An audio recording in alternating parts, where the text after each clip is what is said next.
Hello, everyone. Welcome to Commentary is Magic's presentation of the Adventure Swiss rounds from BABSCon 2024. I am Cursed Chords. And I'm awake. I'm Pancake. Yes, you are. I hope so. But it's not really morning in the part of the world we're in anymore. It's morning somewhere. And now we are here for adventure this afternoon. We are going into the first real adventure tournament that we've had in, 6 months now or so? I think it might even be longer than that. Uh, last, the last one that I have in my spreadsheet is actually BABSCon last year. Well, but we've had enough, between the invitationals and a couple events here and there uh, Right. online. Yeah, I guess That, if you count those, yeah. Yeah, we might have had an Adco or something. yeah, where the boogeyman of the format is, of course, Mill. But we'll see how many people actually brought that today. We shall see. Yeah, we know Grandpa's is running it, uh, as if there was any uncertainty about that. It is his baby, and a delightful baby it is. He made it. But yeah, we shall see about the rest. Oh, all right. Let me just give you all the Conflor feed here. What Do we is? have a full 16 players? I guess that's the implication. It's a little bit out of focus, but yeah, I see a full column of names, which would be 16, I think. That's very nice. That might be. It tends to be the biggest tournament outside of Continentals, but it's a delight to see that we're still running this many people. For sure, yeah. And they mentioned they had a significant amount of interest in the Learn to Play sessions yesterday. So there could be some new names on there too. That would be awesome. Adventure is not really the place. I want the new people to experience it, but uh, the game is the game, and hopefully they'll enjoy. Yeah, it's not like you can't run a core deck that's mostly print and play and not have a good time in adventure. Yeah, no, there was the game. There was a player back during last Continentals who showed up and actually did. He didn't do amazing, but he took a game off someone. Hmm. So it was nice to see. And that was with nearly a base deck, starter deck too, with just a few changes. Yeah. So with 16, that means we'll, well, yeah, 4 rounds for sure. Maybe even 5 if they feel like it. I don't know what I think people. it's supposed to be 4 hours. I think they're going 4, Okay. because that puts them at 3 to 7. Yeah, people usually get through 3 and then reevaluate whether they want to play more. I generally find so. You're not going to The get 5 or more unless people know that that's what they're getting going into things. Yeah, Continentals is always fun, but the 7 rounds, you're just kind of like brain leaking out the ear at some point. Yep. So aside from Mill, what we know, Ivory is going to be bringing Thorax. That was mentioned on their stream. Beagle has revealed to us that he's going to be playing a little bit of white aggro, so there's that to look forward to. Okay. Um, what else? I guess I told you on the stream yesterday what Hithrock's deck is going to be. Yep. The other thing is we've got Sonnet here, and Sonnet tends to play more white control, so we might see that here, which would be pretty cool to see. That's true. It's been a little while since I've seen her play, but yeah, that was the truth back in the day. And then, of course, there's always Bluna. We're going to see Bluna, I'm pretty sure, at least in some form or another. There's gonna be Bluna, yeah. Sokol was there at the tournament yesterday, so one can only assume he's playing the usual. Turned down for Mutt will get its. I wonder if he's updated it at all. It was the first time for everything, I guess. I mean, he did build a Highlander deck, so maybe It's true. he did It's true. some updates. Yeah. And if we do have a few new people, we might see some of the pre-con decks come into play with some modifications, which would always be interesting. Mm-hmm. So that leaves us with pretty much every color. Well, no, because GP will be having orange with mill, A little bit, yes. and it looks like we might have a pretty good representation. But it will be a question of do we have much purple or orange outside of the mill deck? Yeah. The only other, I mean, purple control with Tempest or whatever is still broadly okay.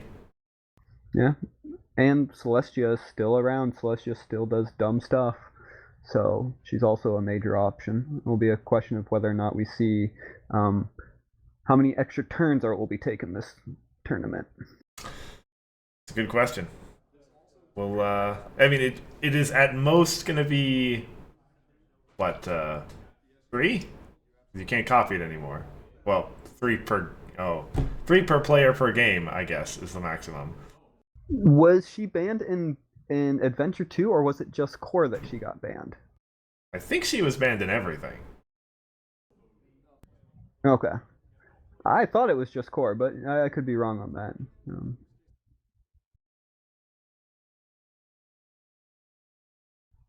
Either way, we'll see where we're at Oh, here.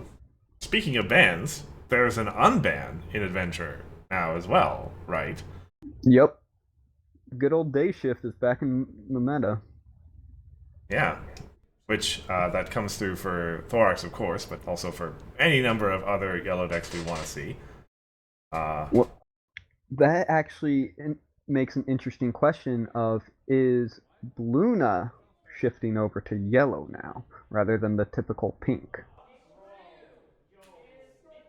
Yeah, that's a fair question. So Bluna, I mean, she works with everything, of course, including nothing. Um, but So oh, go on. that's the real question. How many variants of Bluna do we think we're going to see? Because there's pink Bluna, mono Bluna, both of those. I would take a hefty bet that we'll see them. But there's also a question of yellow Bluna and maybe some other spicy thing out there. Yellow Bluna. We've seen Purple Bluna at the Invitational. I thought it did okay. I think that's definitely yeah. Orange, purple, and white. Those are outside bets on whether that's going to happen or not. Yeah, I think yellow is a reasonable shot, given that Day Shift is back in. And I would not count out white just because of the extra point acceleration, trying to get under mill if other people are pretending that, going, how do we deal with mill? It's a fair point. We saw blue, white, and yesterday's event, actually. Different construction entirely, of course. I think they're just getting through the finishing process of pre-games here. Sounds like it. I think that's Bugle's voice that we are hearing. I believe it was Cheese that was reading out the matches.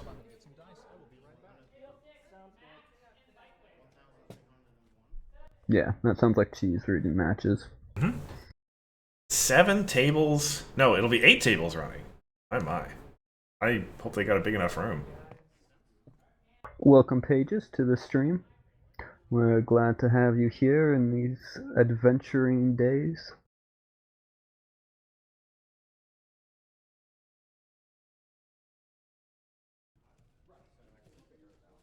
Do you think there will be any proper farm decks?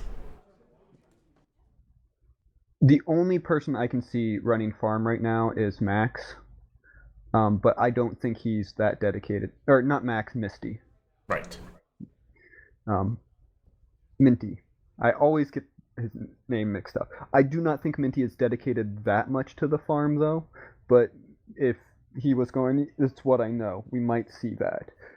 But that's the only farm deck I can think of. Farm isn't it's not good in adventure right now. Everything is just slightly faster than it, or able to handle its troublemakers fairly easily. Right. See, I feel like you say that every year. I feel like that's the truth every year, and then people let it slide too much, right? And but like farm is a different story. It has been lagging behind for an hour. It's not like core where you can go into a control farm because mill takes out control right now, so that's not an option. And the farm is a slower thing than a lot of what the double confronts that Bluna can do. So And that does make a lot of sense, yeah.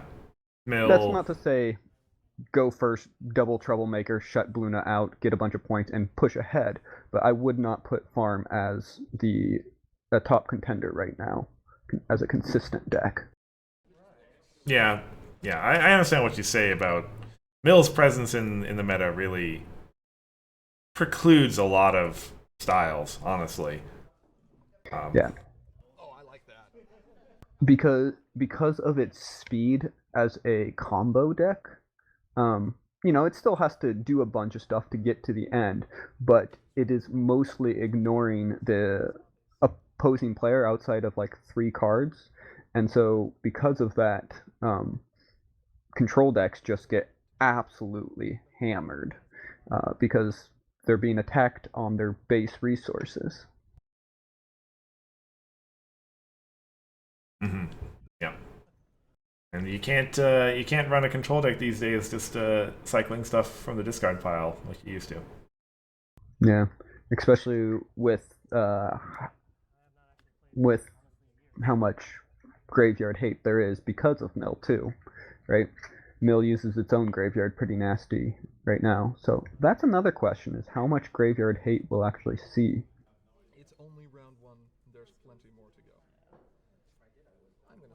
Because we do the how many blindfolds get played. That's kind of the question of the meta, isn't it? It's always how many blindfolds are going to get played in this meta. Mm-hmm. I yes, second. I feel like we might be looking at a frozen stream here. That makes it easy. Ambassador. That would be a shame, but it is also a possibility. The audio kind of sounded like we might have had two people sitting at the table. So let me just reconnect here.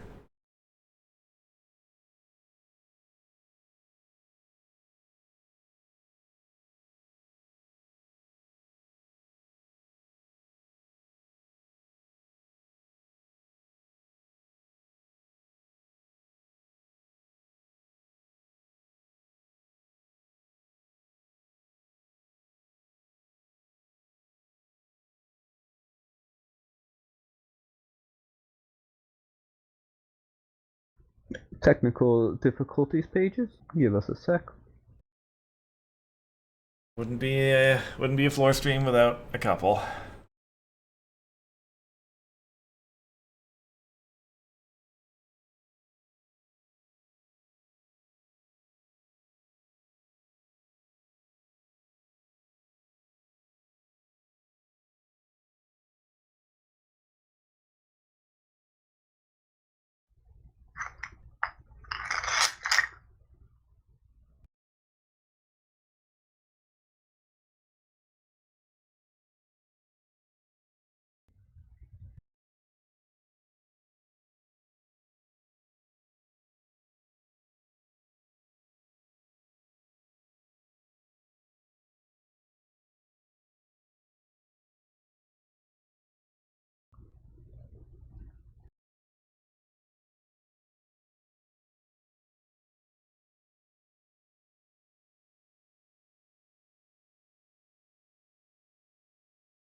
All right, so we have people working on getting this back online. In the meantime, we were talking about farm. So I do find it a little odd. I've kind of always found it a little odd that for however good farm has been, even when it's not good, it's always at least a little good. It always seems to be such a. There's only ever like 2 people in the community, it seems, who play it. There's a few who will dabble in it, but like I am the one who tries to get farm there every time, of course. But I think the problem is that farm is such an odd deck to play. Like its patterns don't follow a lot of the other decks, and especially when you get into the more complicated turns of trying to prep for your opponent on the troublemaker flips, as well as what can you fight. Despite it devouring, like farm is very good against anything mid-range, and that's pretty much typical for all variants of it. It is a weird deck to play, not necessarily always difficult, depending on the variant, of course. And I think the higher skill variants are the ones that actually are really good, but those take a lot of time to learn too. Right. Yeah. I mean, you're right. Is pretty different from any most anything else that's on the block.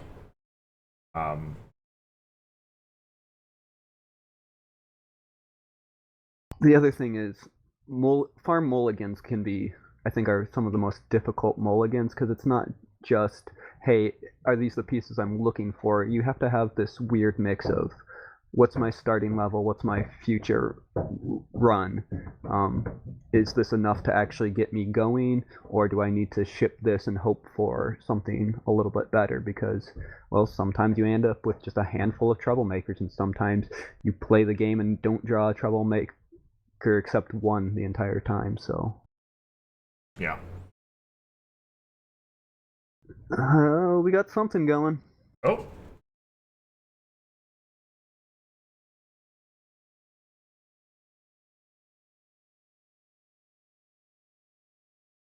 Well, we definitely got someone playing the farm.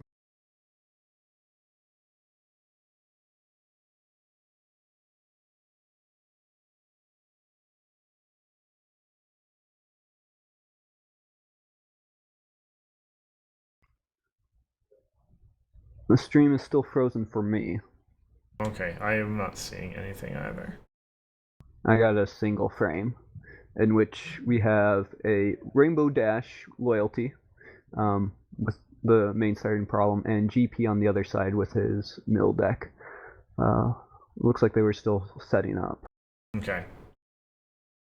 Yeah, it was Grandpa's voice that I was hearing and talking about sideboards and such, which prompted me to try again on the stream. Ambassador of Loyalty, you said? Yes.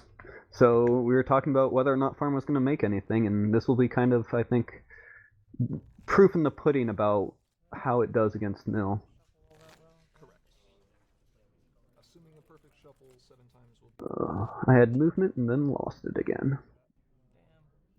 I hear audio.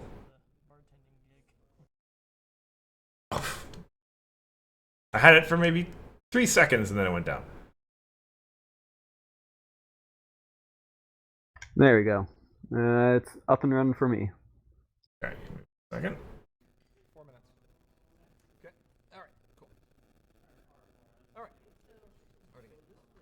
Gain 2 AT. Trigger Twilight, reveal top card. Heart's strongest forces. Alright. Pleased to bring you live footage once again. And Jeez. we have GP, and I do not know who he's playing up against at the moment. 2. Move up, fly. Yeah. Score face.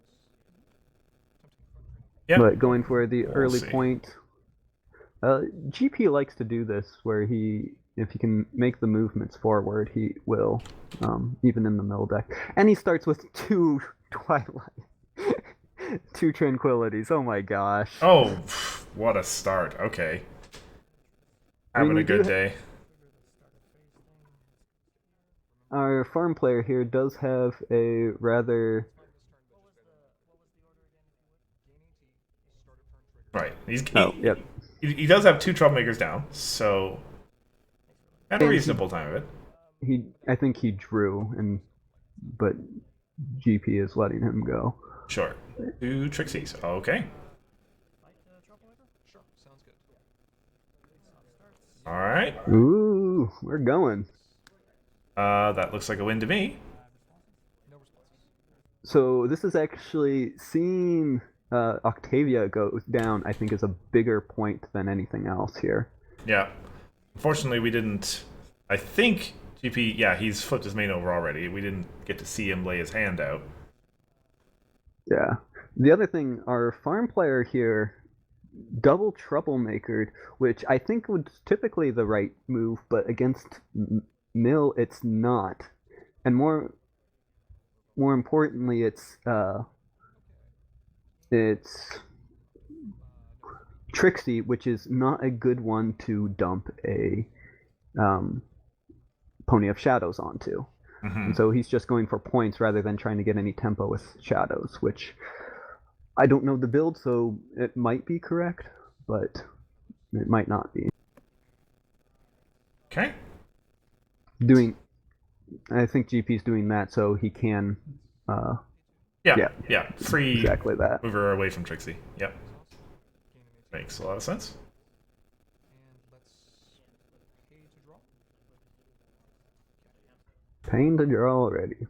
I wonder if our farm friend here is going to be in some surprise trouble for what the deck that they're going up against is. We'll see. I mean, he's clearly not playing a deck that's easy to get the cards for. So I expect he's no novice. That's true. And the back rocks. I really like that card back. That is very nice. Okay. And we already have a Octavia out, and I don't think there's any control currently. Discard 2 cards of your choice. Oh, going for the discard. Yeah. So I know what I would pick. Yes, that one, and then you also do the competitive unexhaust, because right now that doesn't matter. And he's going to throw away. Pony of Shadows, yeah. Yeah. So this is, in my estimation, wrong, but that's also because I know this matchup. I know what needs to be done. I know how to go through it, and you need every point you can get in Pony Shadows is a major point. So fair enough. And it's a threat. So you're at 5 versus 6. I flipped a 3, you flipped a 4. We're currently tied. Responses? Well, he does have, he was valuing... Oh, interesting. Okay. Right. I was about to say he valued his face-off tricks and keeping his events in hand. But, yeah. Okay, so we'll just flip again. The thing is against this deck, I don't know that the face-off tricks is that important. And the other thing is he going to know to go grab a more valuable troublemaker with Grogar, so that later you can play a normal troublemaker and drop. Oh. Choosing not to play the Daybreaker then. Drawing for another troublemaker, I guess. Yeah, I mean, I'm not fully against it, but this is a less aggressive style than I think he needs to be, but he is scoring 2 points a turn. Yeah, scoring a fair number of points. Yeah, we're gonna see when, Grandpa's has got the 1 counter on his Octavia already. This could be the turn where, especially with the discounted Spirit Siphon in hand, he could really pop off. Yeah, yeah. But I don't know. This is a bad time for a Spirit Siphon. There's not a lot in. It depends on what he mills and how event heavy the deck is. But if he is going for it, Yeah, perhaps that's what the left player was thinking, keeping his events in hand.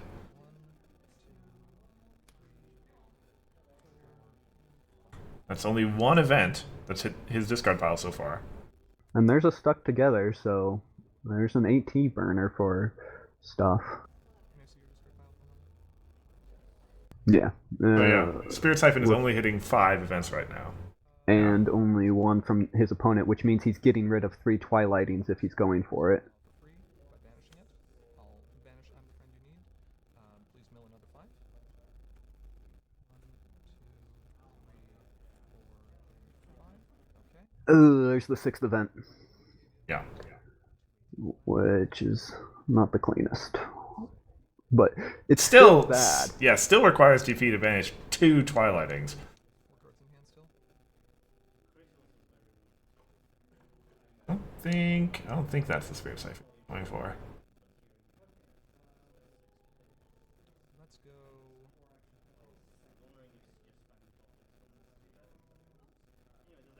Yeah. Okay, hearts again. This is Discard 2 cards. he's probably gonna go discard. He's gonna loop that with Octavia. Bring the laser. Okay. And taking out Daybreaker. Please discard 2 cards. Okay, full, Oh, yeah. full in discard. Yeah.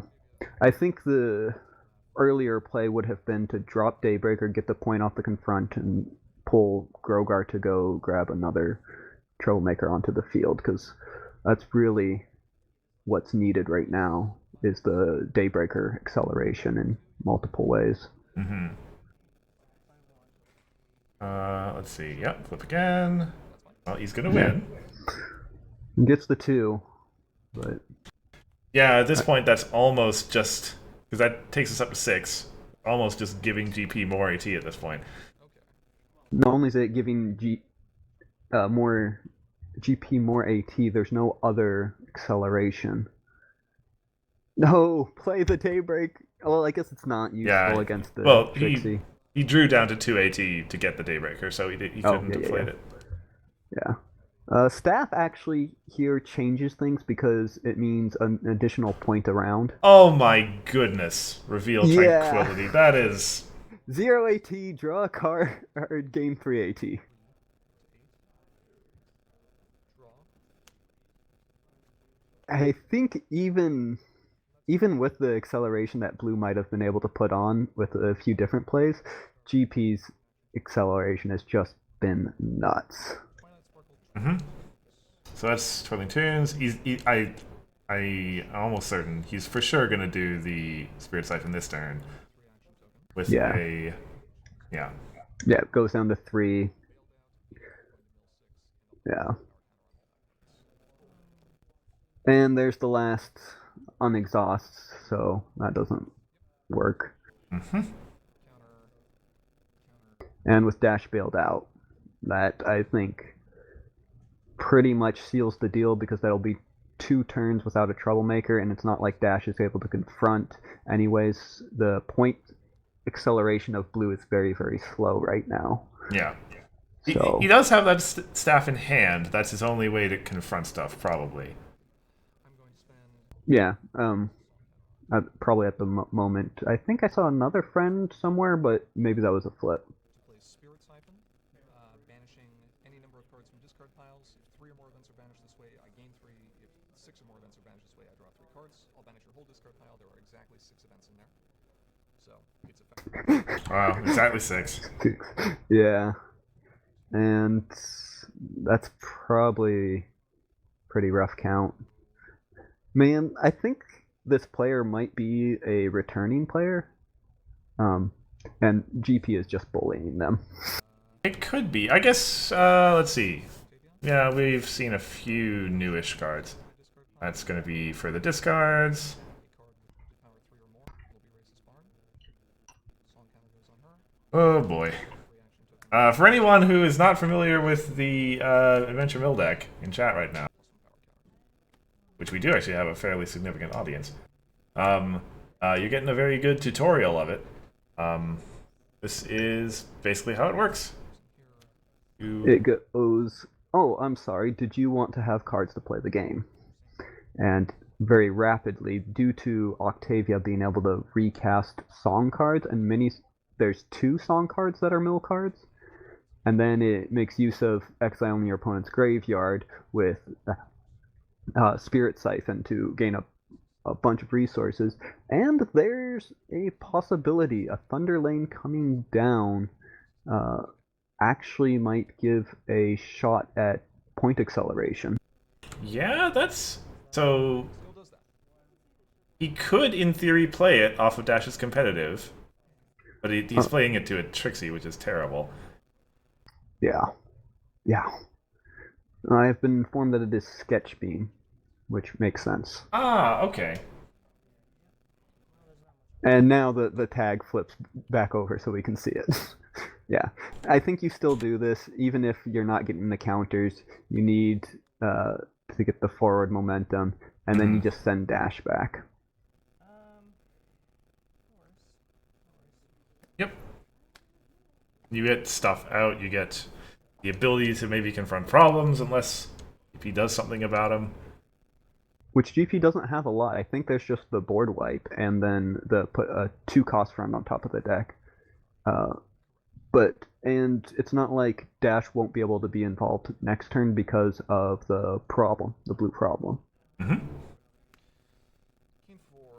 Sketch actually has played farm in the past, and I'm just wondering if this is a matchup where you kind of really have to know what to do.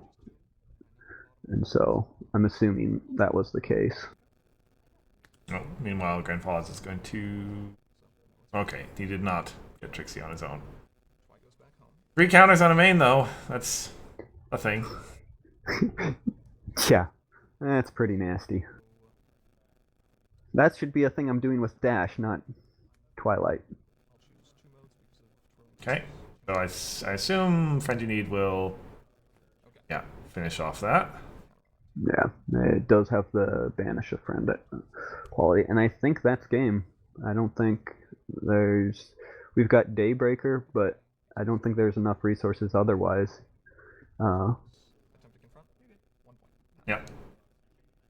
Well, GP hasn't found his Rock Turret yet, so depending on time, there's theoretically... And with both Staff and Daybreaker, actually. Technically, the draw step hasn't happened, so we can activate the problem. That is 12 power, yes, that's correct. And so, go up to the problem, play Daybreaker, force GP off it. Hey, Judge, time? For time call? Time check. 1930 remain. No, so there's plenty of time for GP to push, but you still, as pages, have got to shove right now. Do what you can. Yep. And I think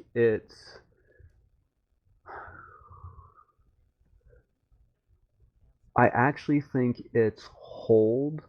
Well, no, because then GP might get a card to discard, but we've seen a lot of those. But no, there's enough counters on Octavia, and There is, but he's banished his hearts, looping them. So... There's one left, I think. Well, there are lots of cards left in his deck. No, in the discard. Is there not one, the second card up? I don't think so. There's 2 Tranquilities, there's a I'm the Friend You Need. What's that 4th one? That'd be Spirit Siphon, I think. Oh, yeah. You're right. That's what it is. Right. So yeah, Staff and Shield. He's gonna try. Oh, I think... I don't...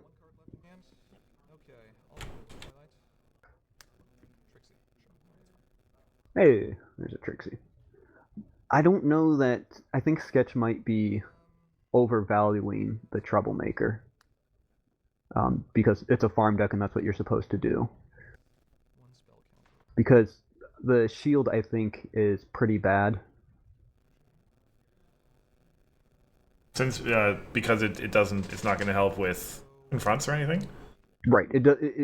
And because he could have that's AT that could be spent on movement here in the future, as well as AT that could be spent on Daybreaker.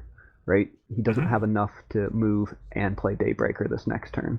Right. Yep. And then there's the song to. That was the other thing about playing staff that I was concerned about was that, and you just get them both anyway, which yeah. Okay, let's go. You needed to use staff as a force to shove off the problem and potentially score and have a problem that might be able to help in some fashion. 1 point. Pass turn, end of turn. Trixie comes into play here. Okay, I believe it takes Grandpa's up to 3 points. Yep. Last card in hand's Daybreaker, right? Yes, it's Daybreaker. And Alright, he's just in a scoop. At that stage, there's not much. But yeah, this is what the mill deck does. It goes, I'm sorry, you don't get to have resources in hand, in deck, and I get to copy these events for free so I can have incidental friend removal too. And frighteningly quickly as well. He didn't... Well, he had the Starlight early, he had the 2 Tranquilities. I mean, honestly, he had all of his Tranquilities really early if we're... Yeah, oh yeah. Like, I don't know that any deck was beating some of those hands, but like, I definitely think that might have been a bigger threat with just a few changes in the play. But that's also... I think Sketch doesn't know. This is a weird... Mill is a weird deck to play, and you can't... you have to have a very particular mindset about how to go against it. So, we kind of touched on this yesterday, or maybe that was a conversation I had with Hithrock, but about this tournament being kind of a last chance for someone to come up with something to do against Mill.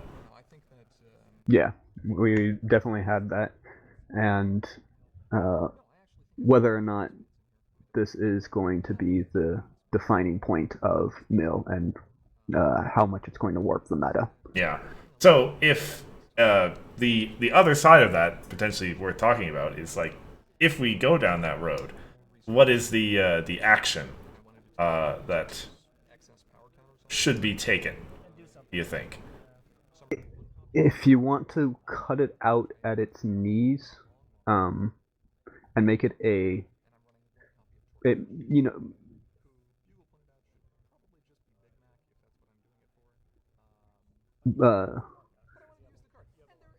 cutting out Octavia, just hitting Octavia, will hurt the deck sufficiently that I don't know if it will outright kill it, but there will be... the explosiveness of it will be cut in half.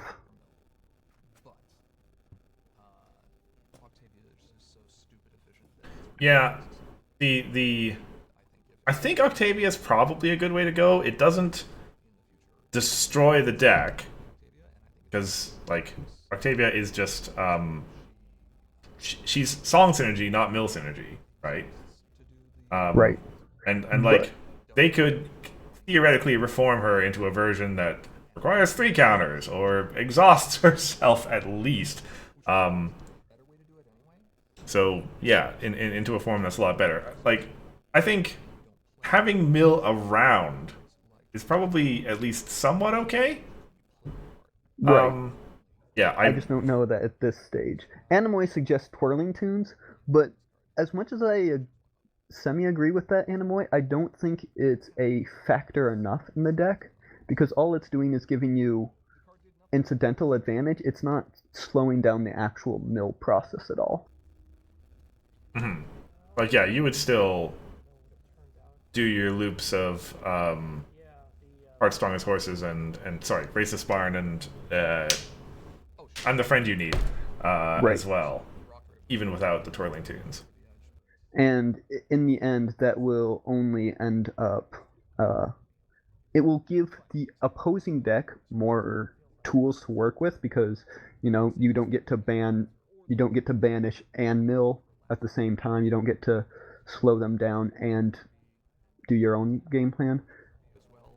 However, the existence of mill at its powerful state destroys anything with any kind of a hesitancy in it, right? And this is supposed to be blue farm, one of the faster variants of the deck, and I very much, and we saw just how quickly it got ran over. Mhm. That said, I do think Sketch has a very old school way of playing farm. It is a which if you haven't been playing for a while makes sense. But farm these days is using troublemakers as an accelerant, not as its game plan. Right. You are playing an aggro deck with, as you say, point acceleration. Or Yeah. sorry, you could be playing a control deck with point acceleration as well. That's the way Hithark does it generally. Right, and that's the way that a couple of my bigger decks right now are running it. The Chaos Farm is all about using it as troublemakers as a control, and then point acceleration, and then the what's the other card? The pink blue was the control deck last Continentals, and I didn't even realize it. Yeah, I mean that makes sense. That's always been a kind of core strength of Farm is the ability to have your villains be both control tools and points.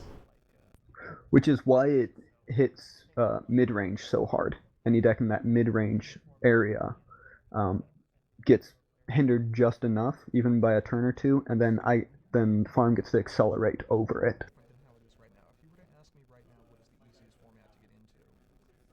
Yeah. So we have a little bit of time, probably. If I had to guess, probably 10 to 15 minutes before the next round starts here. Yeah. Presuming, it sounds like I guess, presuming that we go to time, that's usually a safe bet. But Hithark's not playing control, so who knows? Maybe no one else is. No, we have cheese here. Never mind. We're going to time. Fair enough. We do have the extra turns though, so maybe we aren't going to time.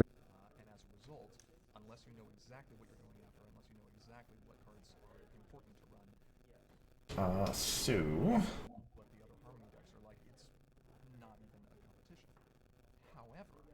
talked about potential actions against Mill. Talking about the other thing that'll be interesting to see is what cards or what decks we see here. We can go, does this have any reasonability against Mill? Right? But because looking through that farm deck, it was pretty mono blue aggro standard. There wasn't really a whole lot of flair in it, but yeah, between here we are in Adventure. There probably is a line in Mono Blue Farm between a very early Thunder Lane and some really high bonus problems. Like you could theoretically go fast enough, I think.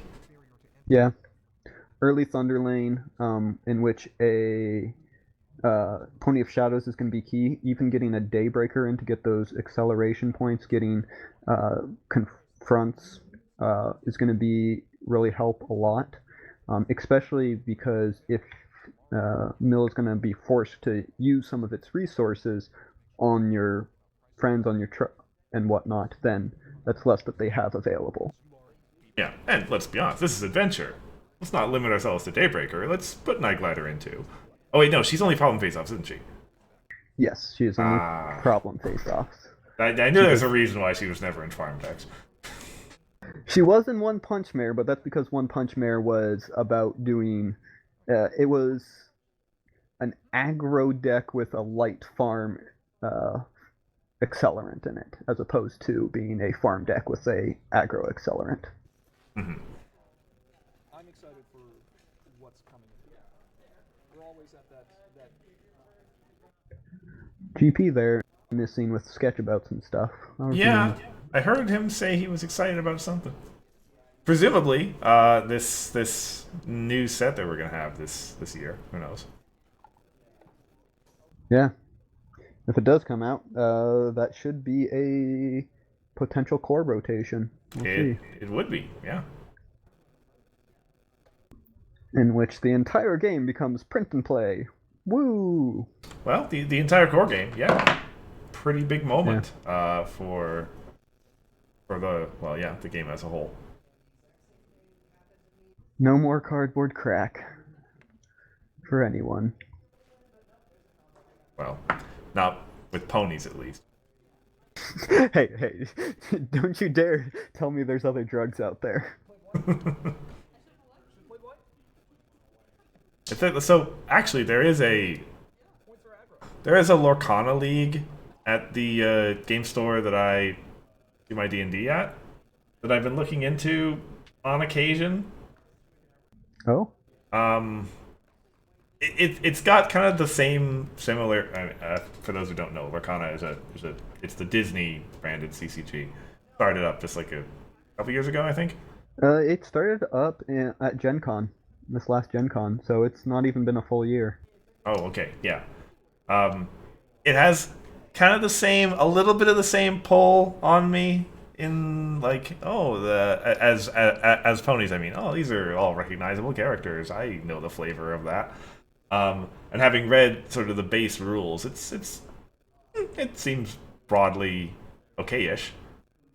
I actually heard an interesting tournament rule that's a change from most games, and that is you are not allowed pen and paper at the table. Oh, interesting. Which is almost weirder because there is revealed information that is then hidden.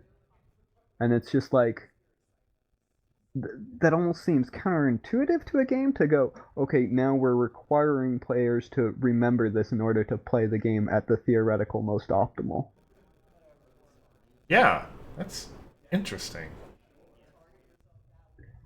Which, I mean, maybe it's a to speed up. I don't know how fast Lorcana is because ponies it takes 35 minutes to go through one game, and sometimes not always that.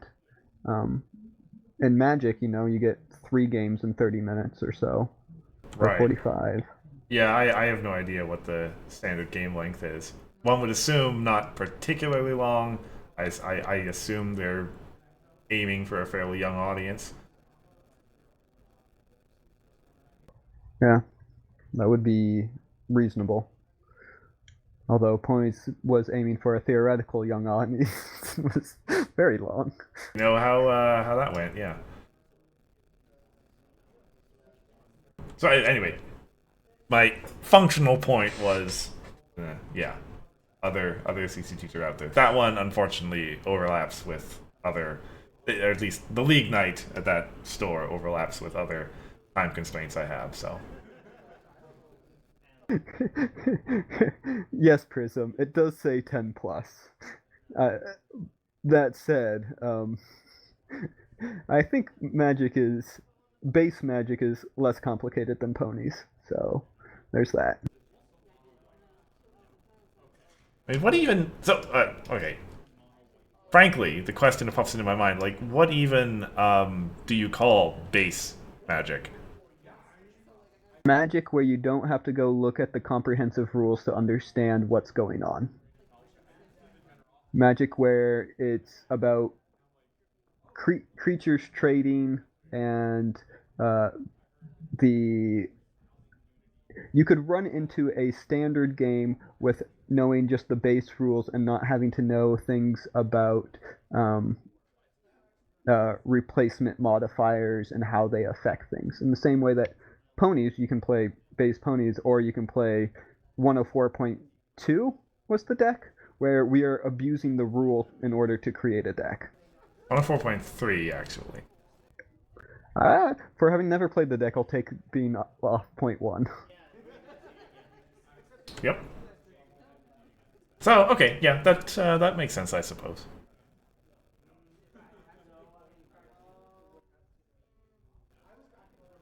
I don't think I've heard anyone call time yet. Yeah, so we might. It does sound like there's a lot of people.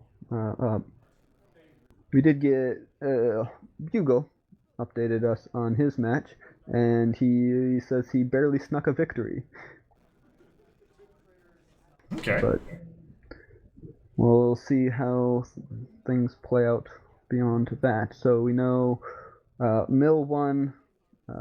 Bugle's got a matchup. We saw Farm lose, and Bugle said he was also up against a farm. So we have 2 farms down, an aggro and a mill deck up Well, the top. Look at your prediction in tatters. Nobody playing farm. I know. Let me rephrase that. Anyone who was reasonably looking at Adventure was going, yeah, farm probably isn't at its peak. Okay. I will accept this fallback position. There's always idiots like myself. But farm's fun to play, so, I can't blame people. And yes, we are privileged in having a informant on the floor by way of Bugle. But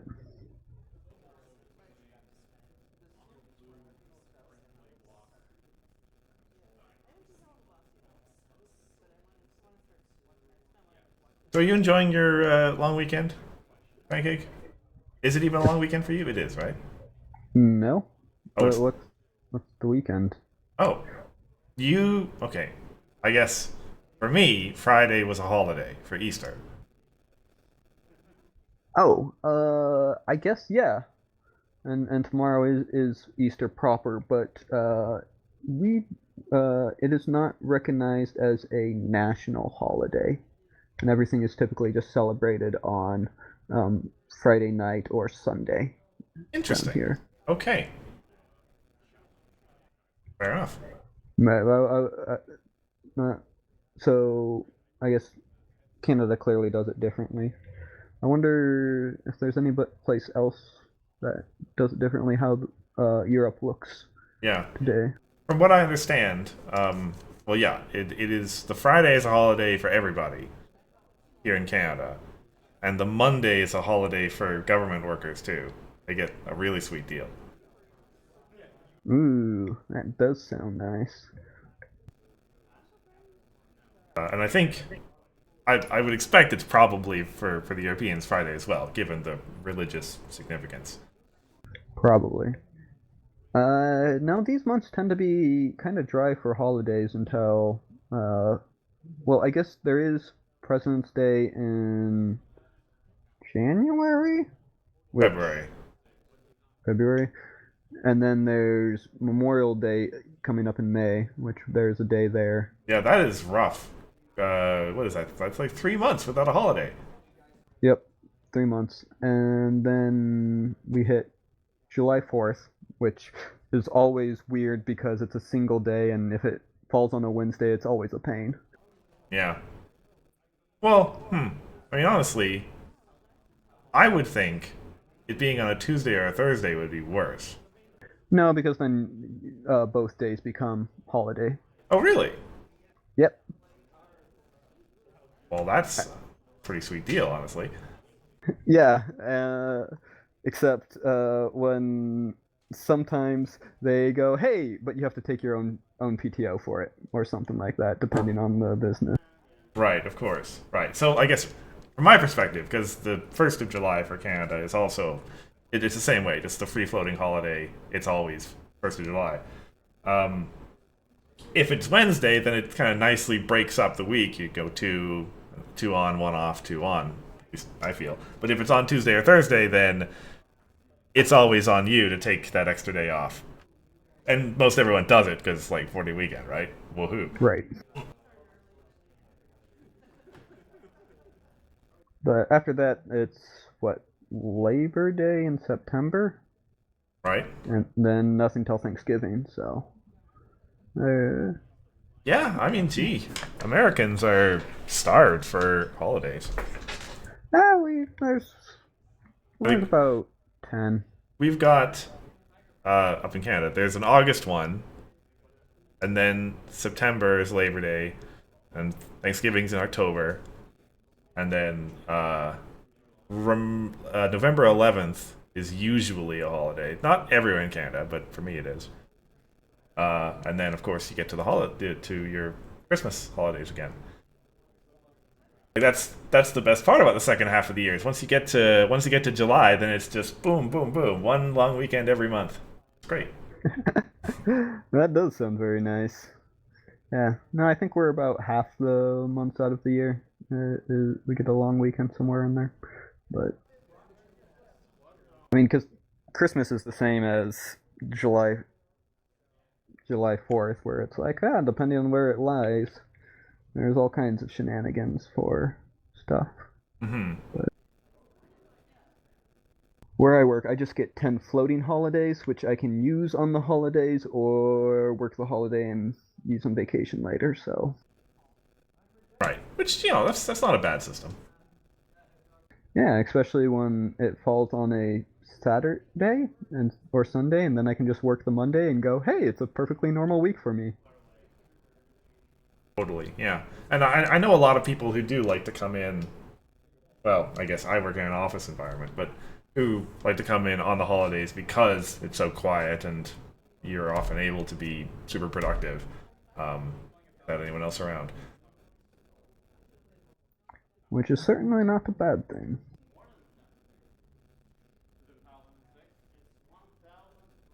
But yeah, I didn't even realize that Easter was set up as a holiday for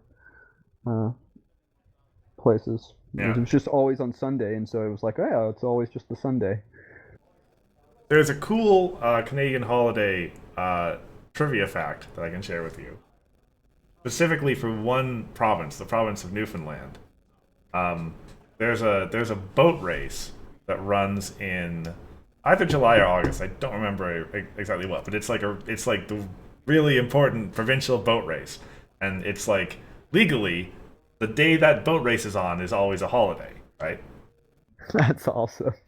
Now the trick is, usually it falls on a Wednesday, right?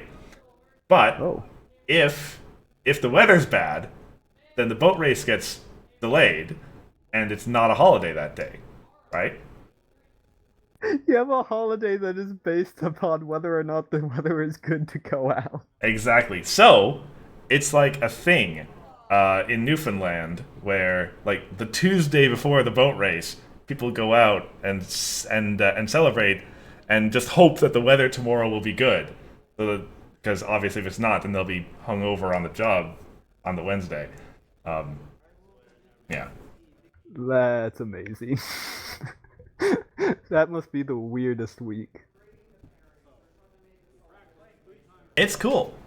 Anyway, looks like we got some matches coming up. New players have entered our arena. Let us see. I think that's Max's playmat. Yes.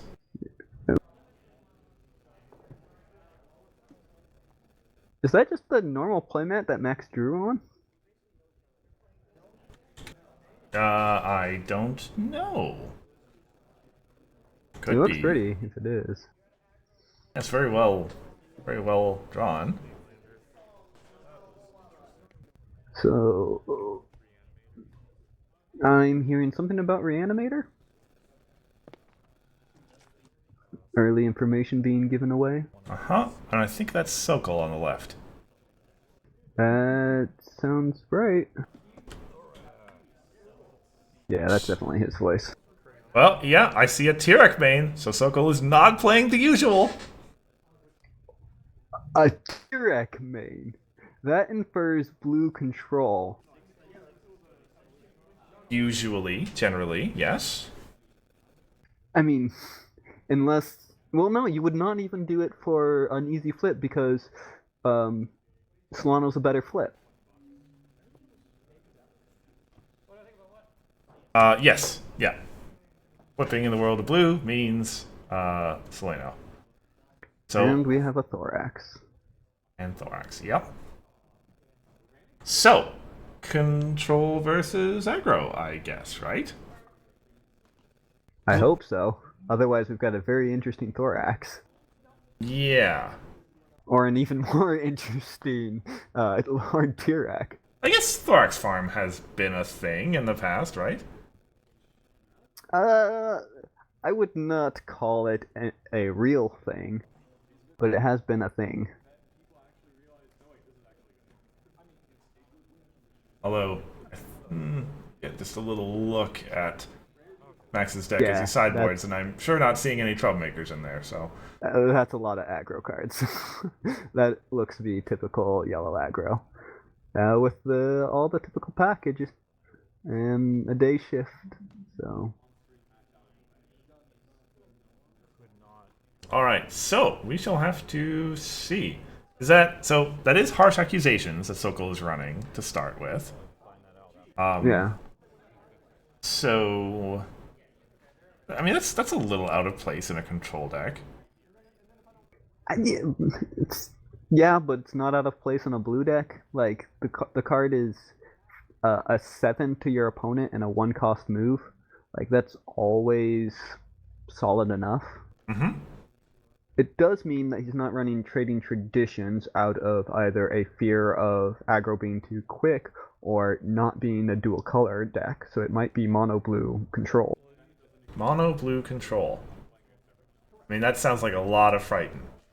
Yes, that's pretty much all it would be, I imagine. How effective is that going to be against Thorax? It's Not gonna be terrible. not going to be terrible, no. You don't But really Thorax have still anything... sees it, so... Yeah. Like, Thorax is still going to be Thorax. Those friends are still going to be in play. So it is a matter of whether or not we have Thorax. And Max's starting problem is Buckball, I think? Yeah, pretty sure that's Buckball. Alright, roll for choice. I roll. Oh, natural 20 for Max. Natural 20. And not natural 20 for Sokol. Well, from the last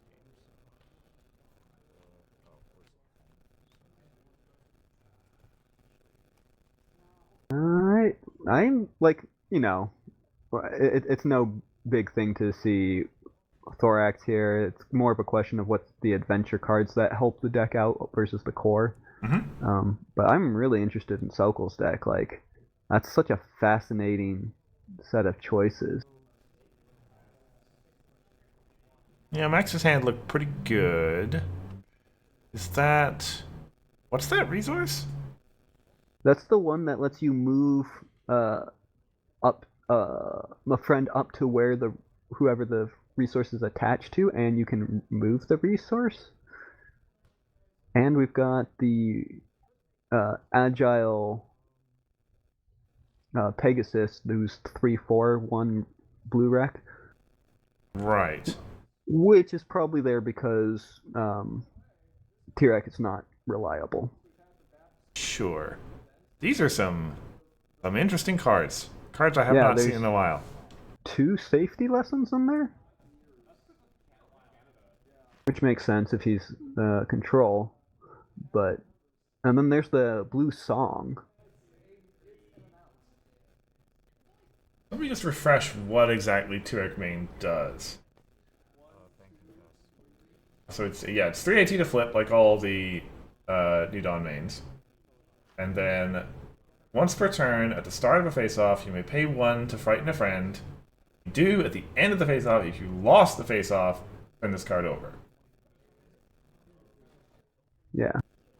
which you would think would propose to a more troublemaker-based control. If But you're gonna play control, yeah, that would make sense. that's not fully what I think we're seeing here. And there's a turn 1 confront.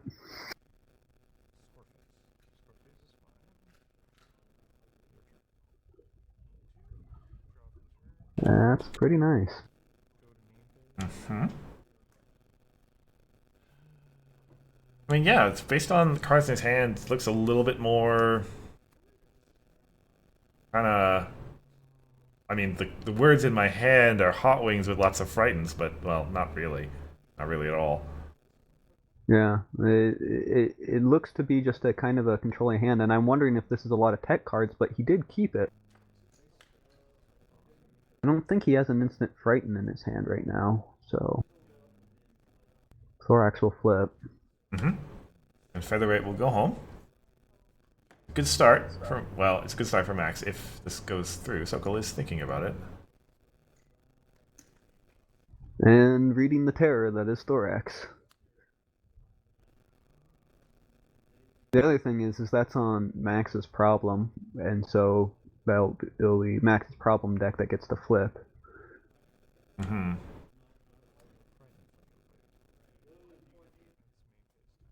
Yeah, safety lesson is main phase timing. You're right. That's fine. I was wondering what he was thinking about. I was like, I don't think that he had anything in his hand. All right, that's going to go through. There's going to be a face-off. Yeah, and 6 on 4 in Max's favor. This doesn't look great. Well, Thorax decks don't flip super high, though. And that's the Nightmare Moon. Well, there's a card that kind of tells us more about these things, but I think with Thorax flipped, that's actually a disadvantage to Sokol, just because Thorax is good at beating up unprotected troublemakers. Yep. And a blue deck is not going to have, as we said, anything to stop Thorax from doing that.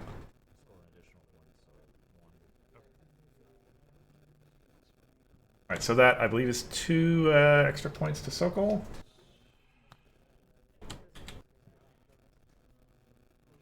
Yeah.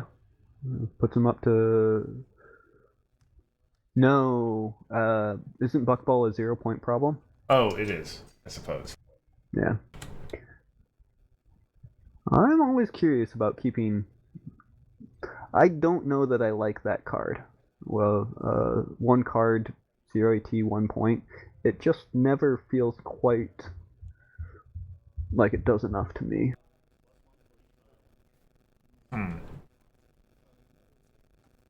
mean, it is... In this case, it was quite significant getting Sokol up to 2 points for the extra AT on his turn. Yeah. I guess from a certain deck building philosophy where any card that scores you points, it's good. It's worth including. That's not a unreasonable thing for sure, but the cost of draw, especially in a blue deck which typically does not have much draw. It's a fair point. You know, I was thinking for yesterday's tournament, that the Highlander event, I would consider potentially running Gallus, or trying that out. You know, good old Gallus control. That was a thing once upon a time, and obviously Wanna Bet is great in that deck. Right. That's because it's 2 points. Yeah. Which is a little bit more, and twice as much, in fact.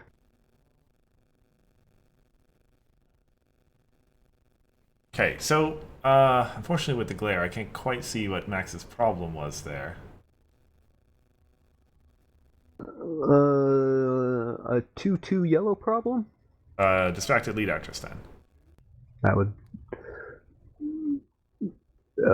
Maybe not if Sokol's playing to it. That would be Yeah. terrible if it is.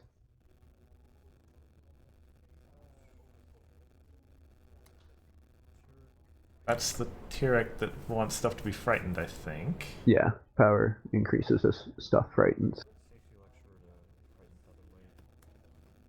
Okay. Oh no. If that's distracted, well, then neither of them are applying their power. I think it might be a 2/4 yellow, actually. Is it possibly swaying the sea ponies? Oh, could be. Could be. In which case, Sokol is confronting or not? Yeah, okay. Yes, because he has 8 power, and that's what swaying the sea ponies.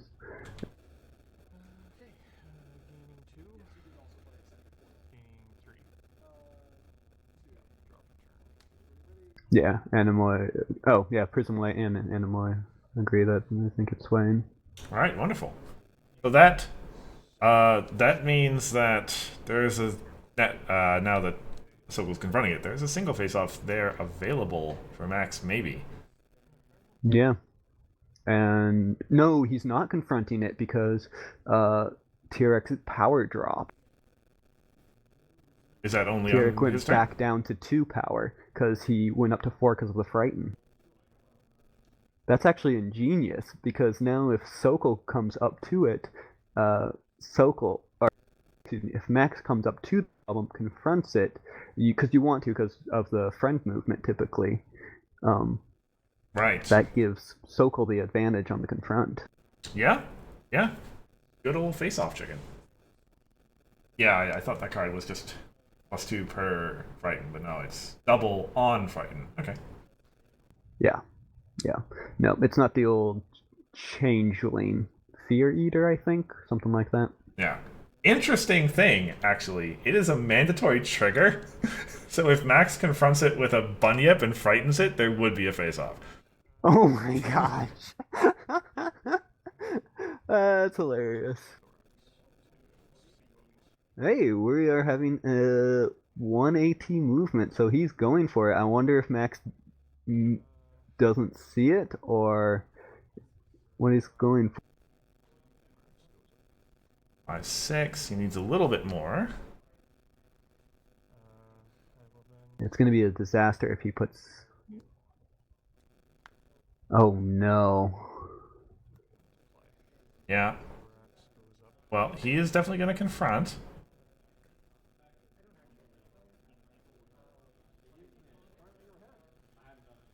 Go to score phase. 8, 11 power. If up to 2 of that can be cut off to 9 if he goes for the token. So yeah, Sokol does have the opportunity here. Sounded like ripping. And that's you are not confronting, so we pass the turn. Especially if he flips tier. No, he would need 1 more AT to make use of tier. Yeah. Never mind. If you frighten a token, that still counts as a friend getting frightened for the purposes of triggers, right? The token does not disappear until it hits the graveyard. Okay. Like, right, it gets frightened, and then people are already processing gets rid of it because it's a face-down token, right? Right. So technically, for some amount of time, the token does exist. Okay, so, as mentioned, yes, Sokol now has 4 AT to go for this. In principle, Max could dodge the face-off by sacking stuff to Antoine, I think. Oh yeah. Is that immediate or is that main phase? It is immediate, yeah. Immediate. Yeah. No, that's true too. So we have major face-off chicken over a high value problem here. This is going to, and I don't know what I would do with Sokol's hand. Like, this is a very interesting set of cards. Yeah.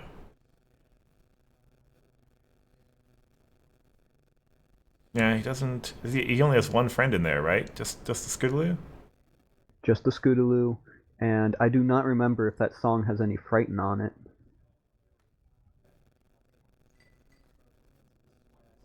When did he discard the safety lectures? Did he? No, he only had one. The other was the point accelerant. Oh, I see. Okay. I was thinking that too. If he had the other one, then this turn would be a lot better.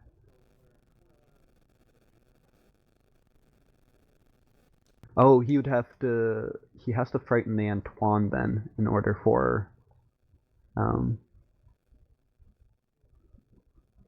Yeah, I think that's Changeling can change that he's. Or wait. Or no, is that Light of Your Cutie Mark maybe? I'm pretty sure it's Light of Your Cutie Mark, which I think is move your main, and it has Agile, and I think there's either a friend cost 2 less, or there's a Frighten clause on it. Used to run it because it was really funny with staff, but let me take a look. Move a character that's with an Agile, and then Frighten, or pay 2 less to play next card, yeah. Okay.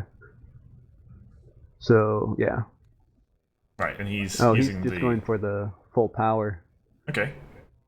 I mean, I don't blame it. Getting Scootaloo into play so that she can move on blue problems. Yeah, so this is going to be a huge face-off then, if Max lets it happen. And he needs to sack a lot of stuff for it not to happen, so he'll probably let it go. It is 11 to 6, 9, 10.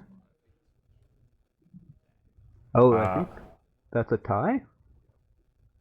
Am I counting?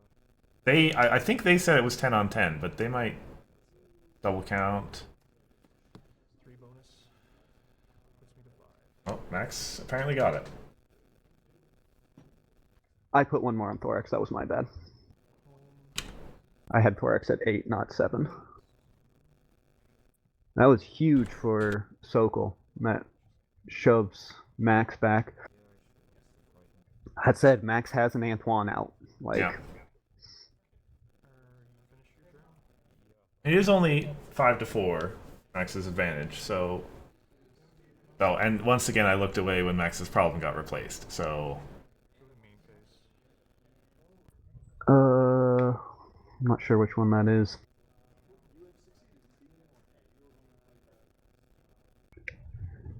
But anyway, I thought Sokol won that, but I guess not. I guess. I think Max flipped a 6, with Sokol's 4, I believe. And if they're... Oh. 7, 8, 9, 10 versus what it would have been 4, 7, 8, 9, 10.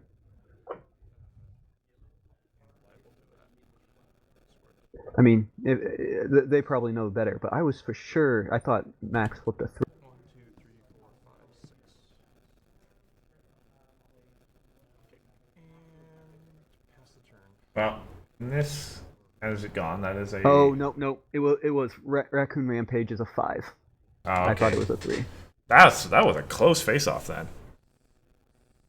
Yeah, that was by 1 and very, very close.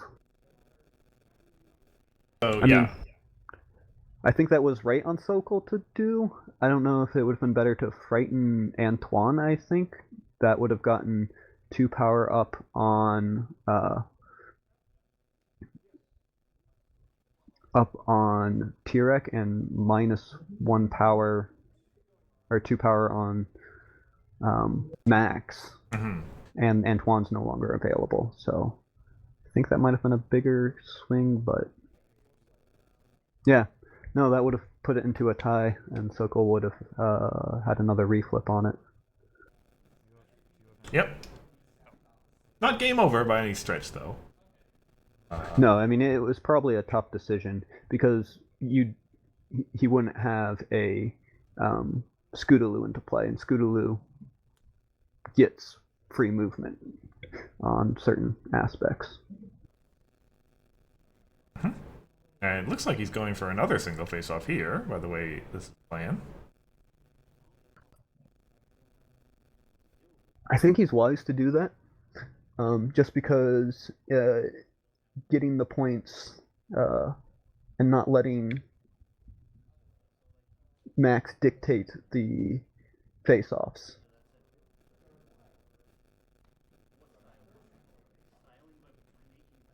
Yep, that makes sense. Well, I don't know if Sokol's going to ever have the AT to flip his main, unfortunately, the way this is going. Yeah, I think he's just going to be a little bit too slow. But now he's got, once a character moves, he can chain two others with it. So that's very, very good. Oh, wait, is that, does that card have immediate move or main phase? Let me look.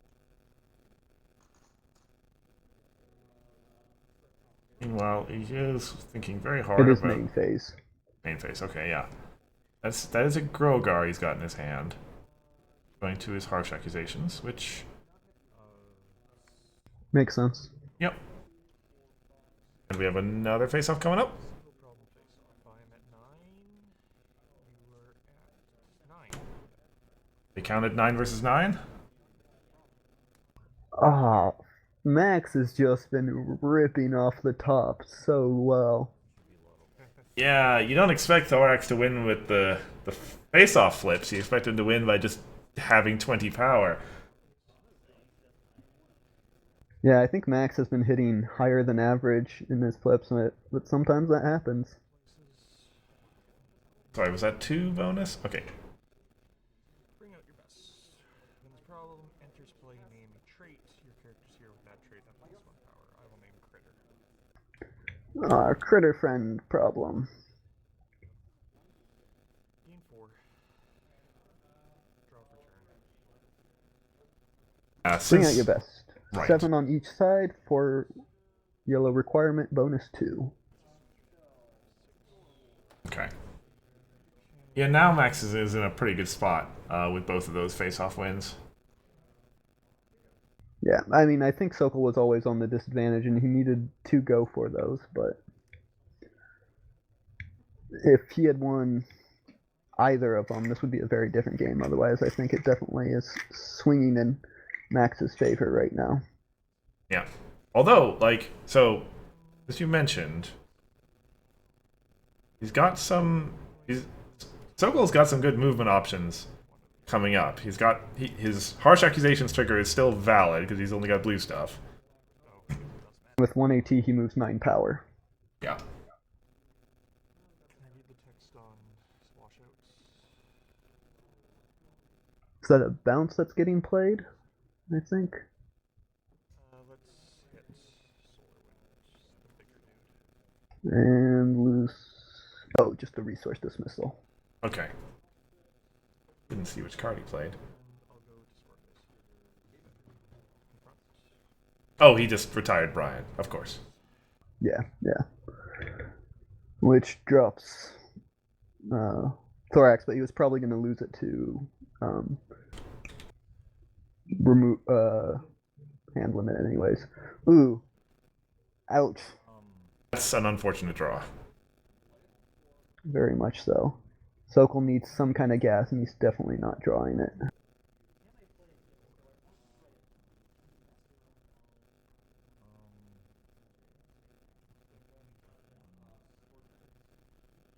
I can see how Sokol deck could work, but sometimes it does look like it's got a lot of moving parts, and so I'm wondering if he just has not been drawing very well on them.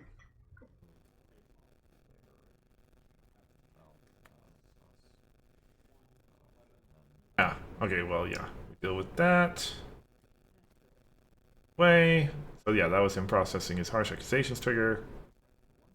So the real question is if Grogar goes and Grogar goes and is going to grab a Tempest.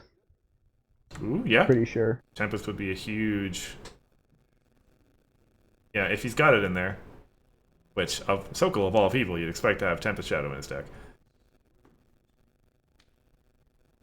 Looks like it's some control options.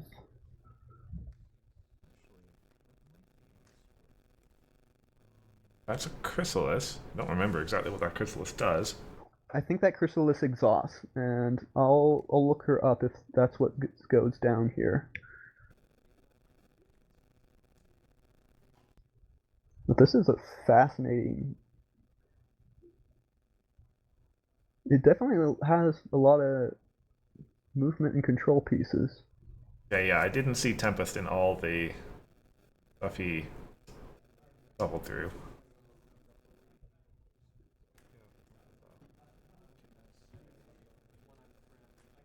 Queen Chrysalis Meddler. You need -1 to confront this card's problem for each trait among opposing characters. Looks like it might just be a roadblock that he's trying to get down then. Right. Um, 0 points. and Oh. Yep, 0 points, and it helps him. I'm glad to see a card like that. Oh, that Chrysalis should be played face down, not face up. That was off Grogar. If it's off Grogar, that's correct, yes. You got Judge on that? You can do it. Who's on Judge? Ara? Don't know. Usually Ara.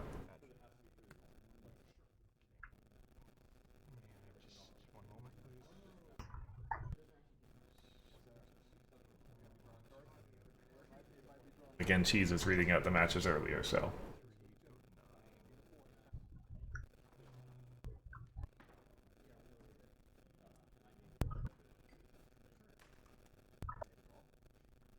Yeah, I'm going to spend 1. I'm going to Scary Story Solar Wind. Yeah, and this is important for the current situation. Yeah. So, we'll see if they get to it. But Because yeah, Max would have no reason to play that Scary Story. They may have advanced beyond what's a reasonable well, to control. Except for just turning that Troublemaker over.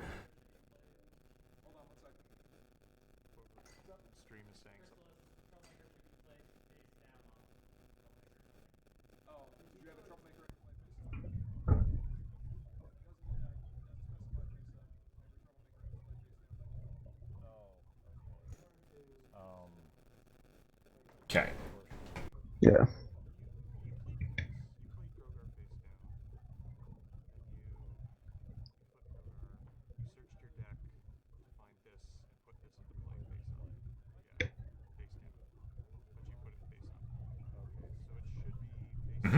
Should be face down. Their current game state is still valid. It's just Max wouldn't not have. how it was supposed to be. Yeah, Max would have had no reason to play the card he did.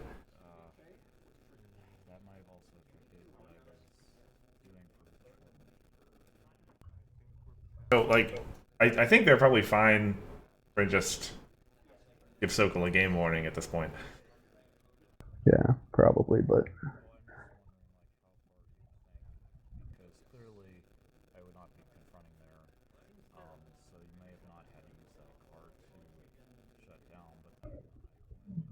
yeah, Sokol's going over the card and his own decisions.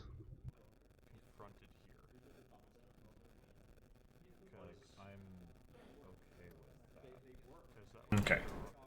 Right. So if they do it that way. And Scary Story back to hand. That's a reasonable rewind. Yep.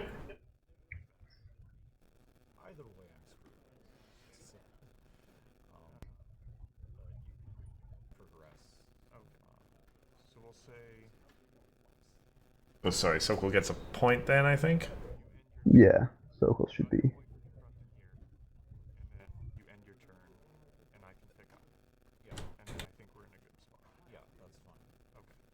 All right.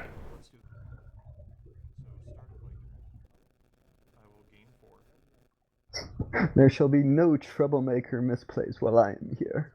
That's it's a good point. except for all the ones I make. Come now. You don't make any misplays. Your opponents just get lucky. No, I totally don't play 3 rec cards on an unflipped Solana. I've never done that. But I don't normally. I haven't been using Kogar, so.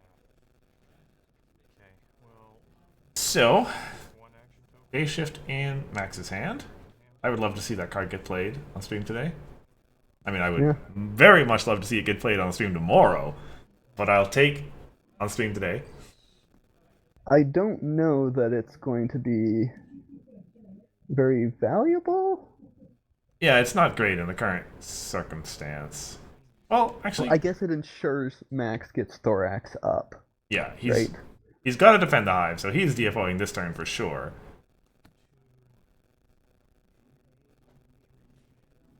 I think he's debating, does he just go for the win? Yeah. He's on 10 points. 2 to rally Bunyip. So it's 1, 2, 3, 4. Yeah, he might actually just have it here. Yeah, because bring out your best is 2 points. So that is 4, 5 with Bunyip. Mm-hmm. And Sokol is no AT remaining. And I'll go to score phase. Okay, I'm going to attempt to confront here. Yep. 11. I'm going to spend 1 for defend the hive. There it is. Yeah. The thing is if Max had not flipped some of his high point cards, this would be a very different game. Sokol would be up 4 points, and Max would be down 4, so he wouldn't be and probably not pushing as hard because Sokol would have the movement push back. Oh yeah, Thorax got it. Okay, that face-off was probably actually kind of close-ish, but Yeah. Well, no, Thorax was at 8. Yeah. So 9 power to 7. Okay, so not terribly far away. yeah. So I think, if I'm not mistaken, I'm pretty sure I saw Breaking the Barrier in Sokol's deck when he searched it there. I'm wondering if there is some weird combo in all of that.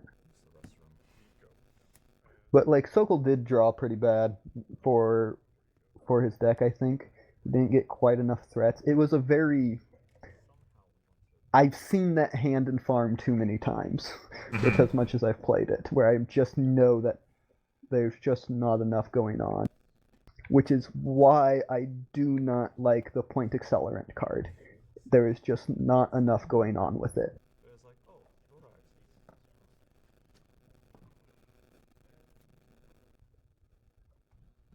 I can understand that. Yeah. Like when you put it that way, a card that just scores a point is pretty underwhelming. Yep, it's conditional point scoring.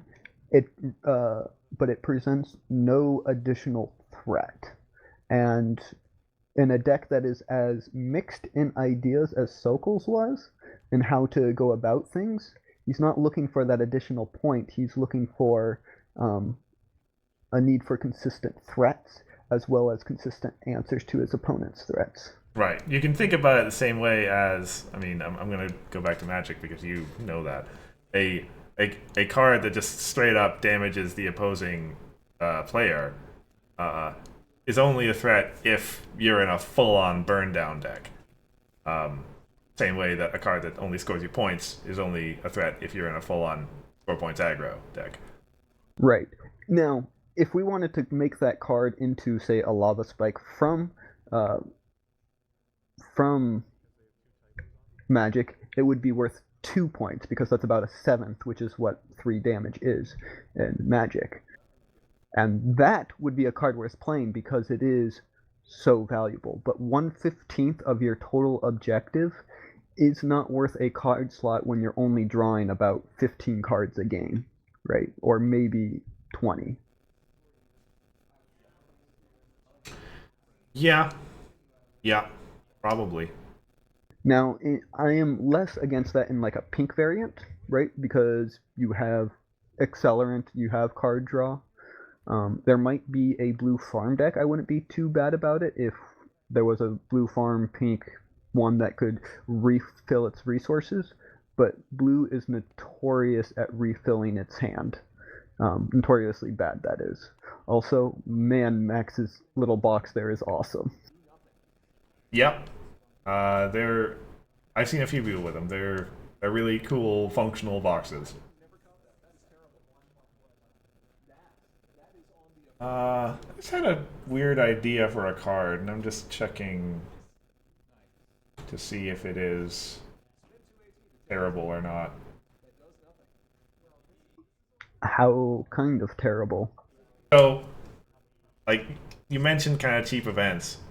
I was thinking this would have to be like a purple card, and the idea that was in my head was like, you play it, and it replays all the zero cost events in your discard pile and banishes them. Or one or fewer, perhaps, cost or something like that. If zero would be the most interesting, and I think that because most zero costs have very particular other costs, but as a face-off trick to like reuse some of the zero cost things in blue, um, what else is zero cost? There's like the pink card draw one. Uh, Surprise party notes, I think. Right, right. The look at the top, and then if we have 8 or more points, draw a card. Yeah. Here we are in adventure, the Star Swirl research, but that's usually not in your discard pile. Right, and putting it on top when you're exiling it. I do not know the rule complication on that one. That's I think well, right. So yeah, if you do the usual text on this proposed thing of mine, it would be yeah. If said card would enter your discard pile, exile it instead, and so it wouldn't affect Star Swirl research. Sorry, banish. there's Saddle Up, which is the name a trait from among traits your main character has until the end of turn. When one of your non-token friends with that trait enters play, you may draw a card. Exile it. Yes. Take this card and throw it in the Magic game being played on the table next door. Exile, put it into the forever banished zone, and then take it and put it into the really forever banished zone.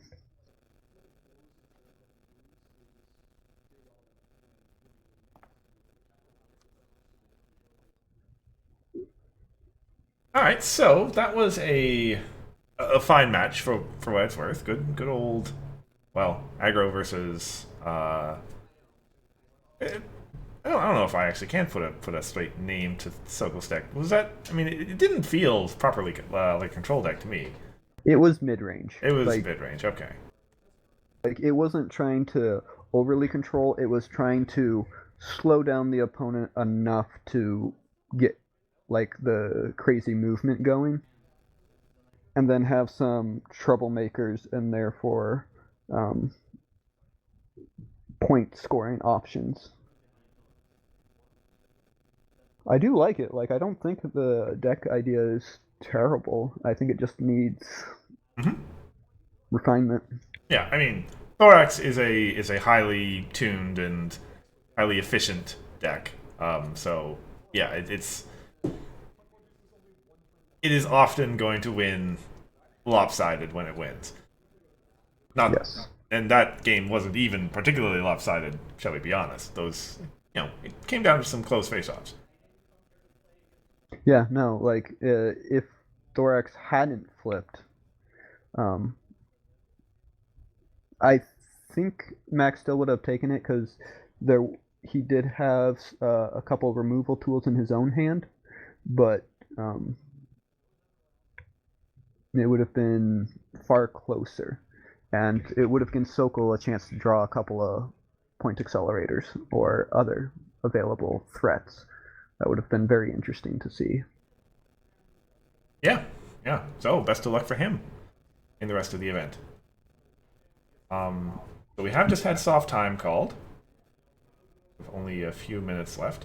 For those of you who weren't here at the start of the stream, we did see what we believe to be 16 participants. So we're looking at 4 rounds at least, and I'm guessing probably 4. So given that we're already through two more. I wonder if Grogar or Sokol had Grogar's lair in there, right? Oh, certainly. It would be, I think, a pretty big mistake to not have it in a deck like that.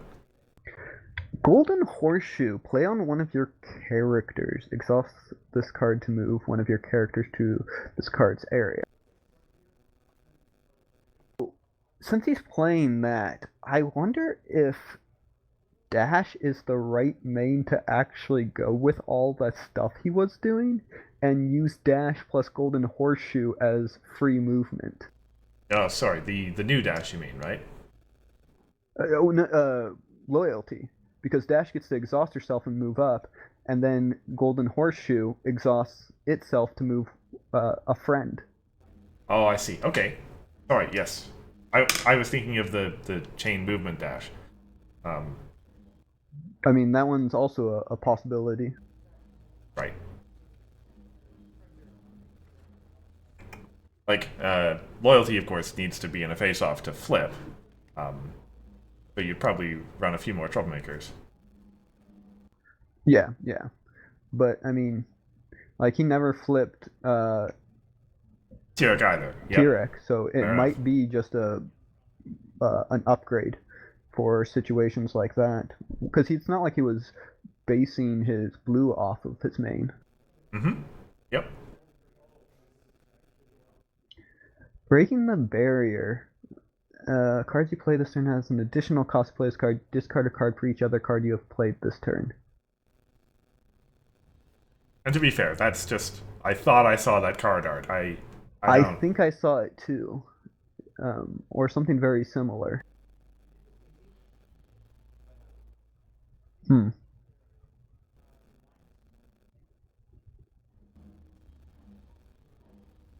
It was a very curious deck. Right. And Sokol, we know, has a penchant for a little oddity, a little weirdness. Yes, he is not afraid to test out stuff. So yeah, it's entirely possible there may be some real fun in there that we just didn't get the chance to see. My first major tournament, I actually went up against Sokol in round 16, and the entire round of 16, I assume. Round of 16. Okay. Yes. The round of 6. No, 8. Yes, 8. Okay. 8. And I ended up winning the first match. He ended up winning the second. And then the third match ended up coming down to I was at 13 points. He was at 8 or 7. And then he buckballed twice and was scoring a bunch of points, and he got up to 13 as well. I managed to win the face-off because I had a +2 on a character. I flipped really high. He did not, and he had done a bunch of movement to get all of his confronts. And it came down to if problem solved first, then he won because he got the 2 dilemma points. Oh. If face-offs scored first, I won because I got the 2 points off the face-off. Good stuff. And because of that, I ended up winning, and it was just insane. Yeah, face-offs do happen first. Wow, but yeah, that's a judge call with much on the line. Yes. Yes, we both were like, judge. And I remember it was Cheese, and he went, "Oh, I'm gonna have to go research this. Is this important? Can you guys move on? This is literally our entire match." Yes, this decides the entire game. Yes.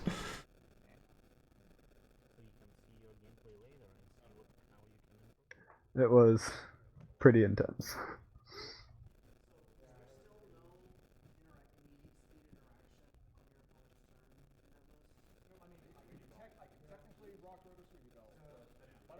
All right, so yeah, we should only have a little bit of time here until the next round starts. Yeah, that round definitely seemed to have gone quicker, and someone has a sunset sweatshirt. That's Hithrock. I He has hoodies for many characters. Oh, I may need to go up to Canada and do some thieving because clearly I can't just buy one myself. I mean, I ought to. You know what? Like, so he had a Celestia one too that I was quite enamored with. So I can ask him. Well, honestly, we can both ask him. Right. Where he gets his couture, because yeah, that looks very nice.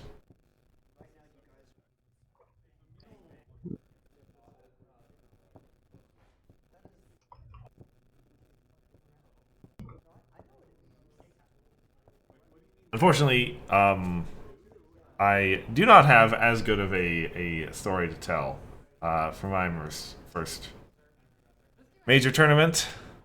Unless, well, okay. When you said major tournament, do you mean like...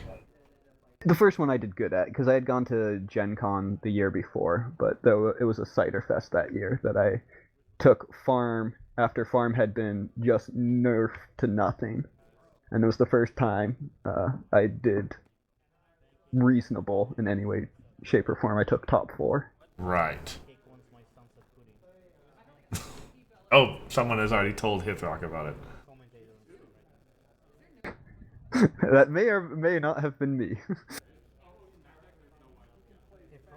need your sweatshirt, mail it to me, so mine specifically.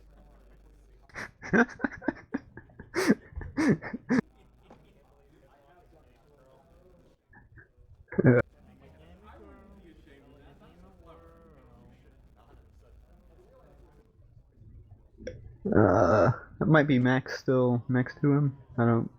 I think. Trying to guess based on the pants. All right. I think Max had a similar thing on his hand, but I don't know for sure. Yeah, I'm willing to call it there. Yeah, And he just linked me the site. Frick. oh, is that expensive?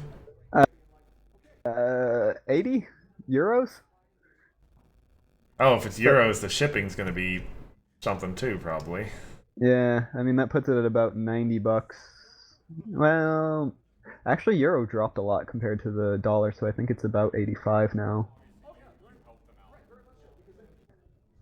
Customers who bought this product also bought sweatshirt Celestia.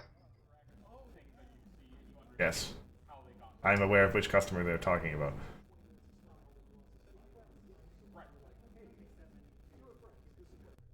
And you can get it in thin or thick.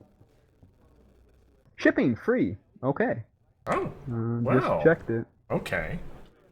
Still, yeah, that's not an insignificant purchase. Yeah. And I just purchased a cosplay, so I should probably not. But still. Oh. Is that a reveal for later, or do you care to say? Anyone who knows the character, it would be a spoiler for who it is. Okay. But I should have it by whatever Continentals happens at. Right. Well, yes, by August, essentially, then. Yeah. But either way, I have begun to spend a bit of money here and there on frivolities. So did you just like commission the full outfit, or? Yeah, I commissioned the outfit, and then I commissioned it last year, and then this year I commissioned the weapons for the character. So Okay, because like I've thought about cosplay from time to time, in the past, but usually in the context of DIY. which is a major undertaking. I'm well aware. Yeah, I've done a couple simple ones. Really into Digimon, so Henry from Digimon Tamers was super simple to do. And then I did Pony Joe 1 year because I already had a suit, so it wasn't too much to just do the Agent Pony Joe. Yep. Does Fizz have one? How much people do we have? But that was years ago. Dang. I'm pretty sure I've never seen you in cosplay. That was before I had really joined the MLP CCG in any major way. In fact, at that convention is when I ran into someone who told me about Octagon. Then while I was on Octagon, Bugle actually ended up showing up and being a spectator, and I think that was my first real into the more major section of pony cards. Right. That would have been in the Skype era, right? Yes, I believe so. Yeah. Boy, those were the days. That's fine. All of like obviously not all of pony cards, but the online era of pony cards was just one just one Skype chat. I actually never joined that Skype chat. It was a while after that, but that was still my first introduction to anybody who I would know today. That said, I think I remember Ara being the one who showed me Octagon or told me about it. That's right. Yeah, I don't think I ever saw you in Skype chat. You were on Reddit a bunch though. Yeah, I started on Reddit a little bit. And then after that, it wasn't until I moved down over to the Illinois into the central crew where it's Databyte, TJ, Railer Shy, and that group that I really started getting into ponies into the scene at all. Right. So Bugle actually has let us know that it is 5 rounds apparently that we're going to be getting today. So perhaps they made a decision to add on one more when they saw the number of people they're going to be looking at. I mean, that's perfectly reasonable. Yeah, that means. I don't know for sure. And speaking of Bugle. Oh, here we go. Yeah. So that does mean, yeah, over the course of the next, well, provided they go to schedule, 2 hours, we have another 3 rounds to get through. That is a bit. It's going to be a bit tight, but we'll see. Yeah. I'm sure nobody else at that con has other plans for tonight. We have a fascinating white deck that looks super interesting. Is this going to be a white v white with Chrysalis? Alright. Who stole Sonnet's deck? It does not look like her doing the shuffling, yes.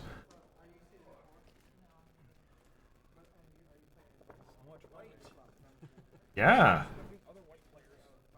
Bugle and Yona and Sandbar, of course, we knew about that. Yeah. Chrysalis main. So much New Dawn mains. You don't see so many of those all of a sudden. Yeah, and like no one, like I would not think of them, and maybe this was going to be the death of them, but maybe people are experimenting.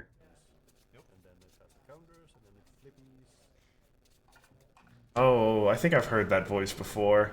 One of Ithrox. Grogar does not count Prism Light. Grogar is a UR. He is special. I actually have quite a few.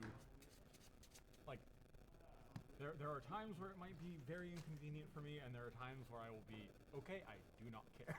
Yeah, if someone else is playing Grogar in this tournament, which you know someone probably is, then we'll have like got the whole New Dawn crew together. Cozy Glow doesn't count because nobody plays Cozy Glow. Yeah, we'll be really surprised if we see a Cozy Glow. I wonder if Chrysalis is a mill response. I mean, maybe it's not, but we'll see. Chrysalis's ability, for those who, I mean, she's fairly iconic, hard to miss. Pay 3 to flip, just like all of them, and then when your opponent tries to play a card for the first time in their turn, they have to play double the cost, or else get it canceled, and then play 3 cards in your turn to turn it back over. Like, I am pretty sure if you are playing a white mage, you should be playing this problem. Like, it is that good. Bugle pushing for his white problem supremacy here. I mean, I don't blame him. It is a very good problem, but I do not know that it is. It doesn't solve any issues. It just enhances a white ability. Right. I mean, it gives you the ability to play, as I think Bugle was just talking about, kind of smooth out your early game a little bit. If you have some low white rec stuff, Chrysalis is a main that doesn't flip quickly, generally. Yeah. Oh, but that Chrysalis is going to be so bad into Bugle with running thing like Fit of Peak, and if you look at his deck as it's scrolling by, that deck's average cost I think is 1-3 or something. It is a very low to the ground deck. Yes, that is exactly correct. 8-0 cost cards. Fizz. I thought it was Fizz fan. Yep. Fizzban? Okay. I've never actually met Fizzban in person that I remember. But we'll see, because they show up on the Discord now and again. Yeah, they're around. Kind of bad. Did I meet you before yesterday? You might have at BronyCon 19. 19? Alright, so Okay, that would have been a... Bugle was doing his sideboard. Exactly. I think they should just be getting through their pregame procedures. But I have not been to the US since 19. Were you at HithCon? I was not at hit. Okay, no. Then yeah, BronyCon 19, 5 years ago. I wanted to go, but then things happened. And it's like, okay, it's not happening, that's fine, I'll commentate instead. Yeah. Okay. And then aside from that, I don't know, it's just, there's a camaraderie going on here, and we're learning about someone. I'm like,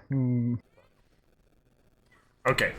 I just heard time start, so we'll get on with it. Who goes first then? Even or odd? Bugle is being very casual about this. It sounds like Fizzban is relatively new. Could be. I don't know. Bugle's pretty casual in Swiss rounds in general. That's fair. He did have an entire game in which he spoke like Flitter to me last Continentals. Right. So yeah, we have, as I think you mentioned, we are privy to Bugle's deck list. We have it here in a tab open to the side. Changelings. That's what's going on. Ah, okay. So white yellow then. Only is free. Oh, Yes, and all of a sudden I'm sitting up just a bit more straighter. All right. So yeah. All right, Bugle's not allowed to run this deck over. I want to see more of it.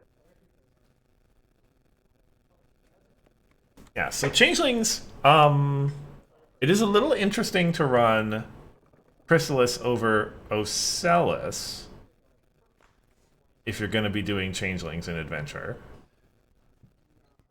I wonder if the confront is an issue. I wouldn't think so. You have the a couple of thorax and whatnot. Mm-hmm.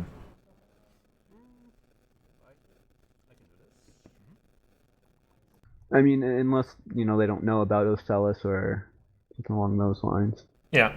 yes. I do see a lot of yellow wreck. Is his hand though? Okay, yeah. Oh, that's. Oh, I didn't see that was yellow wreck because that's a print and play card. Okay. That's yellow entry. Wonderful. Right. That card. Okay. Right, it looks like it is a proxy of Yeah. slightly lesser quality. So we're gonna pay 0 for Fit of Peak. And it's gonna hit the discard pile. I'm gonna pay 1, put it back in my hand. Oh, wait. Because You're Oh, he's playing Bit of Peak twice. Or yeah, that is. If you got to use up your AT, that's a way to do it. No, he was just just generating a wreck. Yeah, okay. Yeah, not that he really needed it, but like, I mean, yeah, he needed it, but still. and put a counter on my main. I mean, I think if you're Fizz, you're a little bit happy to see that.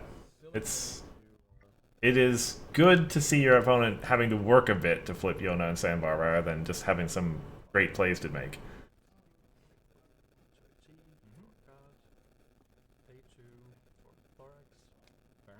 Yeah, and Right. that's one of those lines where early Yona and Sandbar is probably just kind of an odd thing. I'm gonna have to front myself soon, I think. And now I gotta look at the Thorax. I think. Gain 2. Draw 8. Well, you know. It's a changeling. Changelings only have energy play effects. Although I think that's one of the ones that doesn't. That's If the you one put that... any number of flipped changeling friends on the bottom of your deck, you may put one of them into your hand and the rest on the bottom instead. A little bit of card draw, sort of. Which will give her plus power, I guess. It's not And when flipped, he can come into play. So Yeah. That is a summoning bell for Bugle, so bring in the unicorn tokens. yes, the best unicorn token. I helped work on that token, and I was very proud of that one. Really? I did not Yeah. know this. It was part of the last set that Databyte sent out and sold, so I helped them out with it. It is a very good token. We're in fact not playing a list very similar to Mayo, aside from the name. No. The confront? Confront? Okay. Oh, okay. Fizz is just gonna take this point and pass. Yeah. Big fat 3 this Interesting. I forgot Inspired. So, like, if Fizz is going to be starting the DFO, Going to go he's going to be going into 2 and look at the top card of your 2 unicorn prepared tokens. token. Yeah. Yeah. I think not. No. Inspired. What is The, this? the rudest mechanic. Hostage. Let's go ahead. Sure, what year to say. For unicorns. Love me some unicorns. It's, and I think that's the only card. No, there's one other card in Adventure that has inspired, I think, but On this unicorn. it is an ancient ability. That's okay. That's an outrageous outfit. Yep. So you're getting started very quickly on this. Putting it on a unicorn token. Front. Whoops, this unicorn is suddenly at home. How did that happen? Go ahead. Well then. Up to total 3. So yeah, Google is happy with the sport state as it currently exists. Yeah, you can. Bugle's going to end up accelerating a lot faster than.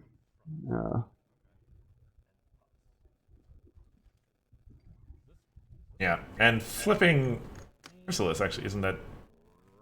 Oh no, Fizz just passed again, I think.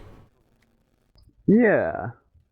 Does Fizz have like some crazy combo? I am curious.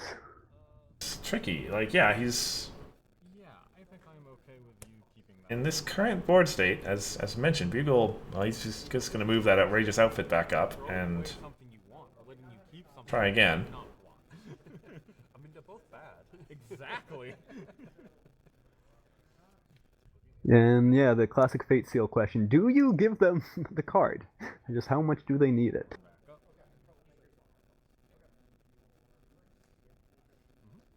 But otherwise, Bugle's going to be winning this race for the current moment, so he has no reason to change tactics. Mhm. Ah, yes, my other favorite unicorn token that I helped work on. Rarity will go home again. Someone needs to tell Bugle that bribing the commentators is not a thing.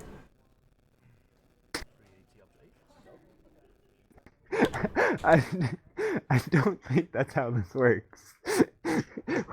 As a commentator, I accept all bribes of praise and adoration given to me in worshipful nature. If you get on your knees in front of me and declare me your king, I may praise your tokens. Yes.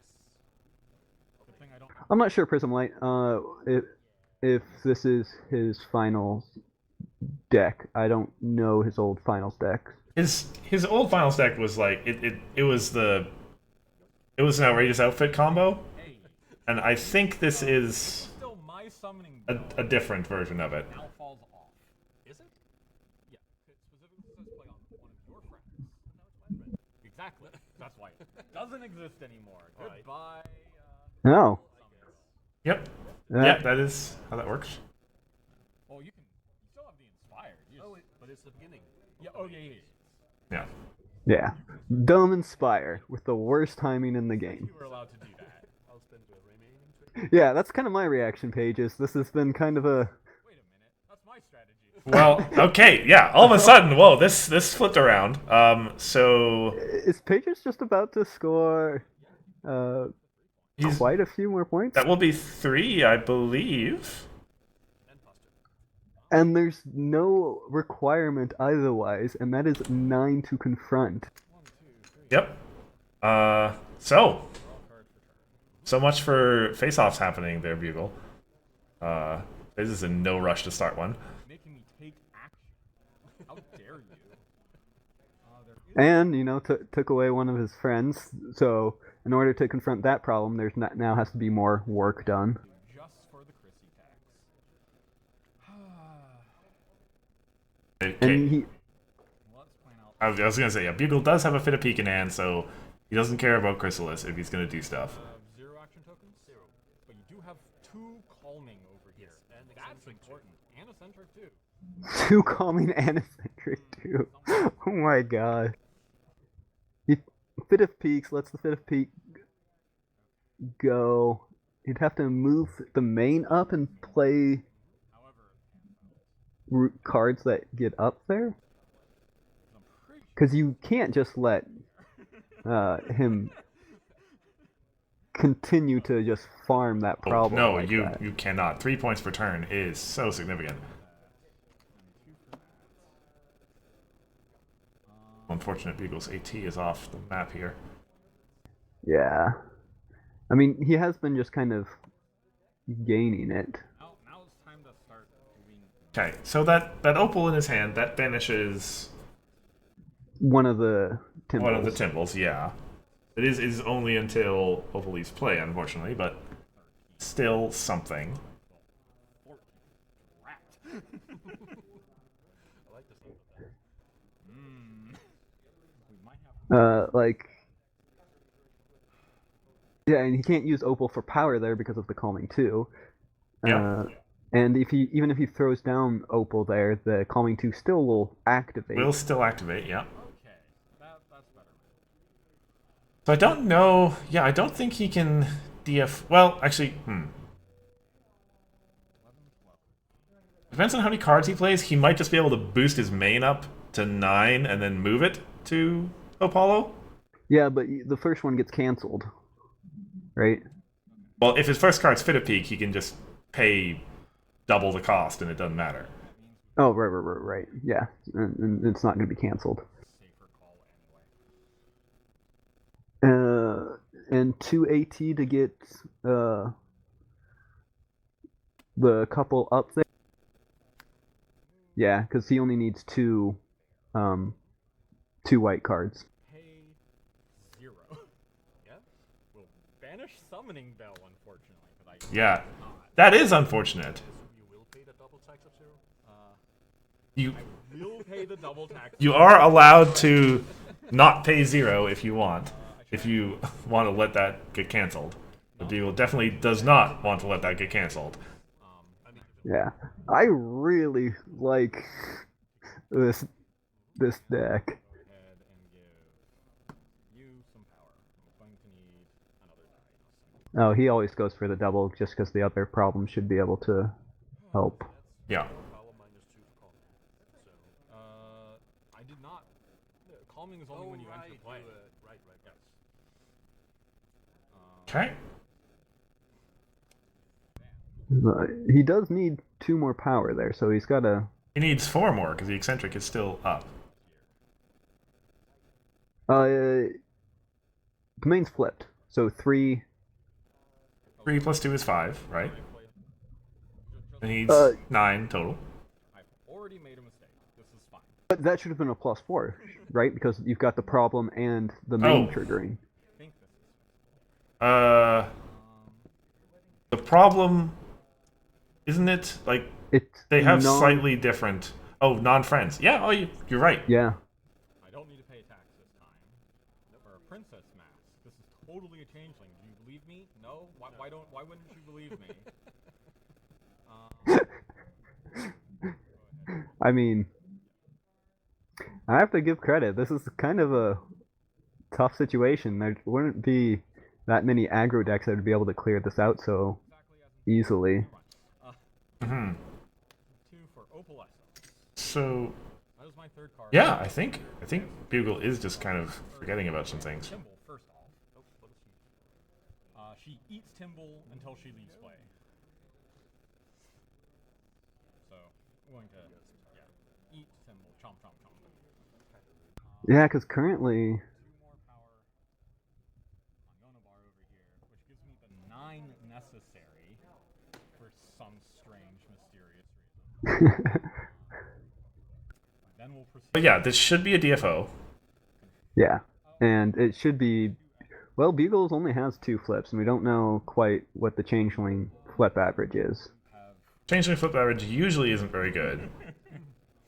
Because I played the Fit of Peak. Yeah, Bugle's going back over. And we have, what, 5, 8, 9, 10, 11 power? Uh, I don't want to use that because I need a lot of power. Yeah, he would have to hit a 7 to have any shot. 7. Face off. Feeling confident.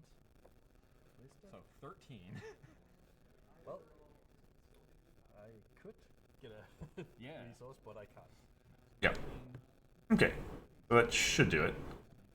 21. I think you win. I think I won too. Yeah, that's. Just 1 bonus? Oh, yes, that is going to apply. Yes, because of that card. Yep. I mean, it's card draw at the very least on the flip side, but. Sense over here. Yes, so Fizz gets a mystery trigger. I am curious to see what he go gets. There's always boat. Boat's good. Yeah. Might also do that. That's just 1 power, yeah? This is just a 1 power friend. Fizz did 3 power. have the victory of Bugle not getting any triggers off his unicorn tokens. Yeah. I'm sure that deck does not want to start face-offs when it can avoid it. Yeah, I mean, that was so many points, though. I mean, and Bugle had just been stashing up AT. Fast route. Makes sense. All this power falls. Alright, Chip. Sure. And since you have chosen, I can now reveal my problem. Fashion blindness. You can reveal. I don't know what's in his deck, but I know some people swear by Pirate Ship. I have always found it to be Hey now. Hey. rather slow point acceleration. Like Well- the movement, the AT is good, but you're not getting it until the second turn. It's not like, and there are situations where you're not always using movement, and so it is a slightly 1 AT cheaper castle that doesn't always work. That Cressy tax really made that turn hard. Well, I needed to flip up for entry most of the... Yeah, I know. Because Yeah. So, nasty. that does bring us to, if I'm not mistaken, Bugle 8 is 6? Main phase? Actually, That seems about right. well, I guess I did split it as well. Well, no, it's a mandatory trigger. I was trying to remind you that you have a mandatory trigger. Okay. Fired. That's the Sweetie Belle. Oh, yeah, it just gives that to him. Yeah, it is completely irrelevant at the moment. Okay. Yeah. Although, It might admittedly, become relevant later, but yeah, for like the moment. if he like retires that unicorn token with the outrageous outfit, he can just get it back right away. All right. It does require 5 AT investment to get it back out, so it's not nothing. I think I have a response to that. No, I have no AT. I have no response to that. Okay. I mean, you have AT cost. I do have a 0 AT cost card in my hand. so in theory. So, okay. I think we're still in Fizz's main phase. So that was a prospecting interruption and a fashion blindness that came up on Bugle's side. Understandable. Fizz's hand is mostly resources by the looks of it. Yeah, I mean, I don't know how much value it has in the movement, too. Matilda. Having to look up these cards. White players playing unknown cards. That's because they're white cards. White players playing. What does this world come to? What has this world come to? This card's problem confront requirements are reduced by 2. Okay. That's what you. I mean, yeah, for what? What is it? This is white versus white. That was not on my bingo card for today. It's worse than that. This is white aggro versus a white yellow mid range. That definitely was not on my bingo card. Now I get it. I will do one for a pirate ship here. Makes sense. Okay, he uses the pirate ship, right? Yep, makes sense. I need 3 more to confront. You need Tiamat. Tiamat? What's the changeling's name? Wait, which one? Our point accelerator. Timble. Timble. Timble requires 3 friends, so. I apologize, but Tiamat's not even close there. My mind. Well, not a very appealing proposition. Alright, anyway. to be honest. Yeah, but with that play, he certainly makes Prospecting Eruption a terrible problem to confront if you're on Bugle's side of the board. Yeah. Yeah. 9 and no confront point. Sure. Yeah, just get the confront, and then you can move Timble up next turn to get the double. Is that enough for him? That is enough to confront, right? Because it's 3-3? Yeah. Yep, it's only 6. This is a close game. It's a nasty card. A very fine problem. Yeah. Bugle, I think, is also looking at a deck that's like That's why I didn't want to banish that. entirely Had to. resources and events. So. Yeah, the threats are all on the field deployed right now. And with his surprise concert gone, those events and resources are, frankly, a lot worse. Yeah, and he's got 2 dilemmas, which bring back a 2-cost friend, which aren't that useful at the moment. Mm-hmm. Went out of graveyard. Something both of our decks are actually good at ignoring. Yeah. That's fine. The dilemmas will be useful, given that, as stated, he doesn't want anything to do with prospecting interruption right now. Yeah, that is a fair point. Why do I think that will work? I know for a fact it won't work. So is this just a pass turn from Bugle? Maybe. It might be. Does he have a reasonable confront? I need to look up what the confront requirements on that card are. Every way I have to do this is either Because, I mean, you could move the unicorn token, play a white friend, the Sweetie Belle. Oh yeah, that one is 2+2 white. So yeah, that one's easy to confront. Yeah. And that would be 4 AT for 2 points. And Sweetie Belle's up there, so you've got some power out of problem. unfortunately Mhm. also being fast. I don't like it. No, I only took a single point last turn. Well, that's true. That's true. Only a single point last turn with a big threat of pinball. Yeah. Next turn is easy to get another one. 2 more, in If fact. if Opalescence gets pulled up in some way, because then we get to put double Timble down again. Yep. The Bugle Stack, does he have any, like, permanent removal? I don't believe so. I mean, just flipping Opalescence, but no way to know that's going to happen. Nope. Just Aroma and yeah, Opalescence. We Uh, do have Endless Generosity in there, so that is something to be wary of. Right, of course.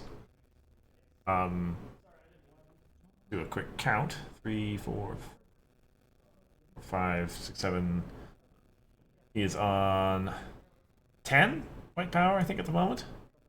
Yeah, and then Endless Generosity puts it up to 14 because of the main. Mm-hmm.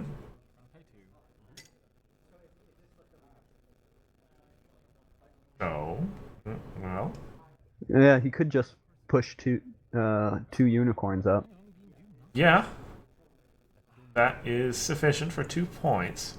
I don't like do nothing, but it still might be correct. He is thinking about the pass. It is definitely a weirder situation. Like, this is not a position I think he wants to be in. Right. He's got. Is he sitting on 2 aromas? It's 9 there. Yeah, it kind of looks like it. Yeah, I'm gonna call it. I'm gonna say go ahead. He is just going to pass. Okay. Yeah. So if you're Fizz, you know Bugle was agonizing over potentially doing aggro things, probably.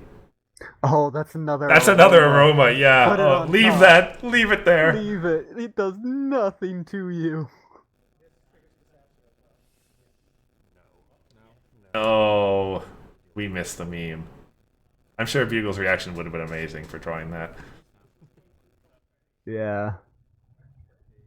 That must mean that he's got something to improve power. Right, or intends to play something during the score phase. Which, I guess, you know, this is a changing deck. Perhaps Defend the Hive's in there. This looks like a DFO he's going for, though? Yeah, that might be. I mean, the unicorn tokens aren't up. That's 4 points, 3 points. Yep. 4 with Timble. Or with Timble, yeah, pretty significant. Do I think I can realistically I'm gonna let you go ahead and take the 2 points here. We're only worrying about this problem. Oh, he does have the. Yep. Because of the mask, he can do the the aroma. 10, 11, 12. That's pretty bad. So we're gonna go ahead and pay 1 for overwhelming aroma. Okay, well that will block that confront. Yeah. You no longer have more than 3 power. Or less than 3 power. True. You probably don't care about that part as much. No, it was more the other part that was a bit. Okay. So Alright, still 2 points. I think Fizz is ahead. Yeah, not and he's got Timble running, right? Yeah. So that's a threat that Bugle has to respond to in some way. Right. I think, yeah, he. helps a lot in fact. Oh, that was a mask he just drew. The target to beat is 10. He's thinking. We know he was thinking about confronting stuff last turn. He's almost certainly going to go for it this turn. Yeah. Yeah. And that means this face-off is going to be pretty important. And that's 9 over on the problem with 1 calming. So he's facing a similar situation as last time. Yes. Should be 7, because I did nothing last turn after. Got a good amount of AT. It's probably going to be, again, knowing what's in his hand, it's probably going to be his main again, moving over there and confronting that one. Although, without Surprise Concert up, yeah, he does need to play a lot of stuff. Chrysalis is unflipped, though. Yeah, man, if Chrysalis, if he had flipped Chrysalis and then done all that, that would have stopped Bugle in his tracks and he would have gotten the double. And he would have had to fight through it this turn. But he does have Fit of Peak, which... Oh no, Chrysalis does nothing against Fit of Peak, it's immediate. Yeah. He's going to count this out. Make sure he's doing it via the most efficient method. Oh, this might be easier than I thought. 7 AT is quite a bit, especially for a deck that runs so low. Mm-hmm. But there's a lot of just cards Bugle doesn't need. She can get some. Okay. That's happening. Okay, he's going to do it that way. Because you have calming and eccentric over there again. Going to boost that card up to 9. I think there may be multiple princess masks coming up to that unicorn token. That's... 4, 5, 6, 7. Wow. So that's +2. This is 7, yeah, still needs 2 more. Yeah, that is one buffed up unicorn token. and then the question is It's definitely quite impressive. 2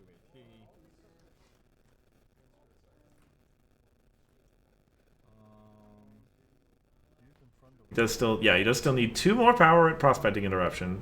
I think it's He is covered at Fashion Blindness. very simple.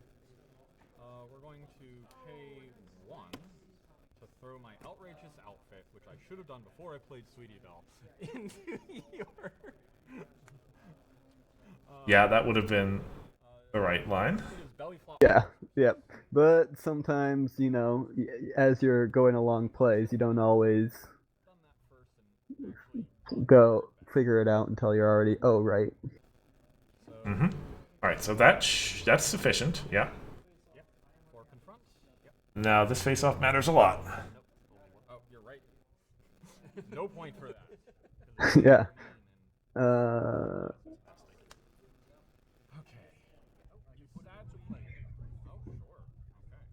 Okay. Okay. Yeah. Play it there. Does Ahui's Auto have a chaos ability or not? Yes, if he's at less points, he gets to score a point. Oh, you're... He doesn't even contribute, huh? is not, I don't think. I'm only at 9, I think. Yes. So I'm well ahead. Yeah. I wish you were at 1 more point. I could score 3 points. Read his chaos. Yeah, they were tied Yeah. at the point of that. Chaos is silly. So that's going to give Bugle 1 to 10. 11. Oh, one of them is a 2-pointer? Yes, Fashion Blindness was 2 points. Oh, and there it is. Okay. You need to read this problem. That is not good for our Canadian friend. That problem is going to be so difficult for him to handle. Yeah. And Bugle's got the much better advantage for dealing with a face-off because he can really just throw things up to a very high amount of power before the flips. Which is actually kind of annoying. Yeah. Is it 5? We're at 5. I'm at exactly 11. Alright. So, yeah. Meanwhile, this is at 9. Oh, this power is falling off. He's got In fact, 5 power. some things to do. Pretty bad. If she leaves play, you get Timble back. I will choose where she arrives. I will choose your home. That makes sense. Mm-hmm. You are at 11. He's got 5 AT. 5 AT is... Well, yeah, 5 AT is not going to DFO, given that that's a Polish argument. If you double confront this. And the other problem is that's just so many bonus points for Bugle to set up on. Right. This one with this card. Correct. Like, you almost have to push. Yeah, to that. push there just to use up the counters. Yeah. And maybe Bugle doesn't even do that just so he can set up for the bonus points on the next round. Man, we were making fun of that perfume, but I think it was the winning play. Good call on Matilda.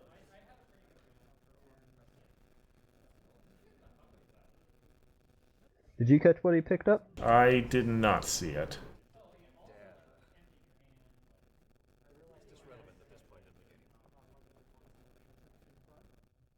The ever-living question. Yeah, that is the question of Inspired. Actually, considering your main thing, Oh, it's a bell.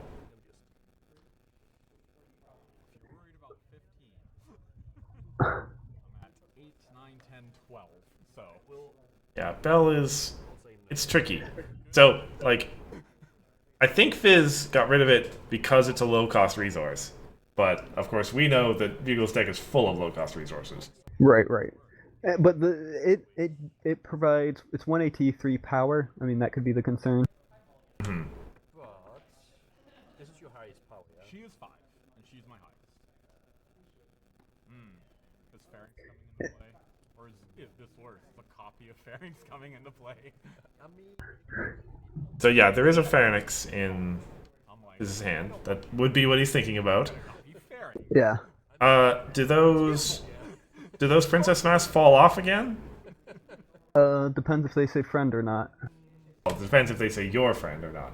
Yes, she's the highest. Well, yes, that. Play on a friend. They do not. Oh, wow. Okay. So stealing it is pretty big. try to stop you from double confronting if I can. Okay. For now. For now. So I will pay 3. Okay.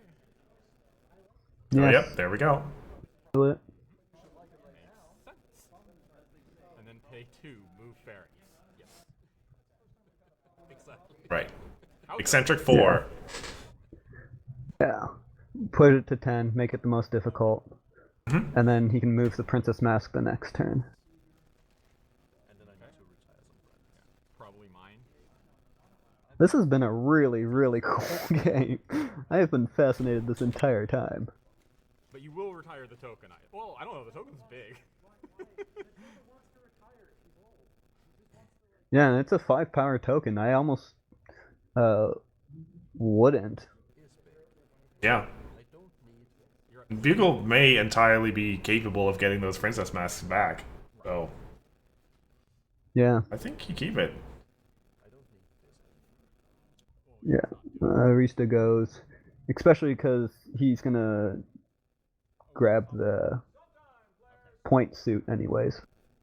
Okay, soft time. Then you will take a turn, and that will be it. I am done. All right. Wait, is he done? Chrysalis is unflipped. Is that only 4 or 3? Well, 7. It's 3, but it doesn't matter because Bugle has petite. It is a number that. It is a number. It, We're going to gain 5. Sorry, has... Chrysalis literally does nothing against Bugle. Right, but I mean, like, You don't know what it is. he has 4 friends at home right now, right? Oh, No calming for once. you are right. Chrysalis. Very eccentric. Very eccentric. So yeah, that probably bears mentioning. Yeah. Nope, home limit 4. Home at 4. Alright, fair enough. She, in fact, does have home limit 4, probably because exactly this reason. Yes, I think actually those mains might all have home at 4 on their start side. Now that I think about it. Yeah, so as Vigo mentioned, we are in soft time. It is Bugle's turn, then it is Fizz's turn, and that's it. Which actually I think pushes towards Fizz unless Bugle can double confront for the 3. We shall see. He's got a fairly healthy pile of AT. Oh, he doesn't even have. Does not deal with your center. I mean, that is the play.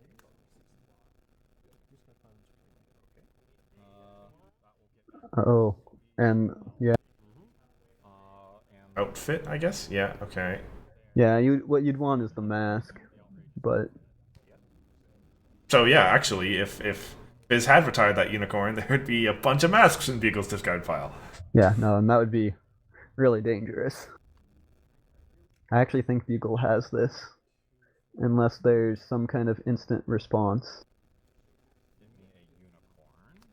Is he going to? I guess yeah. If he DFOs for the 3 and gets the full 3 bonus, actually he only needs the 2 bonus. That's right. Yeah, so he can drop that to 5, which makes it a lot easier. 6. So we just need to beat 6. Oh, that's where the die. That's fine. You can hold on. Yeah, so as soon as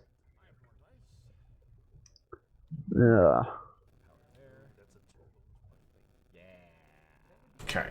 I have to say, I'm actually, despite my tokens, I'm not even rooting for them. I am rooting for the changelings here. Have something. Have some some AT response. Have a yellow event to stop this. That'd be a shame. There are a number of yellow events that would stop this. Yeah. Oh, he's going to do it with outrageous outfits. Yeah. It is. I have 6, 10 currently. So you have 4 ahead. Yes. Okay. Well. Well played Ah. on both participants. Yeah. Yes. I get this back. I really wanted to trouble out early, but I drew this like 2 rounds ago, and Oh. I felt it was a bit late. See, I was banking on you not having troublemakers. I have 3 cozy glows, Fair enough. but Yeah, I mean, I can't blame him. Cozy Glow's a solid Yeah, troublemaker. quite a solid troublemaker.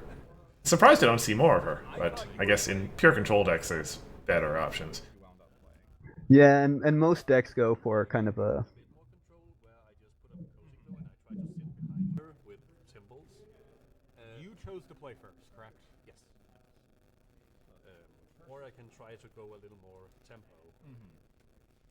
Oh, you made me sweat for a little bit there when you went Timble. I went, well, glad I have this Opal player. Yeah. Yeah, as we said, Opal was his only real way to deal with that, so lucky on Bugle's part. Because I feel like you would have played 3 Timbles that turn if I hadn't. I mean, if I could. So what did you ship to the bot? Oh, Aoi Zodal and a Summoning Bell. Okay. Yeah. I'm surprised with the Aoi Zodal. It would have been a lot, pretty high cost. Did he? I think that was just a flip on Bugle's part, wasn't it? Oh yeah, it was. He shipped the The aroma.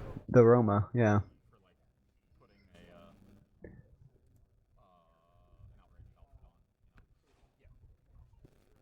That was a very, very fun match, though. That was a very fun match. You know what we need more of in any format? White decks. White aggro decks. Let's not talk about white control decks. I did have fun, like, I am cool with all white decks, but white aggro decks even more so, yes. Summoning Bell. Well, because white control just goes, oh hey, here's my other 3 colors. I mean, yeah, okay, you're kind of right about that. got get flipped a lot because I knew you had the 0. Yeah, you're like, I'm just not gonna bother at this Yeah, point. the I need only- it for the entry.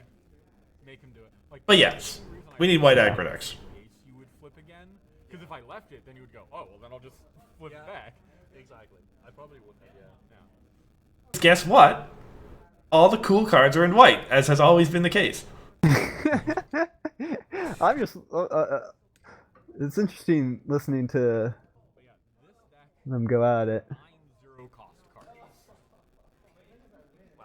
Okay, well, if I had known that, I probably wouldn't never have flipped. Yeah. Well, except We'll see. I wonder if that changeling deck stands a chance against Cost, but that isn't what. against Mill. Then I also have.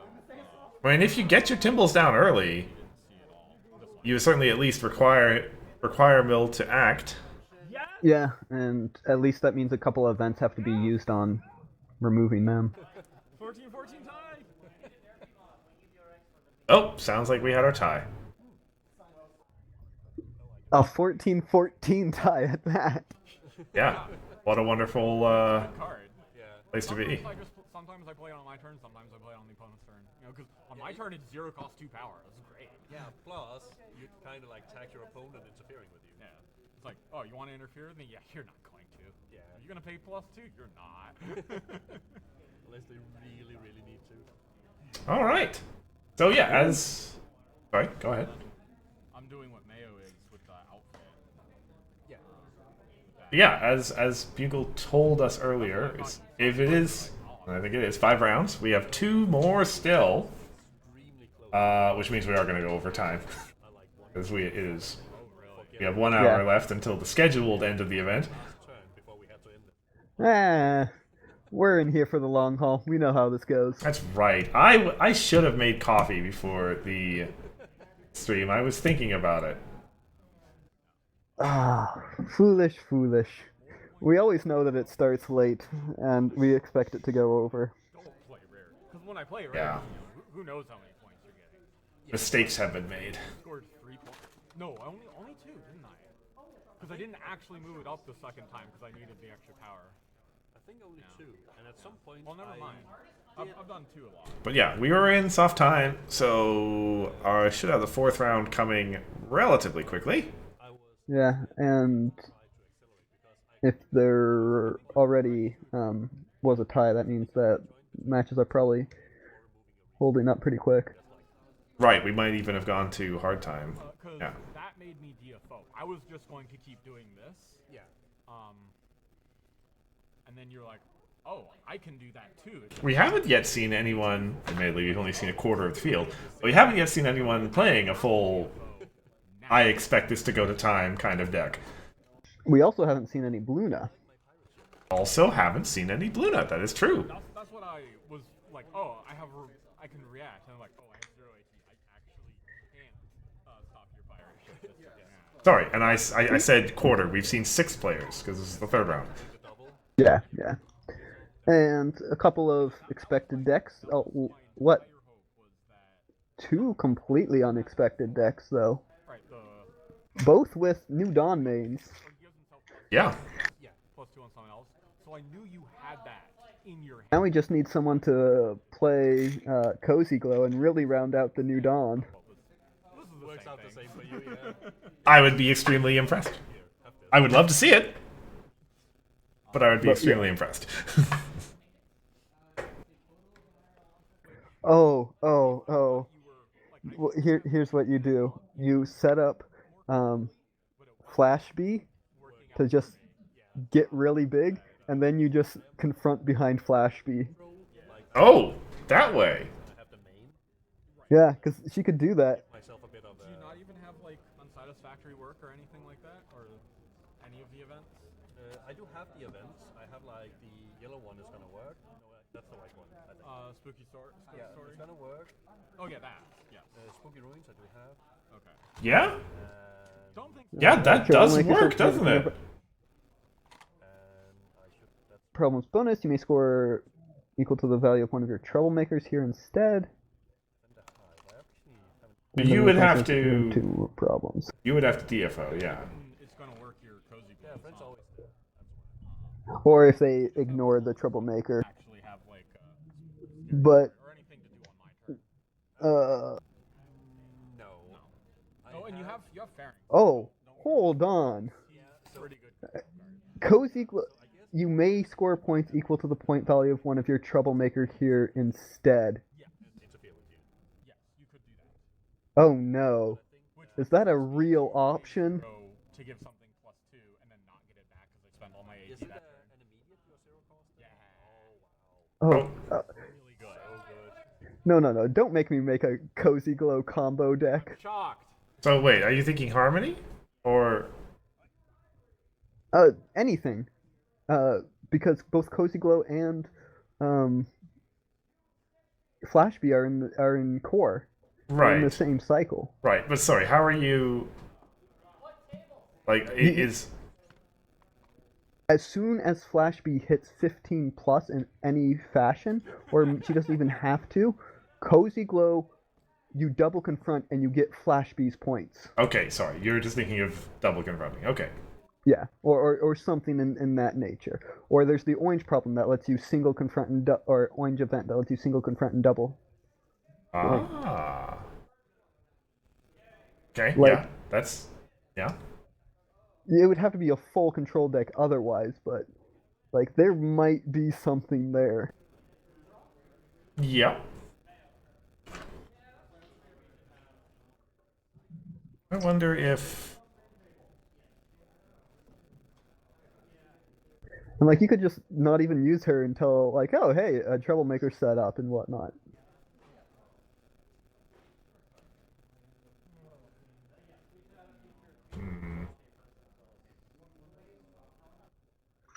Yeah, I think so. I mean, the opponent obviously sees it coming.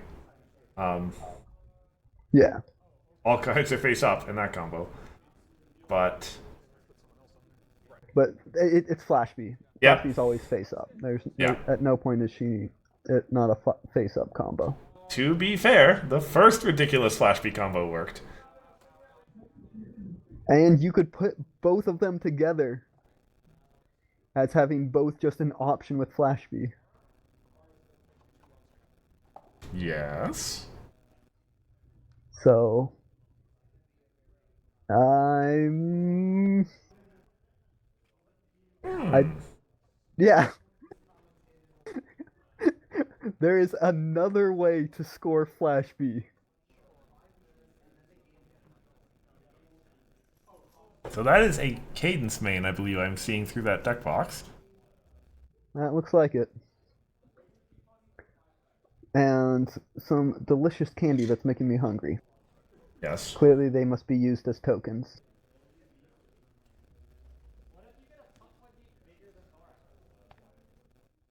Ooh, that is a pretty mat. I remember that playmat from yesterday. That's Instagram's playmat, yes. Okay. Instagram's all over the place with the cards he plays, so I could see just about anything here. Perhaps even a second mill. Could be. Grogar, okay. Grogar! Are we finally getting... We've had a new Dawn every... Yes! You're right, we just need Cozy Glow and we have the whole set!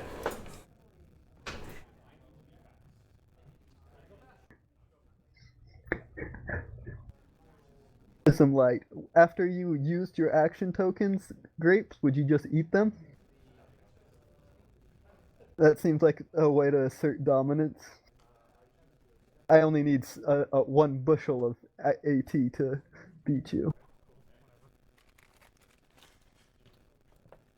That looks to be a Aracat, I think.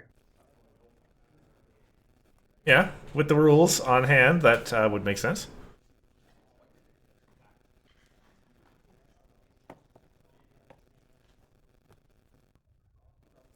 And he does like his cadence, so yeah, it's his go-to deck in most situations. Yes, he and I are alike in that respect. It's a fun deck. It is a wonderful deck. As I did look at the stream this time where they announced their decks, he was playing a... I think it might have been mono pink instead of pink blue. Interesting. So, Oh, probably has more anti-mill options in it. yeah, he does have the blindfold, of course. He might have the DJ that you were suggesting as well. Yeah. And it goes faster nowadays, of course, because of the new Prize Wheel 3 card, Cherryberry. Right. Which certainly is going to help in those kinds of matchups. If this is Grogar Farm, I think Cadence should have all the right tools to take it, but... Cadence is Yeah, she can be effective against farm for sure. With all the hasty stuff and shenanigans you've got in there. Although, admittedly, I'm thinking of the blue-pink version with all the griffins and stuff. And that's not present if you're playing mono-pink. Yeah, it looks like we are on orange farm. But what it does have is stuff to stop the searching for extra flip. Ah, jeez. Mm-hmm. Yeah. We need to decide who goes first before I look at my hand. Mm. Oh, game warning for both of them. I mean, it, I have a preferred. I prefer to go second. You would prefer to go second based on what's in your hand? Well, I usually prefer to go second anyways. Yeah. Okay. They'll roll it.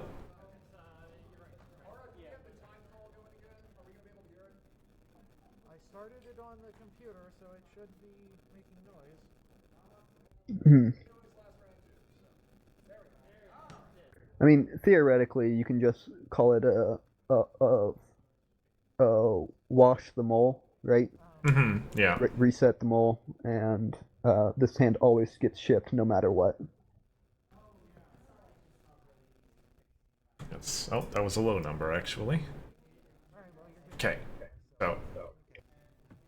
Yes. Instagram gets its preference. I'm pretty sure Aura wants to go first with Cadence anyway, so that's good. Yeah. Well, it looks like an okay hand. I mean, I see a... But DJ. Oh no, that's breakdown. That's right. Oh, I remember. Yes. Breakdown is... I'm pretty sure that's anti-mill tech as well, because there are a lot of cards that exhaust in that. Yeah, Most- all the AT gens and Octavia. No, she doesn't exhaust. Never mind. Octavia does not exhaust, because she's stupid. Yes. Right. One for troublemaker, two to move my main, go to score phase, Hey, first blood. and turn. Yeah, if Octavia did exhaust, Breakdown would be incredible against the mill list. But she's still pretty good.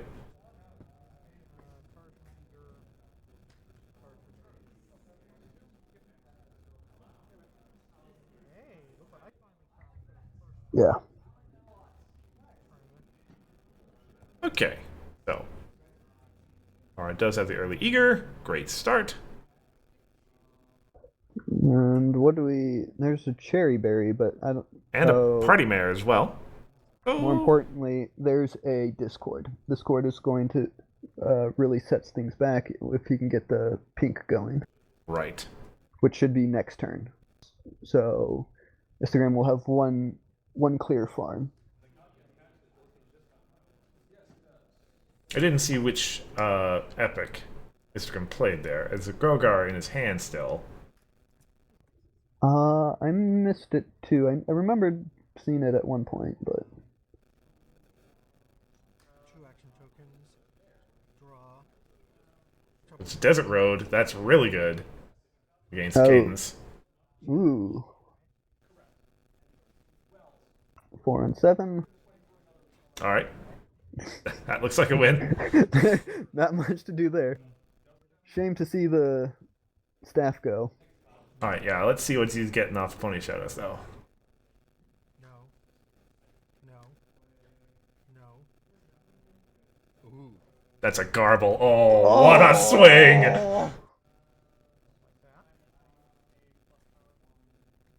Just drop that at the other problem. Put in play here. Wow. Yeah. Like, that is a must answer. Garble's so nasty to get. Yeah. Yeah.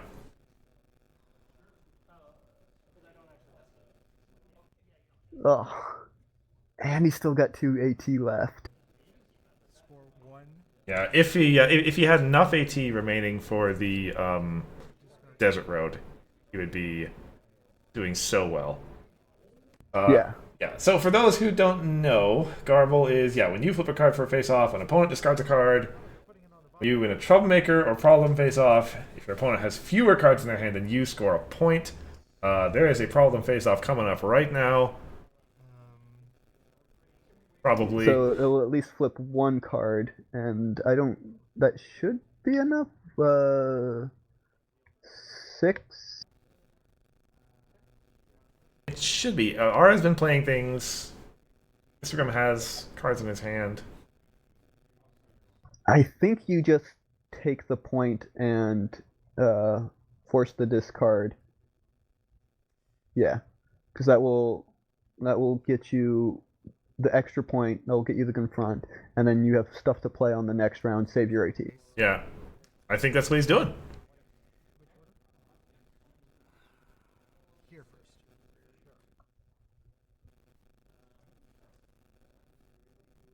And yep. Oof. But yeah, that is worth it. Yeah. If you have a way to get rid of Garble, you do it. And getting out the eager and the belly flop, like that is definitely Yeah. not a And qualm. it now is a lot less obvious that Ara's going to have a way to get Cadence flipped. Yeah.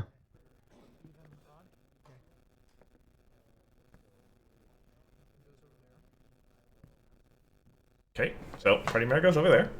And that's even farther away from Discord. Yes. Yeah. Which, you know, for what it's worth, I still believe it was the right play on Ara's perspective. Garble is that big of a threat. Garble passes the Thunder Lane test. Especially when you get him for free. Yes.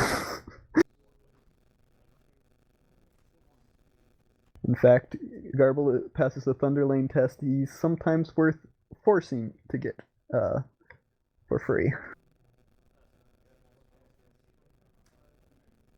So Ara could go for the single face-off here. His main is unflipped, so he only needs 4, and Party Mare's already there with 2. And Cherry Berry will score him a point. Yep. It does not flip his main. It does not, though. Yeah. But it shoves Grogar back. It prevents Grogar from just farming a point a turn. Go ahead. 1 point. I believe we're now going to face off. Probably going to be score points. Okay. Face off. The points is scored from the face-off, but Ara gets 1 when the problem replaces. Only thing of their value would have been maybe hitting into a chaos on either player's side. Alright, what do we got? That is... I don't remember the name. It's sticking up for... it's the one with Smolder on it. I can see the art. Yep. Action tokens. Time to go searching.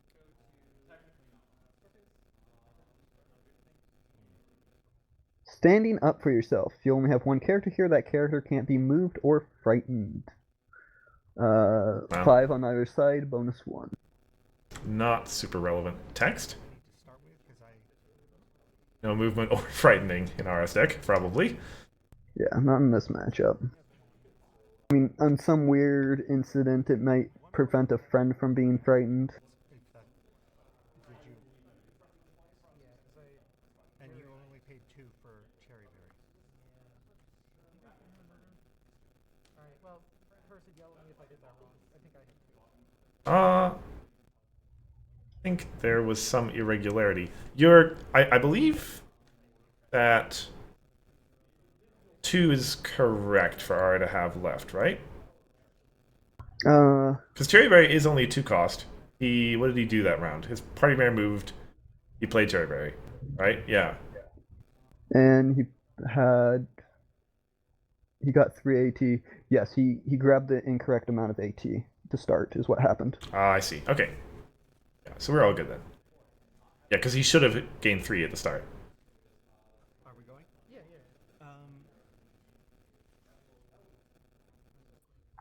Yeah. 1 for one's going to be... Oh, pirate ship. Oh, wow. Yep. That probably makes sense in this context. Oh yeah, and he's got an easy confront.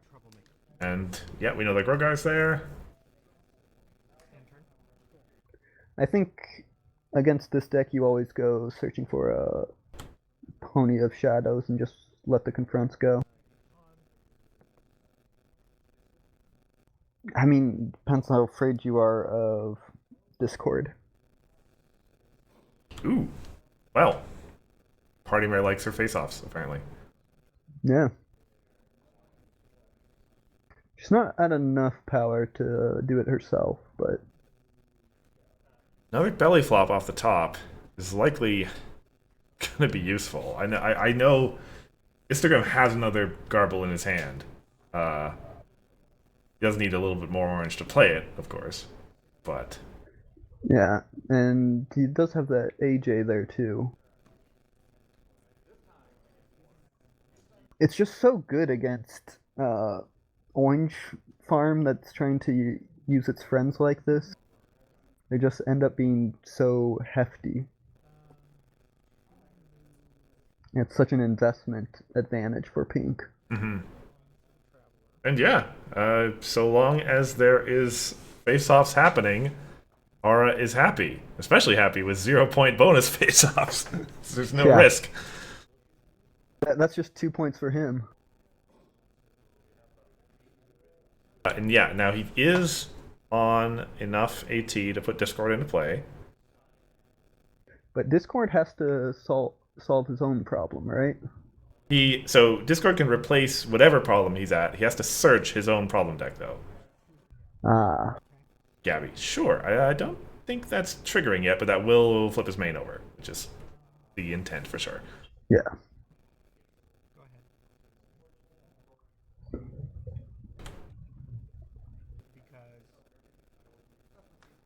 You're able to confront, right? no, I only have 3 power. Oh, right, because you're... Oh, shoot. Oh, Buckball's gone. Well, this is going to hurt. My goodness. I even my I even gave him the point. We all missed that. Wow, we. Okay. Oh. I don't know which one of you is calling me a good player. I'm not. 3 action tokens ready. Draw. Well. Because, mains always just start with 4 power. Yeah. That made Oh, wow. Yeah, that is Oh. devastating. Devastating. Grogar.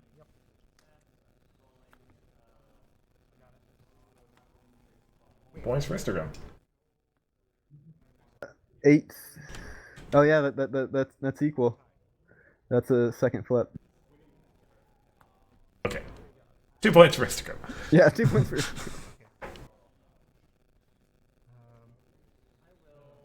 Oh, boy. Yeah, Okay, I guess I can give Cadence plus... Ara's going to have a real hard time recovering from this. It's gonna depend on how much momentum Instagram has after here, but that was a lot of investment and forward momentum that he just lost. Oh man, this is gonna be weird.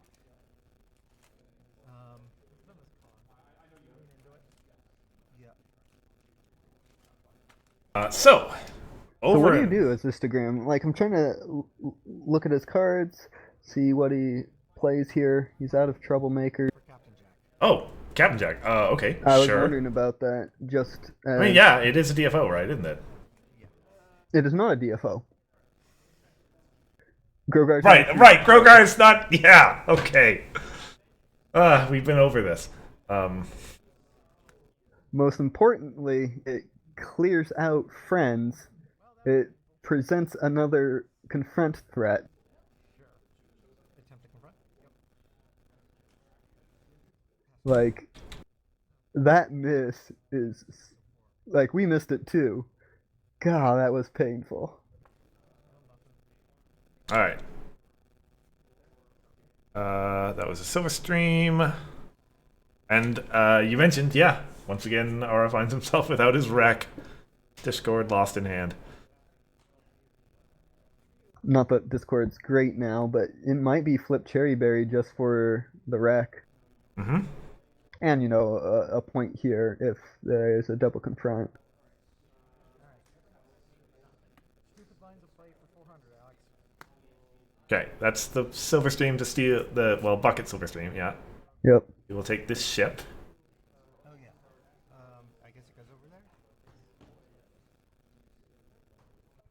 there. I has a bucket. Okay,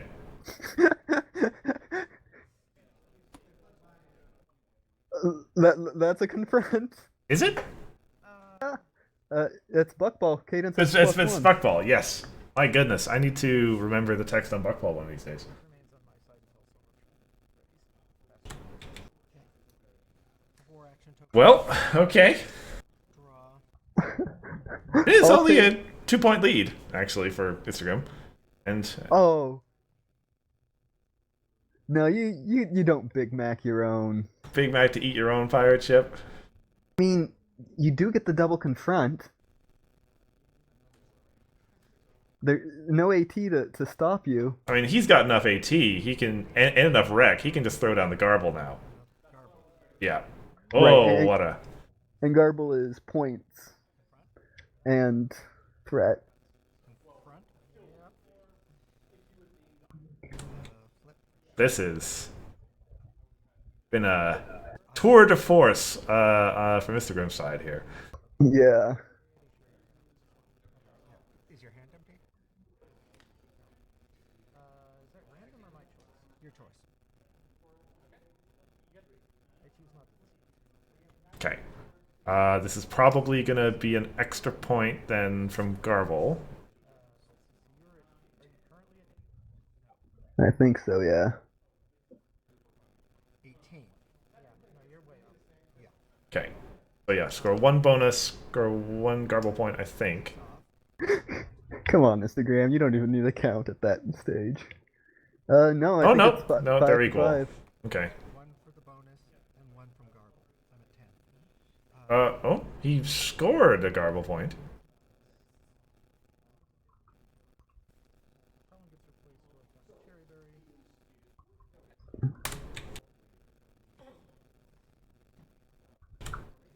Ara does score from Cherryberry.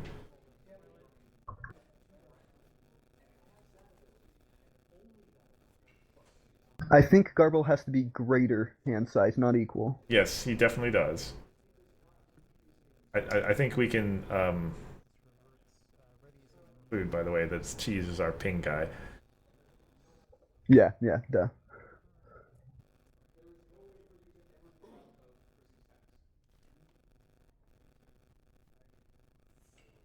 Yeah, Ara's got 1 more card in his hand than he would have had at that point.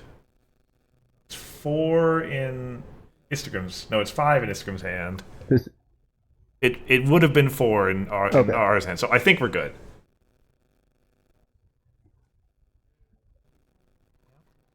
I should probably not leave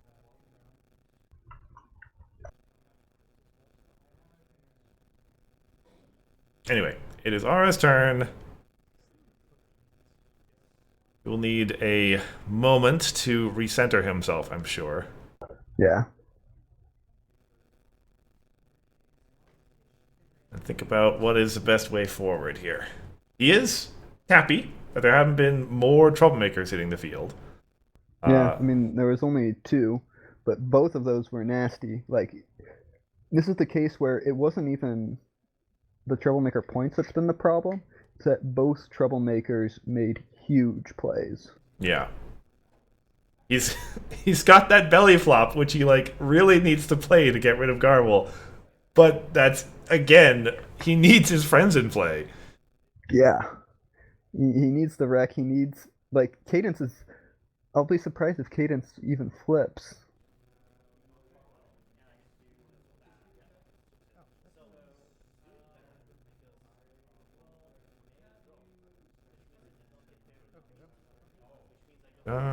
So what's he thinking about? Shoot him Cherryberry. Okay. That work. What is that? This is a card I'm about to play. Okay. Really see what that is.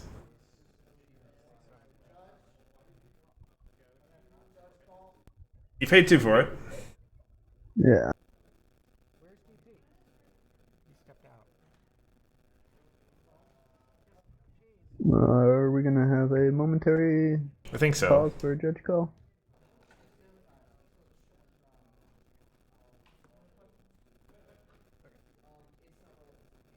I think we're all good. Yeah.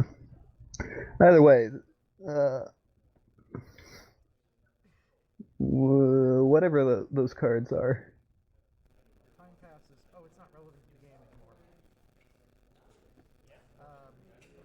Attempt. Yes. Okay, well, he's going to confront that. That's fine.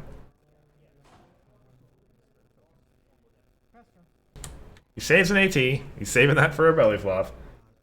Draw. Yeah. Which probably... Oh well. Will it be effective? Instagram Um, is likely to be confronting something with just one character. he should have. I think the judge call threw him off. He should have stolen Oh, the pirate the ship. pirate ship, even if he couldn't use it just to steal it for the AT. Yeah. And with an extra token, I actually have a different. Well, what I meant is that the problem means you can't exhaust it even if you steal it. Oh, right. That. Oh, right. Yes, But he that's... should still steal it, so that Instagram can't use it. Well, I guess I'm. Yes. That is fair. Anyways, go to Yeah, because otherwise, Instagram's. I've only lost one game because of a misplay. Doing better than me.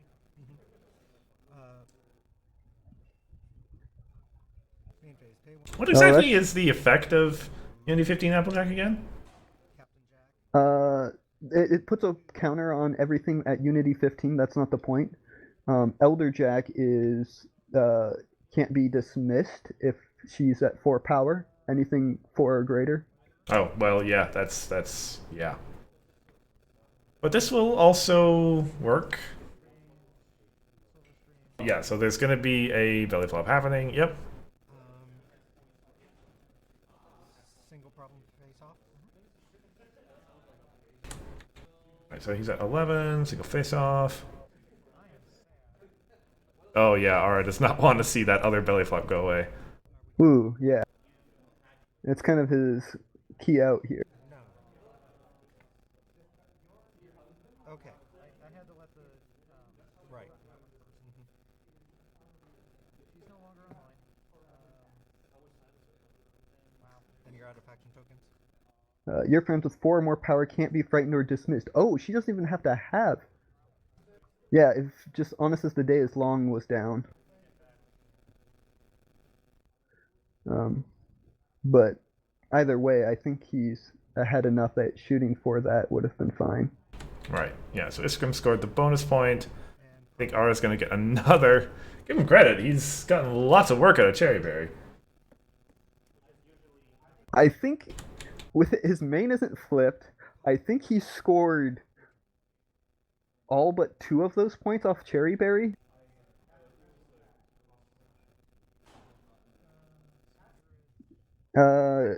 Two confronts, 3 confronts.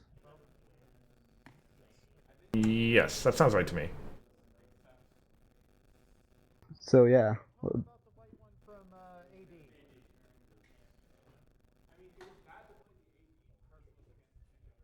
That's a bait and switch off the top, I think I saw. I mean, sure. At this stage, it's not really what he needs. Yeah, it's a shame. Frankly, if he had that last belly flop, I mean, he would again be hurting his own friend situation, but get rid of Captain Jack. That's fairly significant setback for Scrim at this point. Yeah. Yeah. But I think if you want to put something out, it's Discord. Yeah, Discord is a good trick at this point. You put Discord and Breakdown at a problem, and then you just leave up Discord to burst a problem.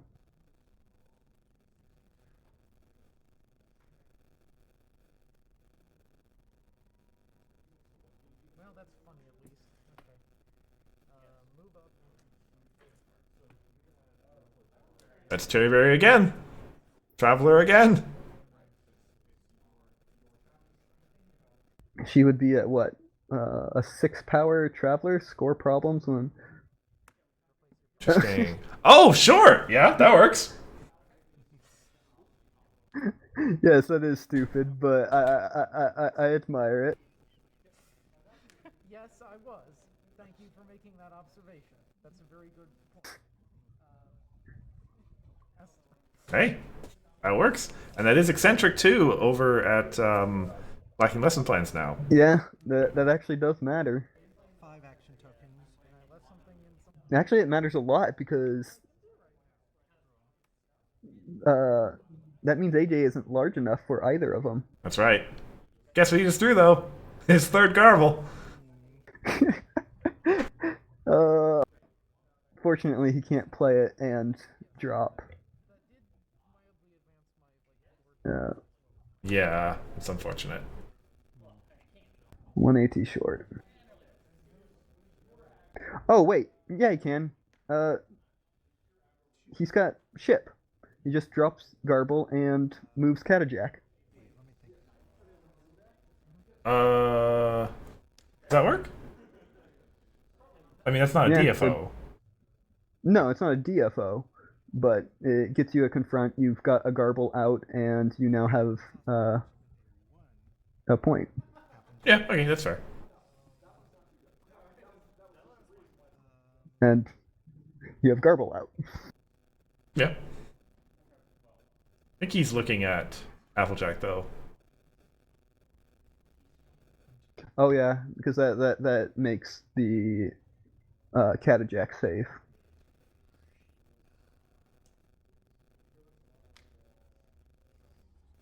We'll see how it goes.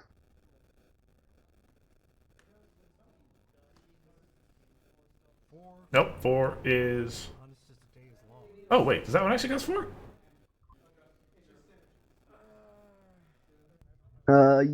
Yes. Yes, Oh. it does. Thought it costed 3. Okay. He doesn't have the Unity, but as mentioned, yeah. Yeah, it's one of the few that's a 4 cost 3 power.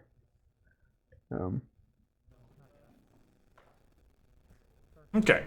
So, if Aura plays to form, he will do a single face-off at that problem and score another Cherryberry point. Just to go, I have scored half my points off of Cherryberry. More than half. Yeah.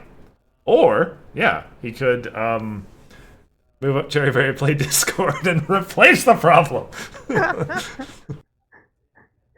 And actually, wait. No. You confront it. Yeah, you confront, then replace in the middle of the face-off, right? Yeah.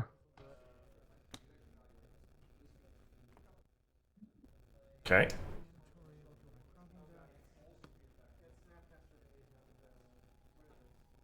Which, like, if you do that, let me remind myself, the problem doesn't exist, so there's no points left up for stakes, right?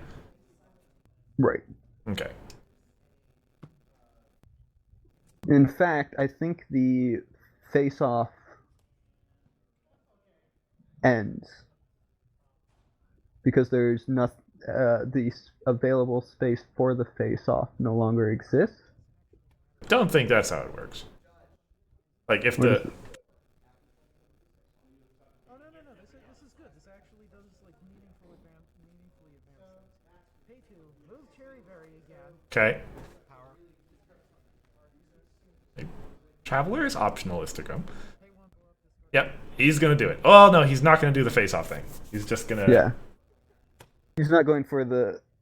He probably didn't have enough power to confront, maybe? I don't know. I mean, he's also had a very, very rough game. Deck that wants to play in sane, reasonable manners. I'm not surprised that he does dumb things that doesn't make sense. I mean, he's had a real fun time. Yeah. Okay, so 5AT. Can he do it now? That's accident at the pair farm, which can be confronted with only one character. Yep. But I don't think he can get He's got pirate ship. He just moves characters around.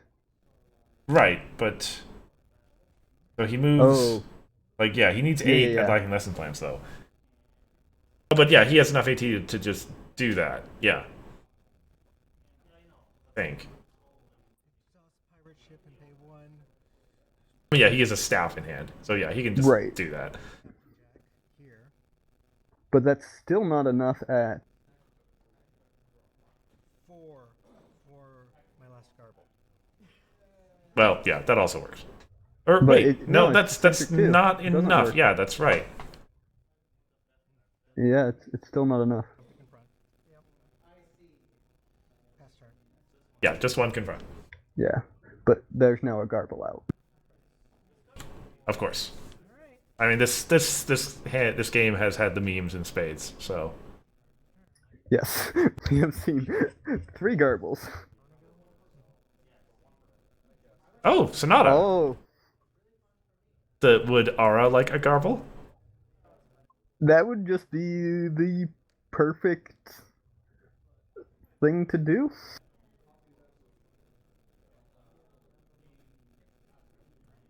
So I'm gonna say something insane. It might have been right to, instead of move. No, that wouldn't have worked. You would have needed 1 more AT just to drop garble and then staff down, so that you could get a card out of your opponent's hand as well as get rid of the eccentric. Hmm. But yeah, I don't think you would have confronted in that sense. Banish a card from hand. I think it's yeah, banish card from hand. Yep, there we go. Yep. Well. That is just until end of turn, right? I think so. Yeah, which means he must be going for a DFO. Right. Which that is now through 4 traveler counters. Yeah, that is probably enough. Yeah. With 2 AT available. Yeah, this isn't going to be enough for him to win, and he's not going to get a garble point. I don't think. He will force a discard. Yeah, because he's only got 2 in hand. But he will get a cherryberry point.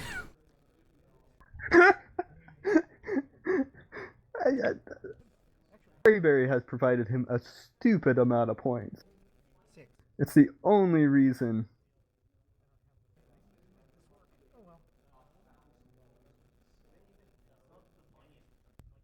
How?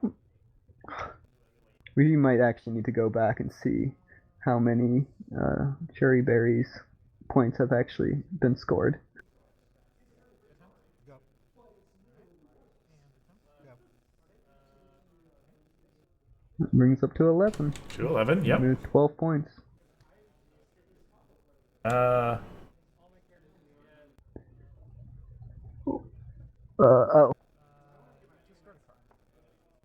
Derpy.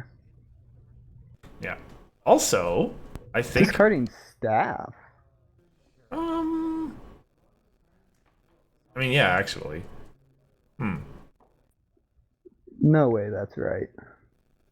Also, yeah, I'm pretty sure Ara is going to flip his main over. Oh.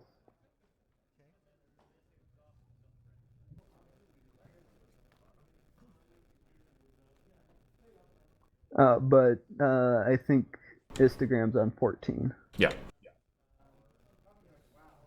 Now, Flip my main. wait. Garble is till end of turn, right? Or sorry, Sonata is till end of turn, right? I believe so.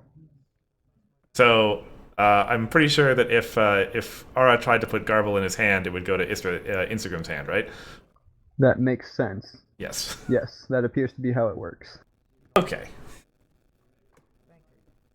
Okay. I mean, seems like a reasonable thing. I mean, yes. We can generally assume that you're not allowed to put your opponent's cards into your hand. Right, but I was just talking about the combo of Sonata to bounce an opposing friend back to their hand Yeah. with the main. Time left. So what have we learned? 1. Grogar is only 3 power. He is not always 4 power. Yes. Yes. For that matter, Buckball is temporary. Buckball is temporary. Power counters are eternal.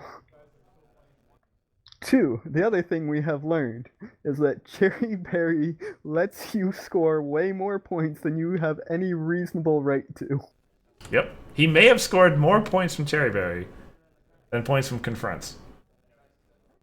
I believe that is true.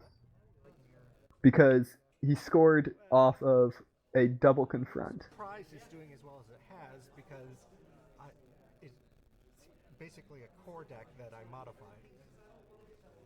And it didn't do too well when it was just a core deck. And I didn't modify it as much as I would have liked to. But, well, Pink... He's saying that it's a core deck. I mean, maybe core is just a little bit more hostile to big friends?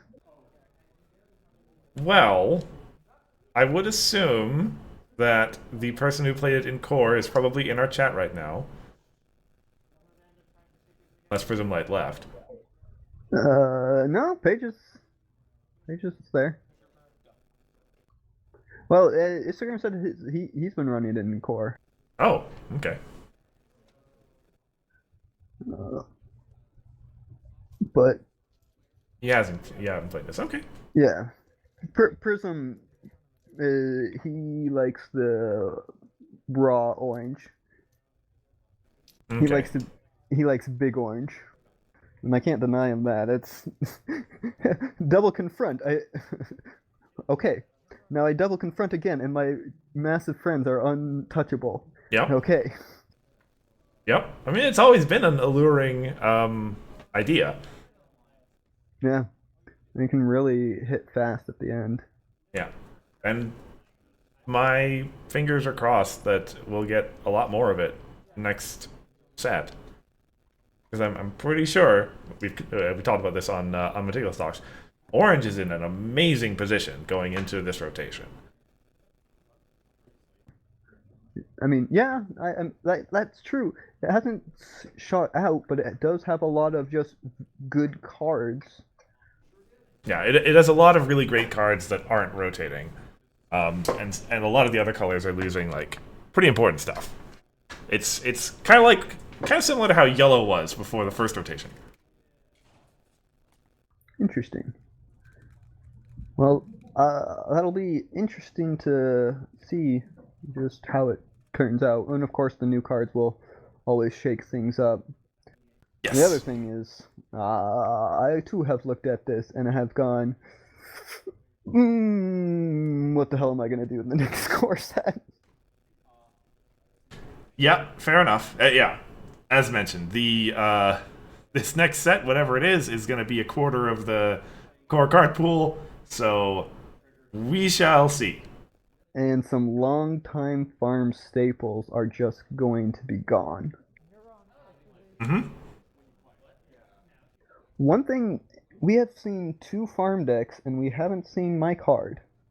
Once again, I tried. Yours was... Consolation prize. Right. Right! That's ridiculous. That card is crazy in... In farm, in any sort, yes. Yeah. I mean, in core, we would have seen it all over the place, I'm sure. I mean, you would think so, but I would have assumed that it would have translated over to that deck. I guess we did see it inside of the Dash deck, we just didn't see it in play. Right. Yeah. Prism Light has pointed that out for us.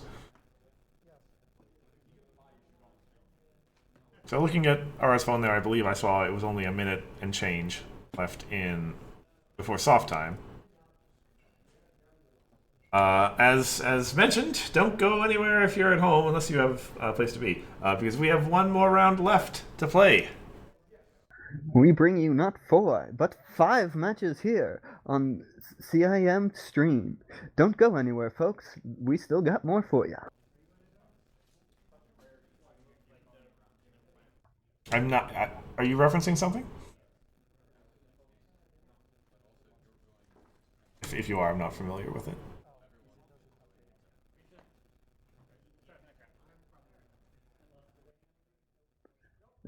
Just the general TV show stuff. Nothing specific. Okay, I see. It sounded like you were reading from a script or something, but No, that was all off the top. I forget how good you are at improvising. But we here at Commentary is Magic do all of our script pure without any actual script. You too can join as long as you buy the new invisible ink pens available by our sponsors. I'm just smiling and nodding and indicating. As you point to all the invisible ink pens. Yes. You can behold on the table all the invisible ink pens available for you to order right now. See the creases where the pens can be vaguely shown. Oh. Ah, we missed Ari yelling at us. I'm afraid. What was he yelling about? I don't know. I don't know. 'Tis a shame. Probably the hand size thing. Could have been. Yeah. Because we just... Bugle has let us know that he did actually. He was successful in a match against Mill. Yeah. So it turns out Mill is defeatable by a deck that's so low to the ground. It's kind of hilarious. All right, we're getting final round pairings.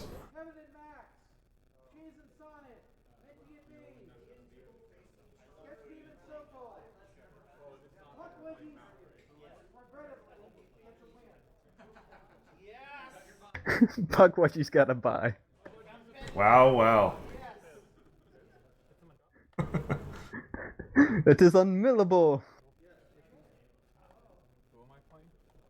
I hope Hithock's been having fun with his tournament so far. I just want to know what his deck looks like. I know. I want to see, like, does he just have a sort of representative number of the cards and the rest is just kind of sitting off somewhere, or I want a deck check on. Gotta count them up. Might be 1,338 of them in there.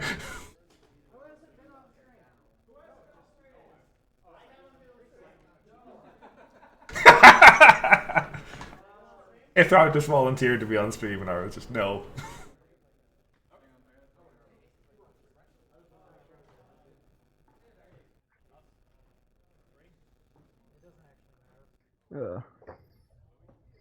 But there was a Sonnet, and I forget who Sonnet was up against. Might have been an interesting match that we heard that we hadn't seen yet. Okay, so this is Fizz again. It's good. Ooh. He's a cool deck. Yeah. And who is this? Oh, this is Bite, I'm pretty sure. Okay. How have you been faring so far? 2-1-1, so surprisingly not awful. Oh, this is the tie. And Vidar are very angry.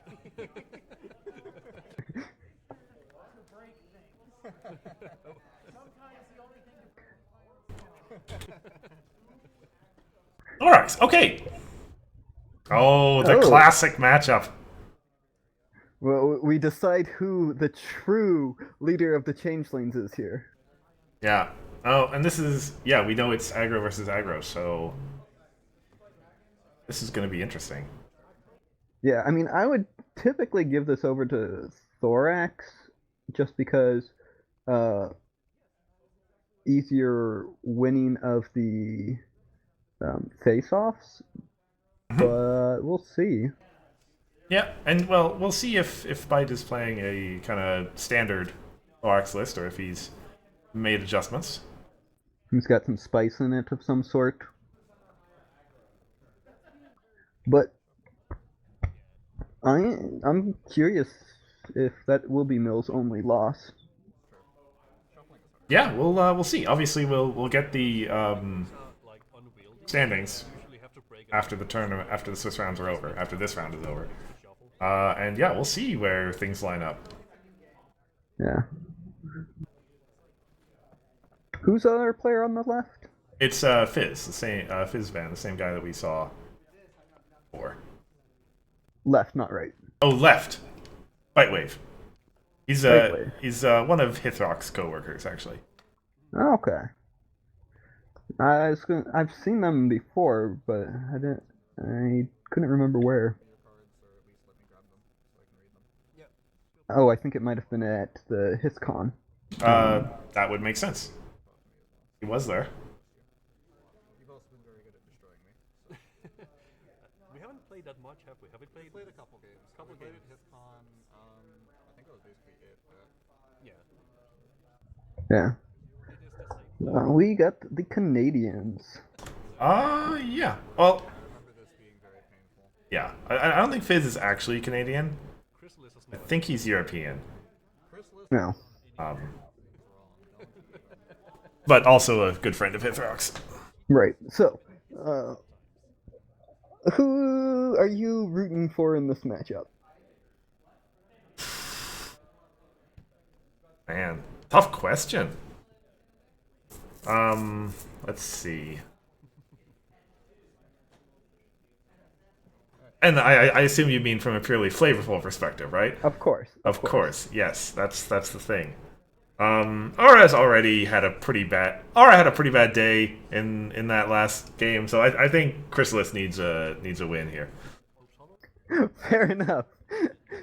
yeah, I can go with that. It will let Aura have some kind of happiness after that Grogar, and just frightening all three friends and destroying that game for him. Mm-hmm.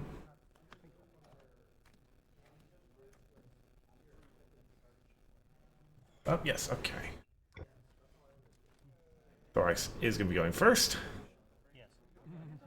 And once we get a sight of the hand of some sort, it might be curious to see. Well, looks adoption like. options means this is probably the standard Thorax deck. That's a Yona in there. So it's not fully standard. It's not the fully new modernized version. Right. I'm not happy with that. Yeah, I saw a lot of yellow cards in Fizz's hand. Yeah, and without an Orisa or something else to do it, it's probably not great. Hunts. The big old pony. This has been a fairly interesting tournament so far. I've been enjoying it. Yeah, for all the predictions of Mill Apocalypse, it's been fine. As was put by someone else earlier, most everyone's just trying to ignore that mill exists. Yeah.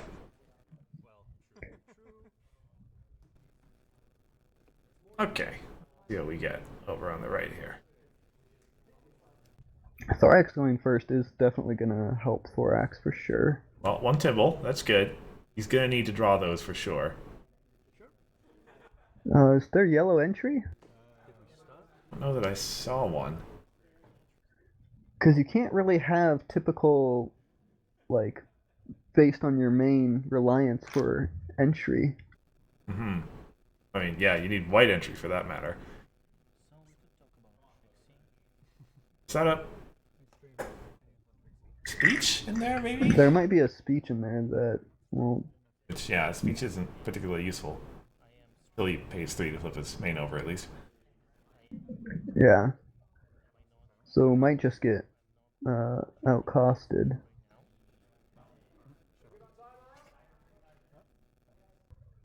But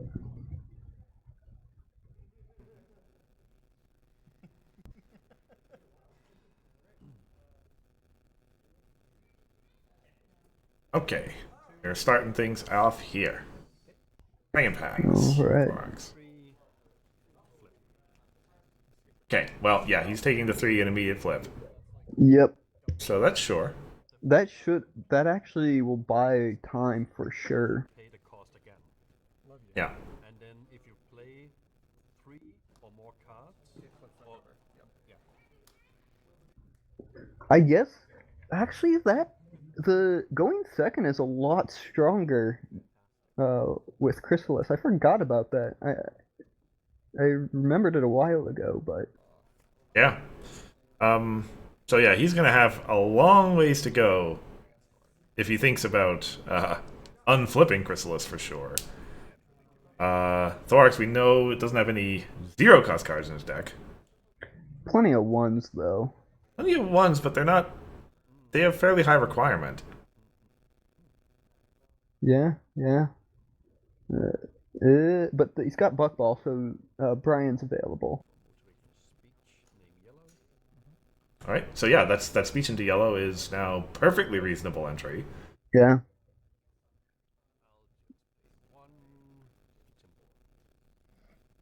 And we got Timble off the top. That's not doing anything right now. I'm not sure I like Timble coming out this early. Yeah. He's gonna need some more. Is Like, he just trying to secure yellow? well, I mean, it doesn't do much. Secure yellow. It's just one. Yeah, and that's my confusion. I would have played the Thorax. Hmm.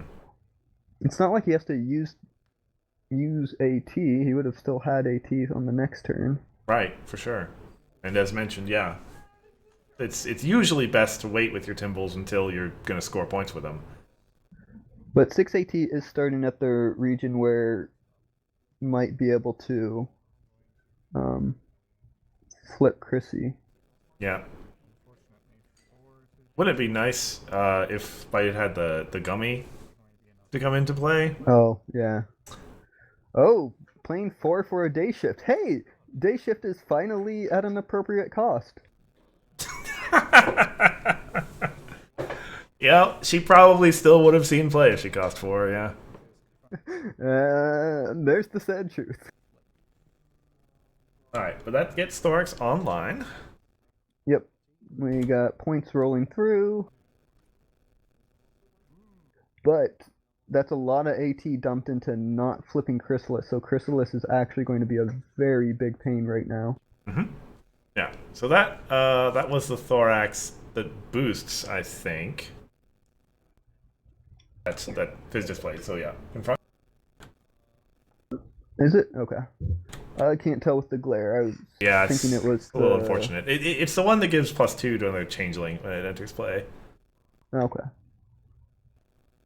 I was thinking it was the flip one. I was thinking that would have made more sense, but maybe he's feeling safe with his yellow. I mean, probably.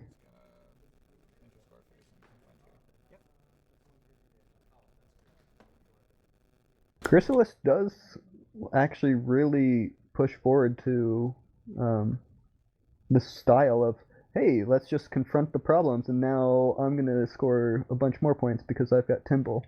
Yeah, for sure. There's the other Thorax. Here's the one I was thinking. Oh yeah, this is going to be a 2-point confront. 2 points. Timble now has 2 changeling friends. Yes. Timble, the breaker of the stalemate. Mm-hmm. This could be... So, like, if Bite draws, like, a Bunyip, say, for example, then we'd be in a fun spot. Similar to where we were with Bugle and Fizz, where they're just sitting on their point acceleration and who blinks you first. do yours, I do mine. But Chrissy's gotta be such a pain right now. For sure, yeah. Oh yeah. Cost is always going to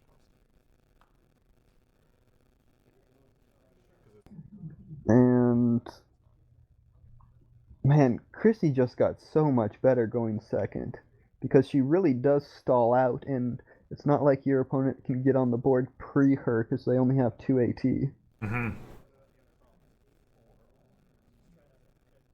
Yeah, from that matter, I'm honestly a little surprised we haven't seen more of her in the post-rule change era.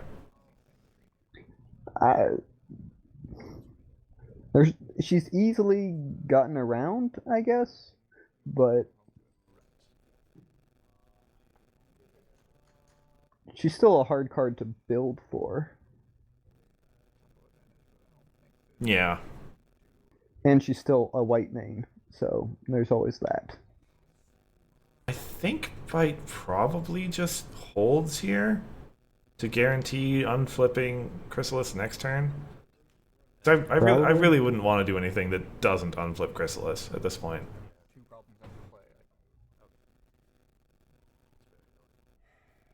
I mean, if he's got a 1/2/2, like that would do, and just let the 1 cost get canceled. Yeah, that works. But he's got the Bad Hair Day, who's just going to come into play next turn for free. So 380 up to 4. Drop the turn.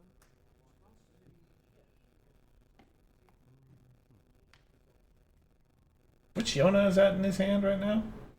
I believe it is the classic Yona, but it's the alternate art. It's the special art version. Ah, I see. Okay.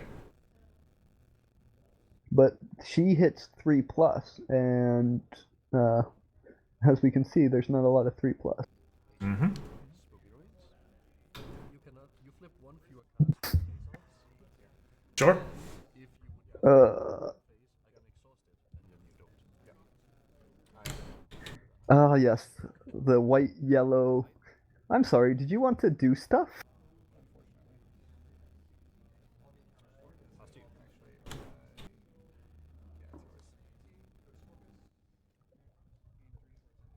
This may be a short game just because Bite isn't. Okay. He has a Bunyip. He is definitely going to crack Chrysalis this time. Yeah. And you just 2 for a Bunyip. I hope he also tries the other problem and can confront. The other problem is a mystery, I think. Which is 7. Yeah. So that may not be doable. He does have I think that's a Brian in his discard pile, so his Fluttershy will resurrect that. Yeah. I mean, semi-sad, but...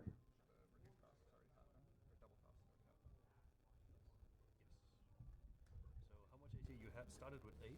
Yeah. Okay. So. And you played 2 cards. Right. Okay, he's playing that Fluttershy. Oh, yeah.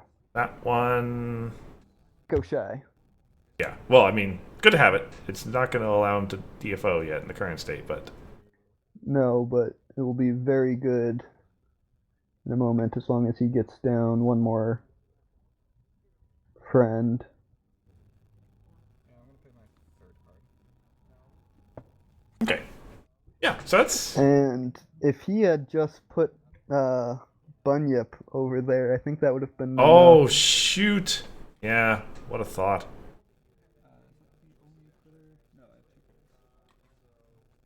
That would have been... Yeah, if he had DFO'd too, that would have been crazy this turn. She counts for herself. Oh, is she a critter? Yes. Oh, okay. Yeah. Yep. She's a critter too! Okay.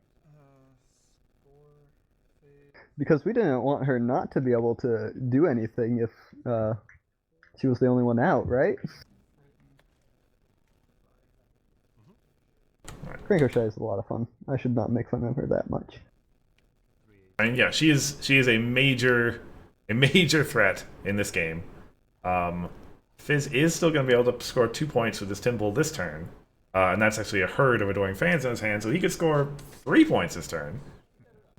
And Herd has the follow trigger, which would be very powerful in the following turns too.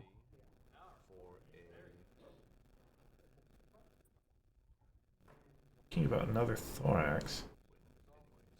I think he's going to go for the double. Okay. Timber gets +2, Thorax gets +2. Okay.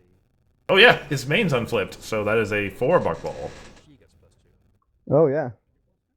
Oh, okay. Then I'm gonna play 2. Wow, what a play. Oh Okay. my gosh, that's brilliant! I thought for sure that was going after Cranko-shy, but I mean, he may still live to regret that, frankly, but I don't think so. The day shift is so much saved AT. but yeah, using it up on day shift. But I'll Or confront for 2 points.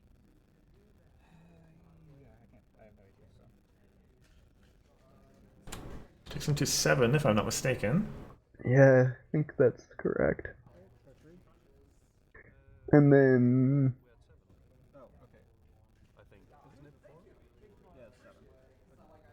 Mine was 5. You're at 3. that should be a double.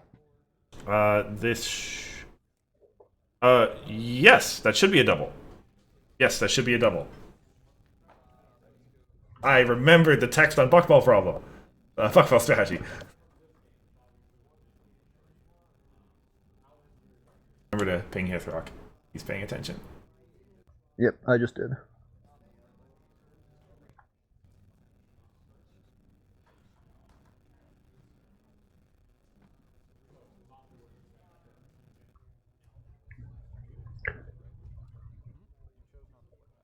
Alright, so. You were confronting this problem because this was 4 for you. Because your main was on your start side. And Thorax had +2 power from another chain. That's true. So you need to roll back. He used Thorax's trigger, Prism Light, to boost day shift up to allow that to banish her. Yeah. He drew a card, but there should have been a double face up. Yeah, his trigger is just when this card enters play, give another character +2 power until the end of the turn. Yeah, okay. Oh, okay, that's fair. Yeah. Alright, so Anyways, nothing changed, so we're just gonna do it. Yeah. How much power do you have on the board? let's see. This is now 4.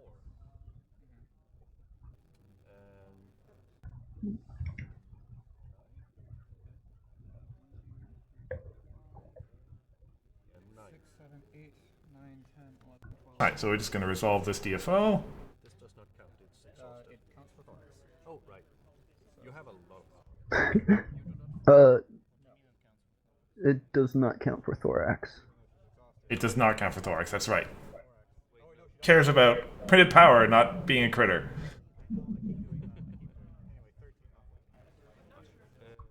Sorry, where do we get 1, 2, 3, 4, 5, 6, 7, 8, 9, 10, 11, 12, 13, 14. You counted Bunny twice. I did count by This is Yes, so it's This 13. is 5. It's 13. Okay, That's 8. we're going to make sure this matters. This does matter for a point, so 13? And you do not flip. Or 9, right? Yeah, but you do not flip. Yeah, you need to flip a 4 or greater. Yes. 3. That is not 4 or greater. Nope. No. Okay. So point for bite then. Okay. Yeah, point for bite. Resolve problems. I get to find a card. Okay, and because there's no flip, the card draw does not matter here. That's right. why. Yeah. Bring out your best over there. One assumes critter.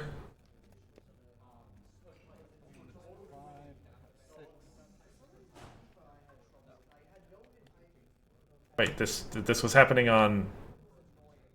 Okay, I found a pirate ship. Wait. Bite didn't need to retire anything, I don't think. This was happening on No, he his did turn. not. Yeah. Interruption. You do not score for confronting. Cool. And I have 4 friends at home at the end of my turn, which is fine. And then I think we passed. Did you draw already? Yes, I already drew because we had to roll back. Yeah, and then you take the AT, and then we're up to speed again. Yep. Okay. Yeah, so I think only. Ready. Not ready. Are you still at 7 points? Yeah, I won. Yeah, points are alright. It just needs to have one more. And Yeah. Wait. Hold on. Oh, yeah, there was an extra confront. You get the point for the extra confront. Oh yeah, but also have an extra critter, you don't retire critters at the end of your turn. At the end of opponent's turn. No. I also need to. I needed 4. Did I need 4 to tie or 4 to win? Or to, oh well, I didn't hear them with that bit. Yes, 4 to tie. Then yeah. We were gonna push this aggro versus aggro match to time. Well, it is kind of a big thing. Oh yeah, it's a big deal. We're gonna here to make sure the rules are followed. And it helps new players learn. Took the extra point, and you are in. Okay, but yes, I believe we are back to proper state now. Yes, yeah. And he drew for AT. Yeah. So the interesting thing, so actually, I realized Bite couldn't have DFO'd even with that Bunya play, because Timble's calming was blanking out all the critters. Oh, yeah. Calming. It doesn't matter until it does. For sure, yep. It's why the yellow Fluttershy in Equestrian Odyssey was actually a pretty solid draft main. Mm-hmm. Alright, so, back to thinking. That's 2 to move. Sure. Yeah. I mean...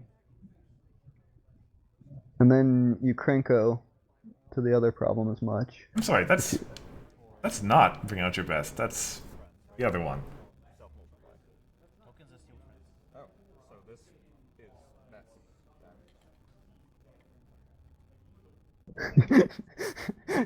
Just reading Krenko Shy going, what the heck? Yep. That's a card. We shall see. Many critter tokens. I hope Bite brought many critter tokens. Looks like he did. Man, and he's got, like, their actual critter tokens from the Sequestria ones. Yeah.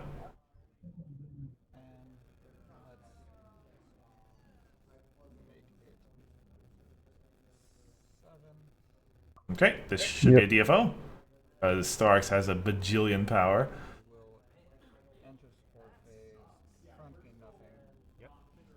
That's prospecting, okay. I don't flip, but I don't think it matters. I see what the chaos effect. I will take this. Oh! Oh, but he's got Thorax. So Oh, yeah! actually just a free draw. Yeah! Well... Oh, I also confronted this, so that also gives me critter friend token in play, but it wouldn't have mattered.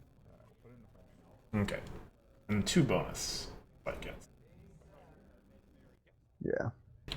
Should put him up to 9, I think. Now I have to resolve all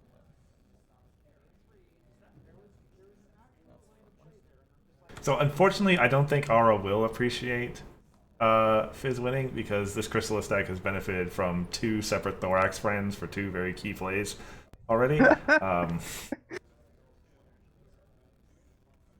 Well, yeah, she's got to make some concessions. Tell that to Arakat. All those critters for Krenko Shy. Finally. How many points are you at? 7. 7, 8. So 4, 8. 7? Yeah, I'm pretty sure Bite's at 9. With 2 more from the face-off. Yeah,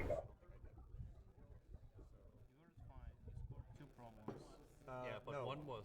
Yeah, one was not confronted, so I think I calculated this, I think. But may the best pet win. Can you look at that? Did you gain At the other on the other side. Did you gain that a a 1? point from that? That's a 2. Is it a Yeah, so it should be at 8. Okay. No, wait, I think I was at 6. I think I was at 6. Yeah, I've been counting this stuff. I'm pretty sure it's 9. Okay. Commentators, please, I'm bad at resolving game state. You got it. And we're getting a response.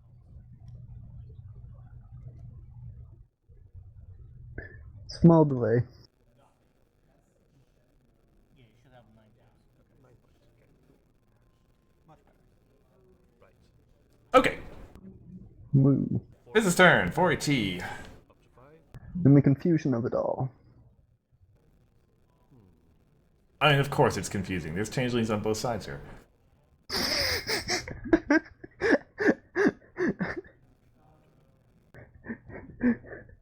Man, like, an actual fight between these two would be absolutely just like, alright, who is who?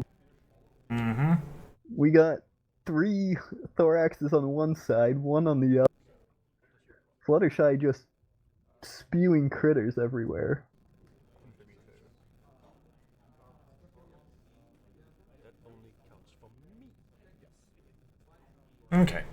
So that new problem looks like lacking lesson plans for 4.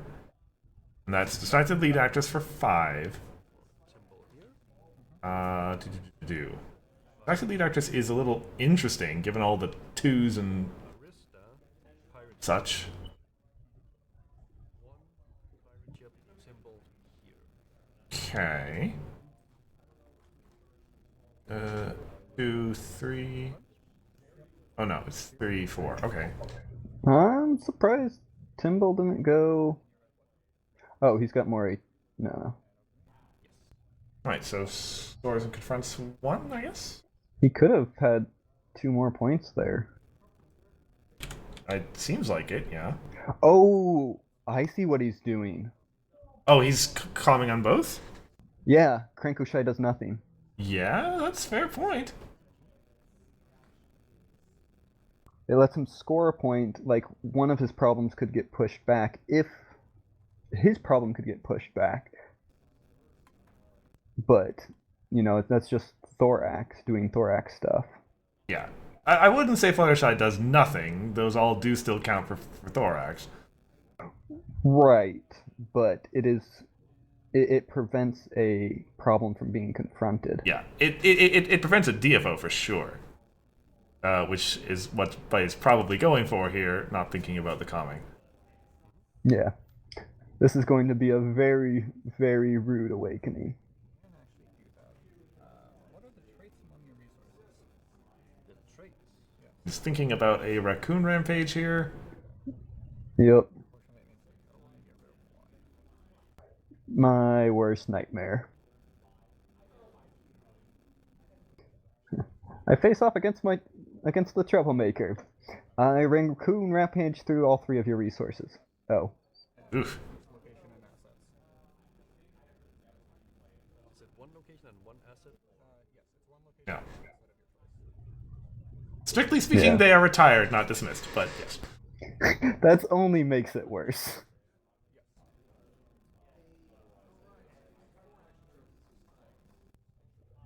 Oh, interesting. Could he... Wait. So, I'll have to. When asset gets declared, he gets rid of, Oh. the Fluttershy. No. Well, I guess it comes down to the order that the assets are declared in, right? Or that the traits are declared in. Yeah.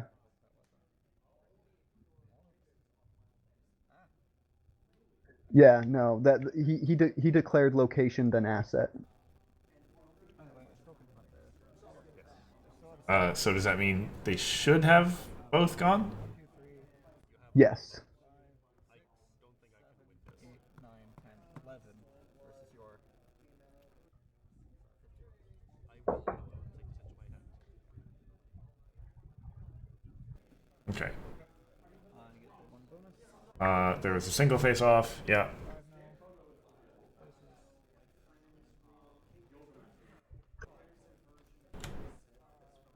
Yes, prospecting interruption. Yep. Was annoying again, I think. Yep. It's a small thing, and it hinges on whether Bite can even remember the order that he declared the fates in.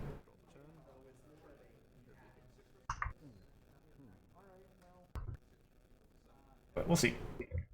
I remember it as asset and then location,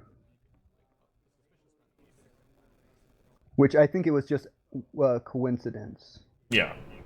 But I mean, yeah, neither of them were thinking about the implications of that yet. and yeah, And this is the highest power I have. Does not contribute to confronting. Highest power among opposing characters in general. So it would be 3. Oh, he retired speech. speech. Okay, they're off screen. Right. We.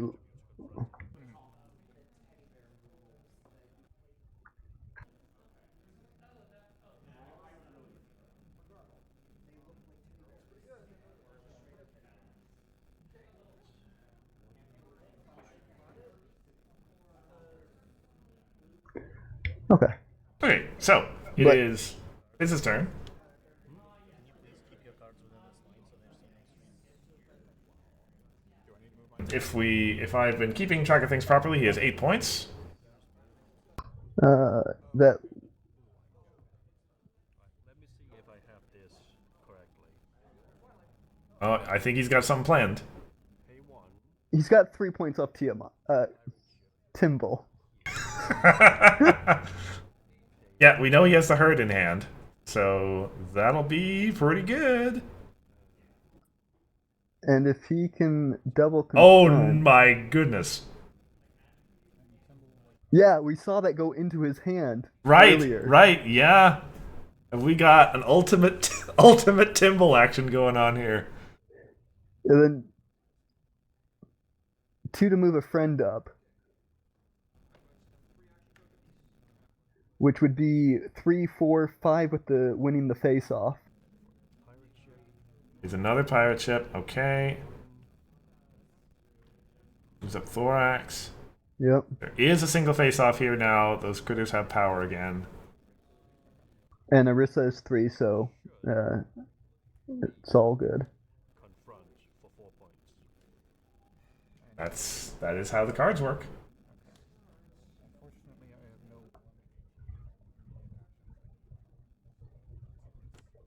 Okay, and then we have a face-off. Yep, my 4 versus your 5. 5. Okay. All right. Sure. Yeah. And that puts him over.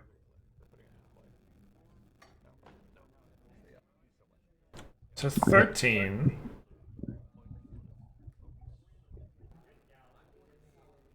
A bite has 11. 14. Oh, Yeah. oh, they have 14. Okay.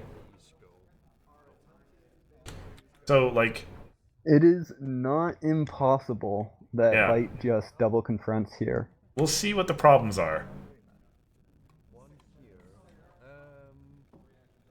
And yeah, that Crankoshai is in full force. That's only one bonus. That's lead actress again. I mean, Oh, that's a but good- wait. He has the Fluttershy in hand. That'll score him the extra point. Oh yeah.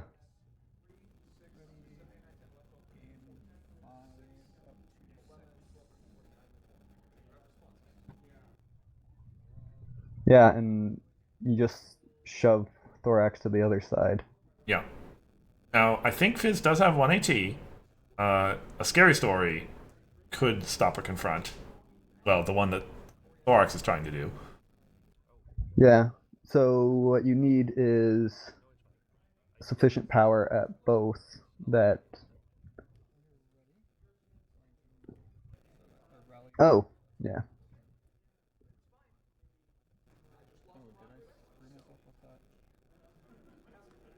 That works too. That Oh, well, yeah, that also works. Yeah.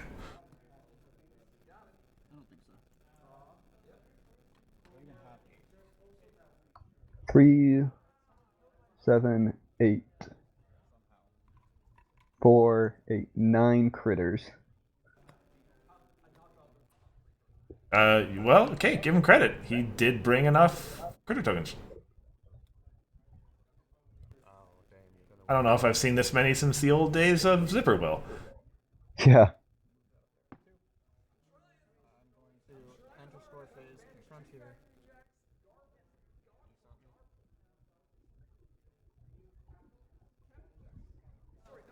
Is thinking, or at least not talking yet. Now I can actually pull this off. Yes. Right here. Wonderful. Frightened. 1 to 13. Confront here. Mm-hmm. Oh, Oh, it's prospecting interruption. Oh, that's wow. Oh, it's prospect. that is the best problem to have right now. What Oh a my god. my goodness. That means Biz should have this. No face off either. Oh wait, no, yes, there is a face off because he did confront it. Yes. Oh yeah. Brian goes into play. Whatever. Wow. Well, I mean, It's 1 point. This is gonna be a 15-14 game. Oh my gosh, off of prospecting. wow, that is the best problem to have at that moment. Yes, it is. I hate it. That's insane. Could Bite have won there? He would have had to play both the Bunyip and the Fluttershy. Did he have a Bunyip in grave? If that was the case, then yes, but I don't know about that. I don't think so. Because it was 3 for the Bunyip and 3 for the Fluttershy. He only had 5 AT. Right, because he moved it. Yeah. I remember the placement.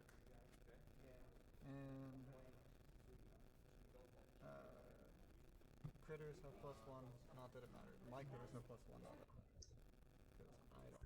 Yeah. Like, oh, that is painful for Bite. Like, I just have to. Yeah, jeez. But yeah, two, especially with 2 pirate ships in play. 1 point Yeah. required. This is No academic. AT on the other side.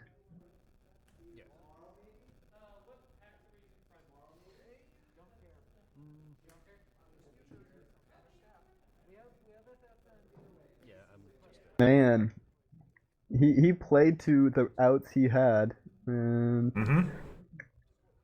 they went through.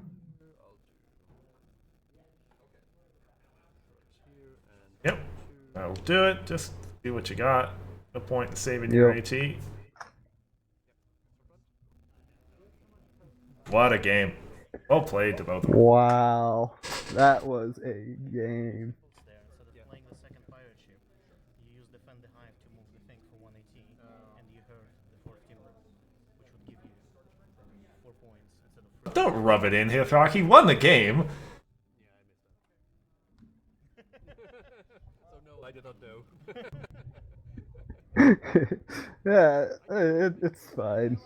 Like 2 disappointments for you, where you're like, confront there, and he's like, nope, calming 1.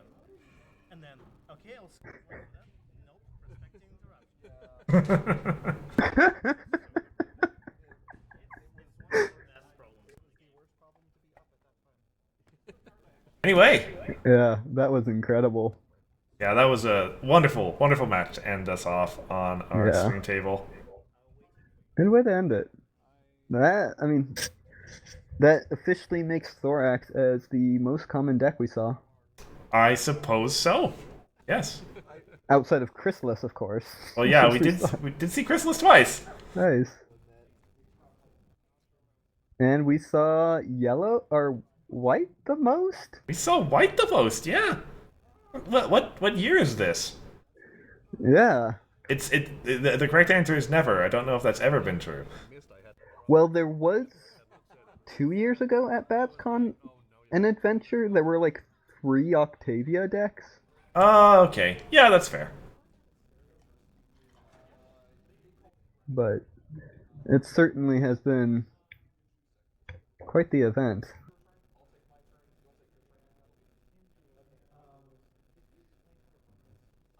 Okay, so yeah, we will wait until we have the standings from the Swiss round, and we can tell you who is going to make it to Sunday. That is going to be the last streamed content for today. So, And well, tomorrow we should have 3 games. What time? let me find the time. Now they go to dinner and we figure out what the heck we're gonna do. I also want to. Somewhere. So, starting at 10 a.m. Pacific on Sunday. That's noon for you and me, Central Time Zone. I love card dependency Hellscape. I love card dependency Hellscape. Very nice. And it'll probably go about 3 hours? Are they best of 3 or are they best of... I think they're One. playing best of 1 cutoffs. M&M's at the hotel room? No. Yeah, that's what I was thinking, honestly. I don't really feel like going somewhere. Yeah, best of 3's only at Continentals. Yeah, yeah. This is all just best of 1, seeing what makes it to the top. We did end up seeing 2 different farm decks. That we did. No, because Music? What? things at 11. What did we see in pink? Was it just the mono pink deck? Just Ara's Cadence? I think so.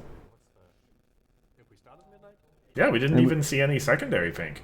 Start at midnight. And blue we saw Sokals. Hmm. We actually had representation, even in our small area, of all the colors. Yeah. No purple outside of mill. Orange Oh, outside of that's mill, true. though. But I mean, it is the most purple of purple decks. Yeah, you can count that as a purple deck, I think. But yeah, we had orange, we had pink, we had white, we had yellow, had blue, had everything. Yeah. And let's see, white won 2. Well, technically, one of them was white versus white. That But the other white then went to win another one, so... that's true. That's true. And orange won 1. And... well, I guess we did have the mono blue farm deck too, so we had 2 blues. And we lost to a Thorax and Mill. Okay.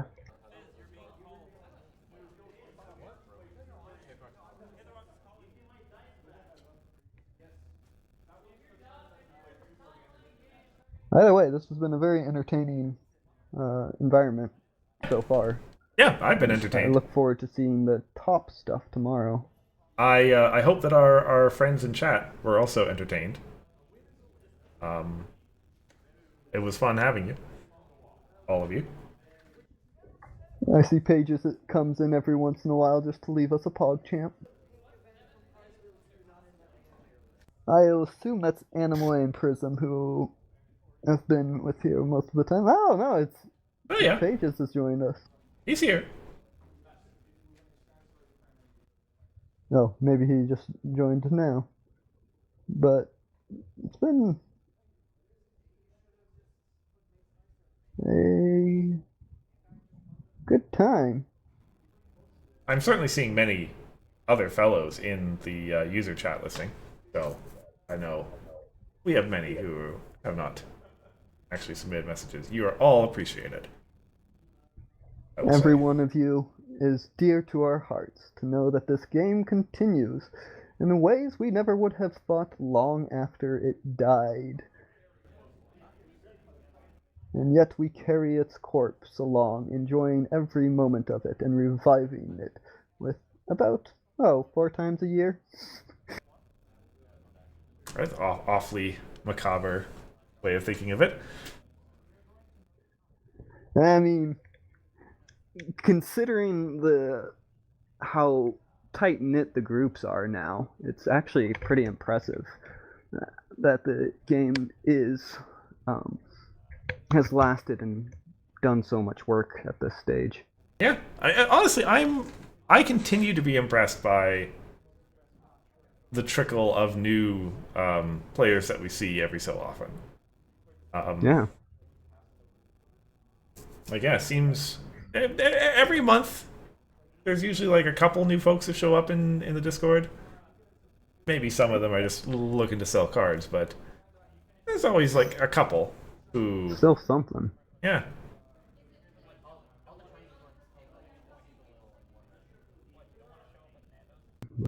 Either way,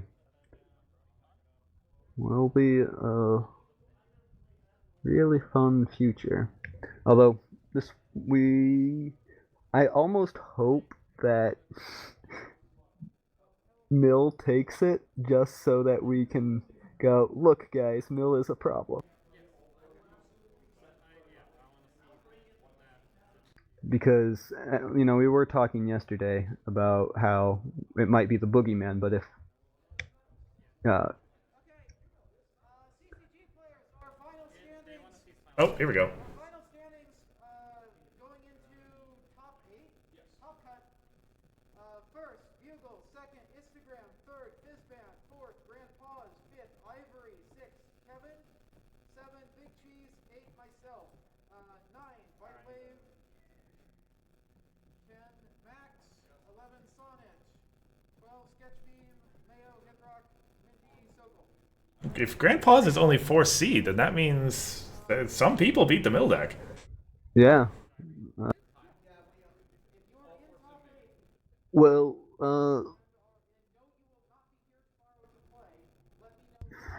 I mean, the match we just watched was essentially for what, 5th seed, 5th or 9th. I guess, yeah.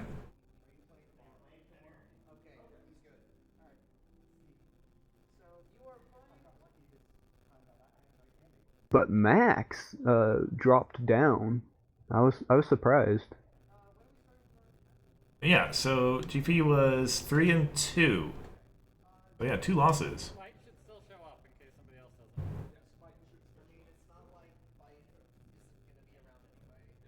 doesn't. Bugle went 5-0. Instagram 4-1. Fizzban went 4-1 as well, only losing to Bugle. Man, that deck did phenomenal then. Yeah, that's impressive. Ivory went 3-2. Kevin, we did not see anything about Kevin. Mm-hmm. Big Cheese at number 7. Number 8 is ours? That's Aura. Aura. Yeah.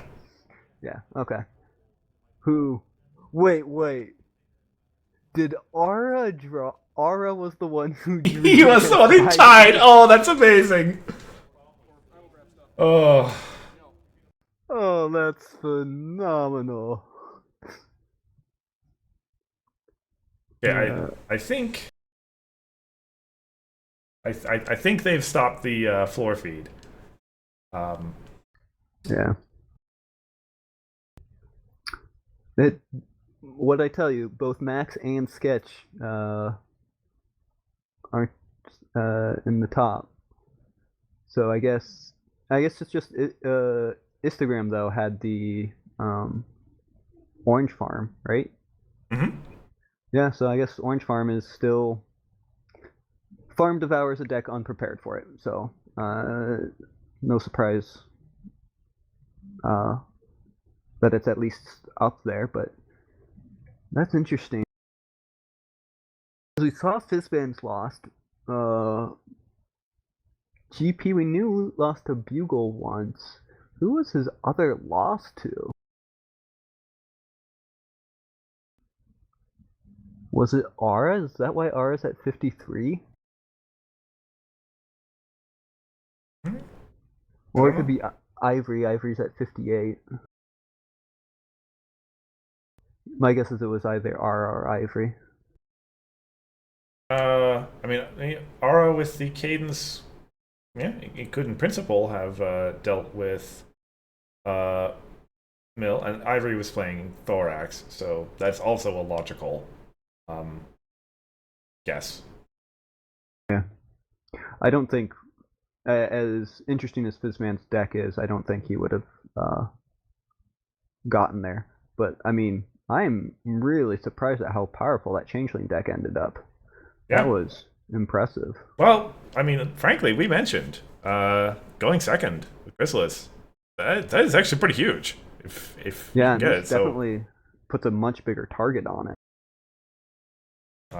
So possibly he got lucky with that. Yeah, I mean, and if you well, the thing is most people are gonna go, I want to go first, and then he can go, I go second. Mm-hmm.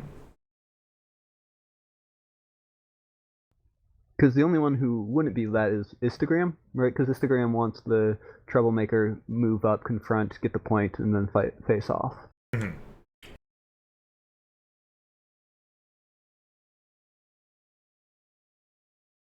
All right. Well, I'm a little tired. So am I. So it is. I think we're gonna end it off there. As mentioned, we will be back tomorrow with the Top Cut rounds, starting at 10 a.m. Pacific, noon Central, 1 p.m. Eastern. It'll be you and I again, bringing you all the action. Anything else you want to say? Just I hope you all enjoyed commentary, enjoyed seeing these matches, and I've been awake. I mean, I'm Pancake. For sure. I've been Curse of Chords, and we will see you all tomorrow.